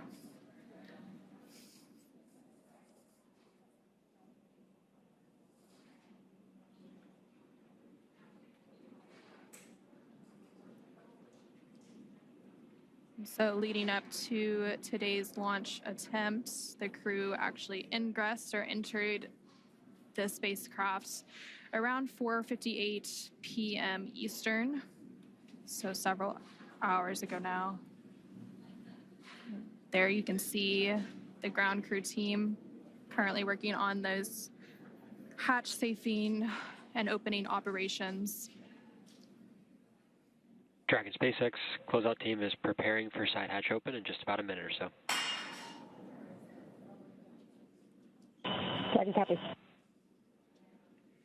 And again, some comms from the core here in Mission Control at SpaceX in Hawthorne, California, communicating with the crew, just letting them know that the closeout team is there outside, just right outside of the hatch, working on opening that hatch for them. Again, they're still inside of the Dragon spacecraft, and there you can see them in their seats. So they can't see what's going on outside of the vehicle, which is why the core is there to help communicate.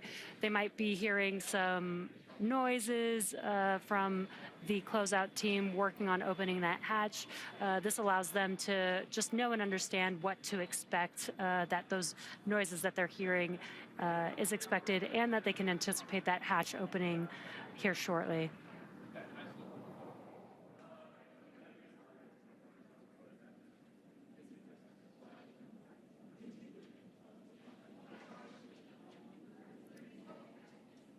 And the crew there using their pads that they would use during their flight.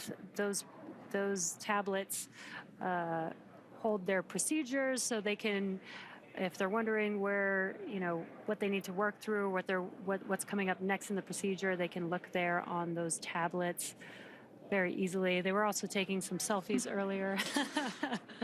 Maybe some good memories of what's leading up to their future launch to the International Space Station. You got to make the most of it, that's for sure. Absolutely. And the two of the crew members there on your screen are veteran astronauts, so they've flown previously. So Anne McClain as well as Takuya Onishi have both been to the International Space Station before, so I'm sure they're familiar with launch scrubs and all the procedures and processes that go into that. Again, this is exactly why, we go through a countdown. We have automated checks. We have automated checks. We have manual checks. We have a whole team in Mission Control here in Hawthorne that monitor the vehicle and all of its systems to make sure that everything is good, that we have a team monitoring all the ground systems to ensure everything is good. Again, if we are not 100% sure that we are safe, that we can launch safely and reliably, we will call a hold on a launch just like we did today, and we will wait until we are ready with another backup opportunity, hopefully in the next day or two.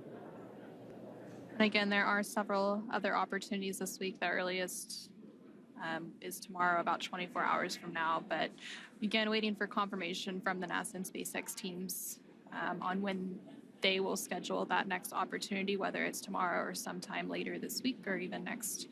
And there on your screen, you can see the closeout team. It looks like they're beginning to work to open the hatch.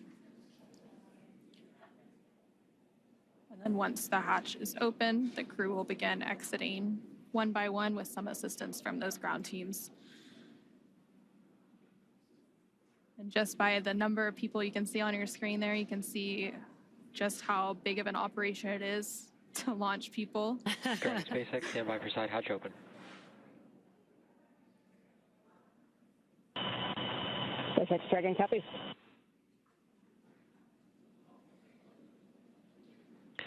And Dragon SpaceX, hatch is open, so we'll be handing you off to the closeout team for egress.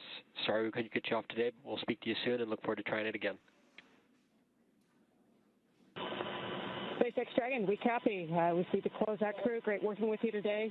Kudos to the whole team. I know it was a lot of work to try to get it to go, but like I said earlier, we'll be ready when the equipment is.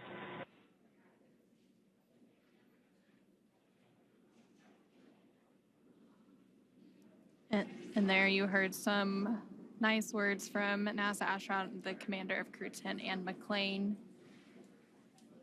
talking about the scrub, but also talking about how grateful they are for all of the teams and the work that they've put into today's opportunity, even though it didn't go as they planned. But again, there are additional opportunities that will be available once the teams work through those ground issues on the hydraulic system for the clamp arms. And again, we also heard and saw on our screen a moment ago that the hatch for the Dragon spacecraft Endurance has now been opened. So those closeout team members will begin removing the crew members from their seat one by one. And then from there, the crew will go down and get into their vehicles and be taken back to crew quarters.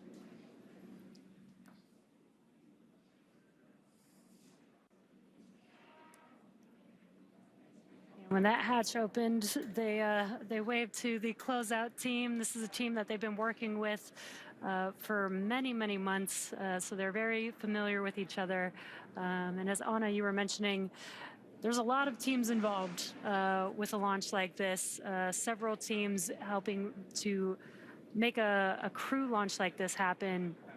The closeout team working with the crew side by side, obviously the crew itself, the operations team that helps train the crew for launch. Then there's a lot of training with NASA for the science. So there's several teams that are involved with a mission like today's, and it's okay that we're not going today. We will go when every single one of those teams is ready to go. Yep, and we also have the SpaceX Mission Control here in Hawthorne, as well as NASA's Mission Control team for the International Space Station in Houston, Texas, as well as the launch control teams in Florida. So really a huge undertaking to launch humans to space successfully. And we've been launching people now to the International Space Station for almost 25 years, with that 25th anniversary of continuous human presence coming up later this year. Yeah, and the NASA astronauts have been flying with SpaceX for the past 5 years, since Demo 2 in May of 2020. And this will be the 10th rotational crew mission, making the 11th with NASA and SpaceX. Yep. And those crew rotations, they're also intricately timed. So the crews typically spend around 6 months aboard the International Space Station once they get up there. So the current crew rotation that's up there is Crew-9, which was the 9th rotational crew mission for SpaceX flying NASA astronauts to the International Space Station.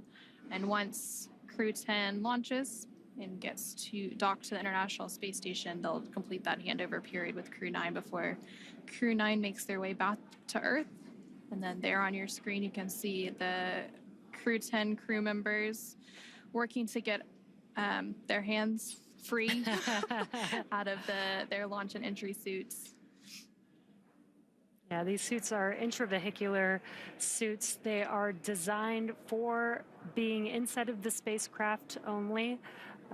They help keep the astronauts cool. It's almost like they have a mini self AC system, but it also helps protect the crew in case of a cabin depressurization during a launch. So they're not going to egress those, or egress. I mean, the suits are kind of like a miniature spacecraft, but they won't be getting out of their suits now, but they are just getting their hands free so that they can help safely climb out of their seats and out of the spacecraft. And typically, once we launch and the crew is safely inserted into orbit, the crew will often get out of those suits for the phasing ride as they catch up to the International Space Station to get a little bit more comfortable, since that can be sometimes a lengthy ride. If we had launched today, it was actually on the shorter end for phasing. It would have been about 10 hours to get to the International Space Station.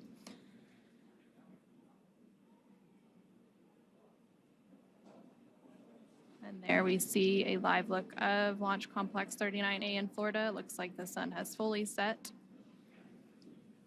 And we now have one of the crew members of CREW-10 out of the Dragon Endurance spacecraft, another following right behind. And it looks like those are the two mission specialists for CREW-10, so JAXA astronaut Takuya Onishi and Roscosmos cosmonaut Kirill Peskov. They are now safely out of the Dragon spacecraft, followed there by NASA astronaut Nicole Ayers. And then last but not least, making her way out of the Dragon spacecraft is NASA astronaut Anne McClain. Must be nice for them to be able to stretch their legs after the last few hours sitting in the Dragon spacecraft. They are now currently in the White Room, but they'll be making their way down this crew access arm here in a moment. And again, the closeout team is there to help assist the crew, make sure they, as they were egressing the spacecraft, that they didn't damage their suits, helmets, and making sure that the crew is safe while they're in their spacesuits. These are some pretty hefty spacesuits, so might not be as easy to walk around in like normal clothes. So that's what the crew is there to help with. They're also going to make sure that the vehicle is safe before they exit the crew arm as well.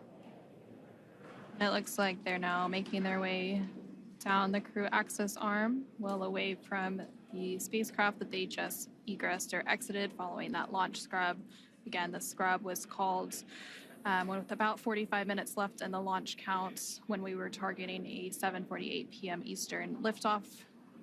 That scrub was due to a ground hydraulics issue with the clamp arm on the transporter erector that the Falcon 9 sits atop.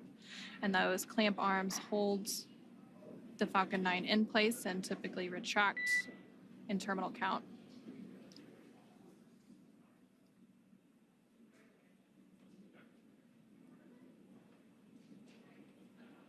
And the crew will now begin to make their way down to the base of the launch pad, where they will then get into the vehicles that brought them here several hours ago and return to crew quarters.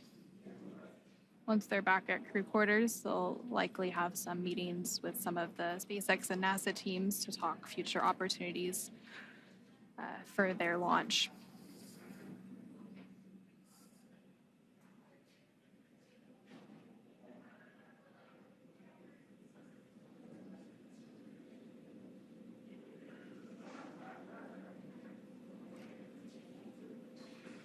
CREW-10 members making their way downstairs.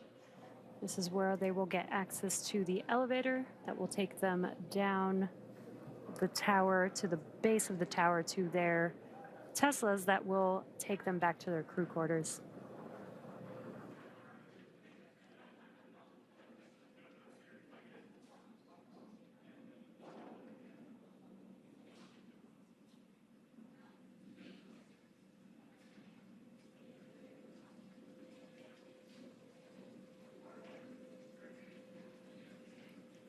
Looks like several members of the closeout team are following right behind them. They're getting into the elevator that'll take them down to their vehicles, and then they will drive off back to crew quarters at NASA's Kennedy Space Center in Florida. And there you're seeing a live look of those vehicles standing by for them. Again, they've been standing by since the closeout team arrived about 45 minutes ago.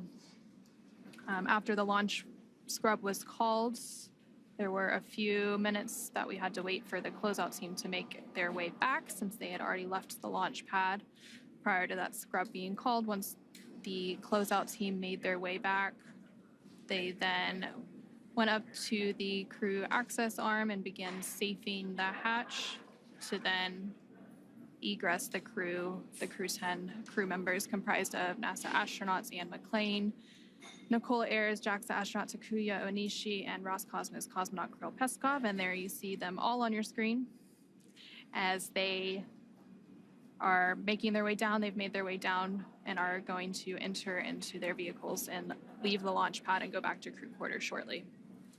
Yeah, they're going to get into their Teslas. These Teslas are special made for the crew, where they have the ability to attach their umbilicals to help keep cool air flowing through their suits. Once they enter those Teslas, again, they'll make their way back down to their crew quarters, where they will stay quarantined until they have their next launch opportunity. And there you can see the crew now ingressing those vehicles.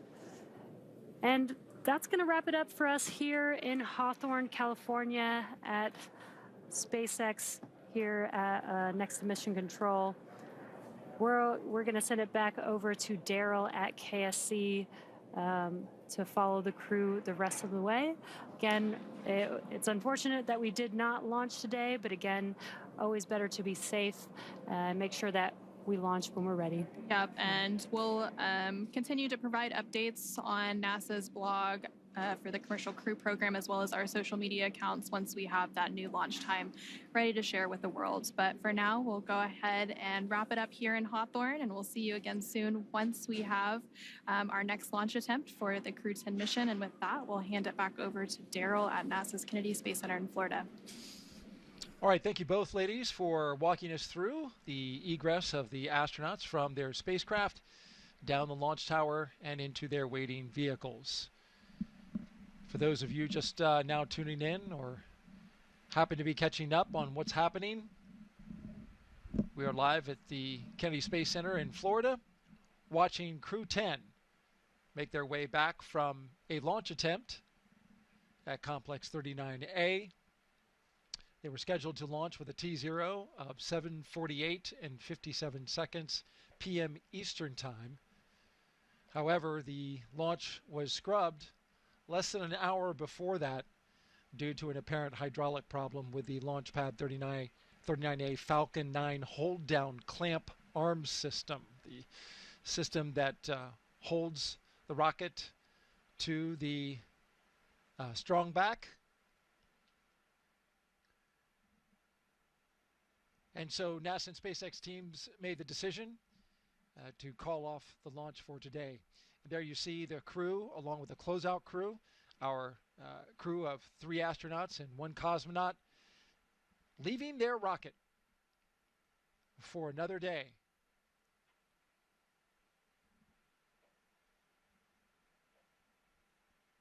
So, of course, Jessica, the understanding is, with astronauts that they're always ready, but they got to be feeling some disappointment.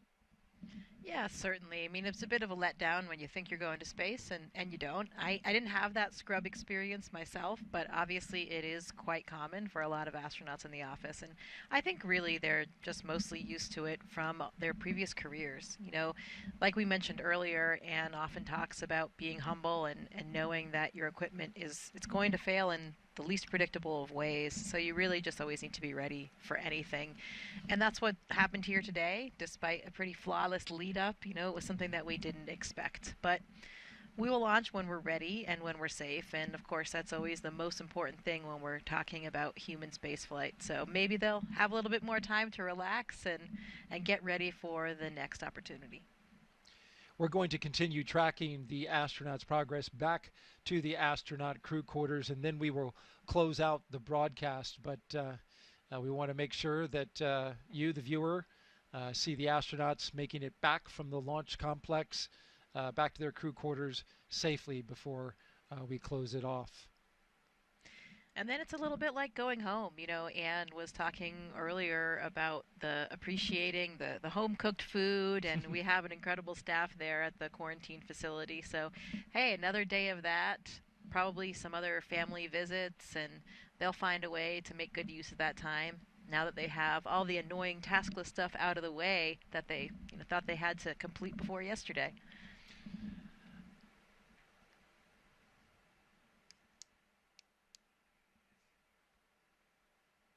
From what I've heard, things do stay pretty busy right up until the last minute here. So, you know, it is probably still a little bit stressful. You're trying to reply to those last emails and send those last text messages and keep people up to date and close out different questions that people are coming to you with. So this could be a nice relaxing day for them tomorrow.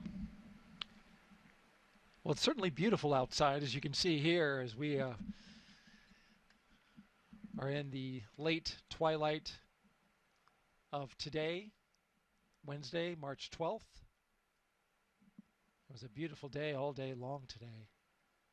Pleasant temperatures outside.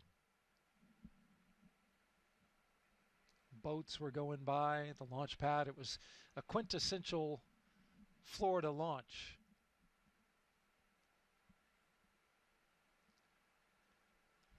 This is that kind of scene that I was talking about earlier when the cars were going in the other direction, and now at night it's even more dramatic with all of the lights and the entourage leading them back. I wonder if they're playing their theme music again. Maybe not. Maybe this time they're kind of sitting in silence, and will they play the same songs on the next opportunity? That's another answer I'll have to find out. Yeah. I mean, it's an opportunity to change up your playlist if you've got the time to do so.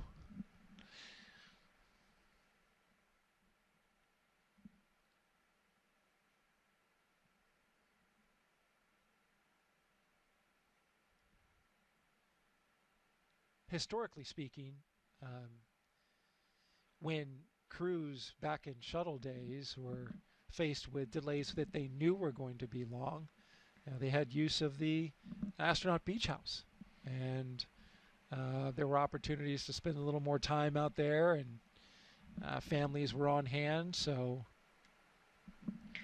Yeah, there could be. We still do use the beach house in this pre-launch quarantine period where the astronauts will go out there with their families, and it's a really nice, iconic, idyllic, gorgeous setting if you've ever seen it. Nice access to the beach and to the ocean, and it just has that real beach house vibe that's pretty relaxing. So I'm not sure whether or not they'll get another opportunity to do that, but, you know, always a good option. Maybe a final run down the beach. What I love the most about that beach house location is the solitude. It's the house and the way Florida looked before anything, came around. It's so natural. The only really significant thing that you see is towering launch pads off in the distance. But we like that. Yeah, but that's right. Around here, we like that. But it's so pristine, and because obviously this is a national wildlife refuge, and it's a secure area, there's so much solitude out there. It's so isolated, and it's so natural. Those sea oats waving in the breeze between the beach and the beach house. You know, my parents had a place just a little bit further up the coast here, so same kind of familiar coastline, and my mom was always commenting on the sea oats and how beautiful they were, and it's so nice to keep all those natural elements. So if they don't get a chance to go out there and relax, and maybe they can use those images that they had when they were out there earlier this week and get into a relaxing kind of state of mind. That's the one thing about the ocean, right? There's always just something so relaxing about looking at the water. It is so true. Peace and tranquility. It's hard to not have that wash over you when you're out there gazing over the ocean. And that is just what the doctor ordered when crews are tired from a long day of launch operations and preparations. Well, we don't know if that's where they're headed at this time. We should caveat, because the decision has yet to be made about when the next opportunity will be, whether or not there will be some work that's required, or whether or not they have enough data to move forward with flight rationale. Of course, we'll have updates for you. Stay tuned to our social media channels as we drive by the other direction, away from the vehicle assembly building and right by our studios here at the Launch 39 complex.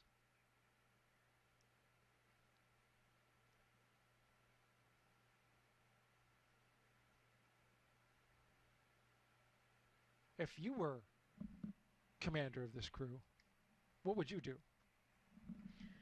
What would I do with the free time?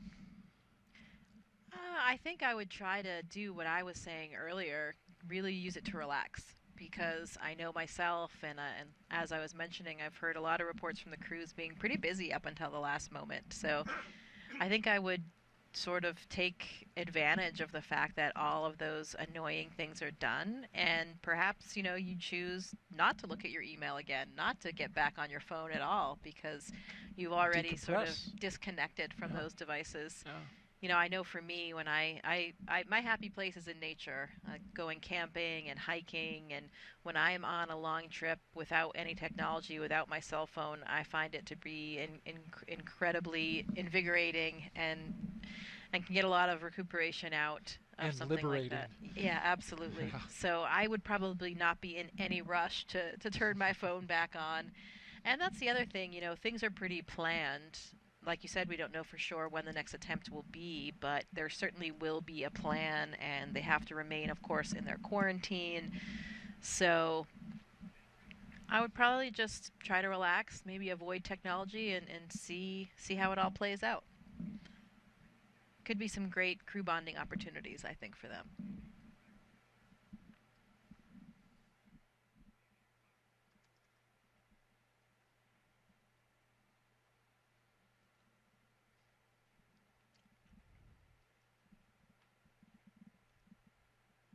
You're watching the crew from NASA SpaceX's Crew-10 making their way back to astronaut crew quarters at the ONC.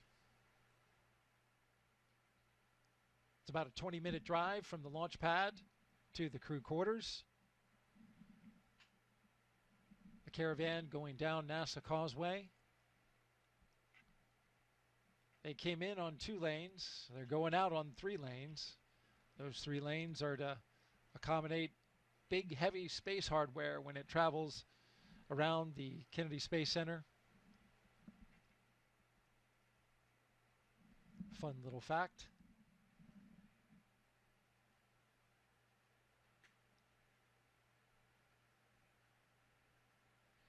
Certainly a great time of year to be launching, though. This weather has been phenomenal, and it's so pleasant to just be outside, which is not always the case here in Florida.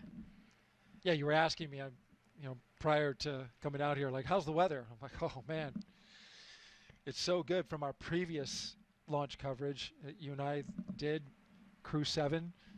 First of all, it was overnight. Yep. Second of all, we were outside. I believe bugs were a factor. Yes. Collecting quite a few of them on the on the launch desk. But yeah, outside now it's just This is why people vacation this time of year. It's the high season for Florida. This is the place to be because we have just about 6 to 7 months of summer every year. So I cherish these days in February and March. Yeah, we know how that feels in Houston too. Oh, yes, you do. We've been pretty fortunate with the weather there lately as well.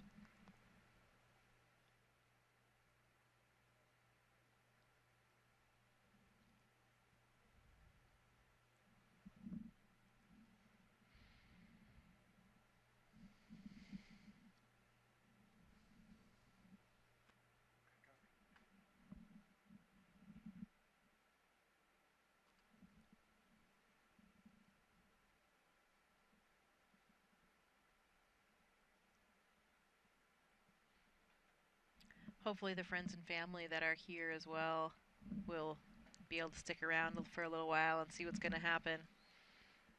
That's always something, you know, when we have these constant changes that can kind of become a stressor for us, is that it's difficult for people to change their schedules and their time off work to be here. So we always feel for that.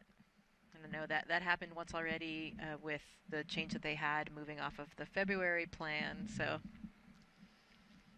see how it all works, but we will be here supporting them, and our colleagues at NASA are in it until the end for sure. So we're here to support them all the way and send them off eventually to space. 100%.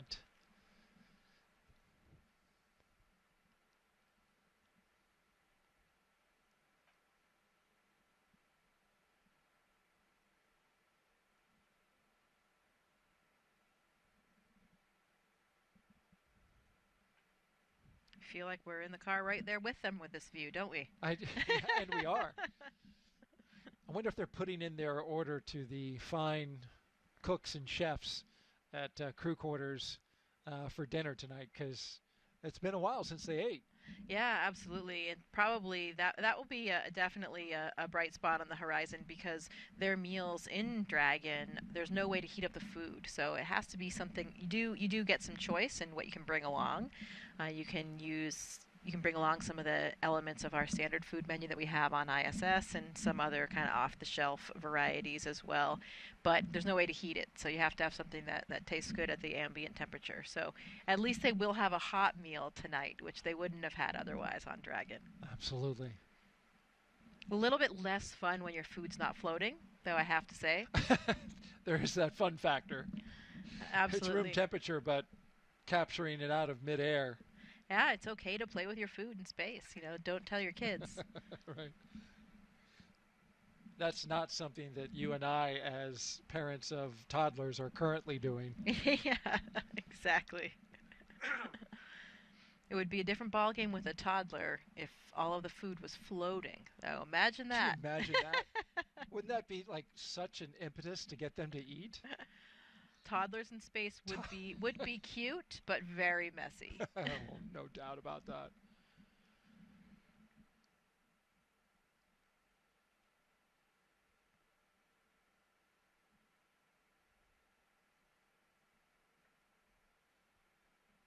Well, I know that would be top on my list when you asked what I would be doing if I were the commander and had a scrub. And that would be definitely some squeezing and cuddling of my toddler. No doubt. You've got a young one at a precious age, as do I. Enjoying every moment of that. I assume it would get a little confusing for them, though. Yeah, I know, right. Especially at that age where, it's difficult to completely understand what your mom or dad is saying. Well, we have arrived back where we started, at astronaut crew quarters, as the gull-wing doors open up. And there you see our Crew-10 crew members waving to somebody who's out there. Yep.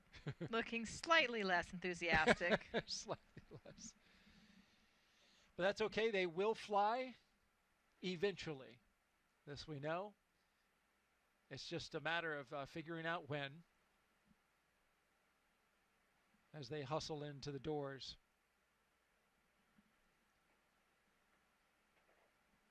Well, folks, that's going to do it for us today.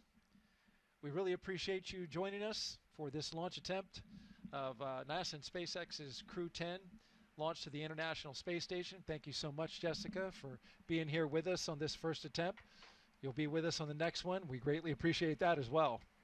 Yeah, thank you. It is a pleasure, really an honor to be here supporting my colleagues on their journey to space, and this is all just part of the journey. Everyone's is different. Absolutely. Just to recap really quickly, we had an issue with some ground equipment, the hydraulic equipment that controls the clamp arms on the Falcon 9 transporter erector, holds the rocket to the pad. It releases at about 4.5 minutes. There was an issue, and they're going to look at that, look at the data, and then decide whether or not to have some work to do or maybe some further data reviews before they decide on a launch date. So make sure you stay tuned to updates that we will have for you. Just head to nasa.gov/blogs/Crew-10. You see it at the bottom of your screen there. We'll have all the information you need to know once we have that available on the next launch attempt. For everybody here at NASA and SpaceX, I'm Daryl Nail for Jessica Muir. We'll see you next time.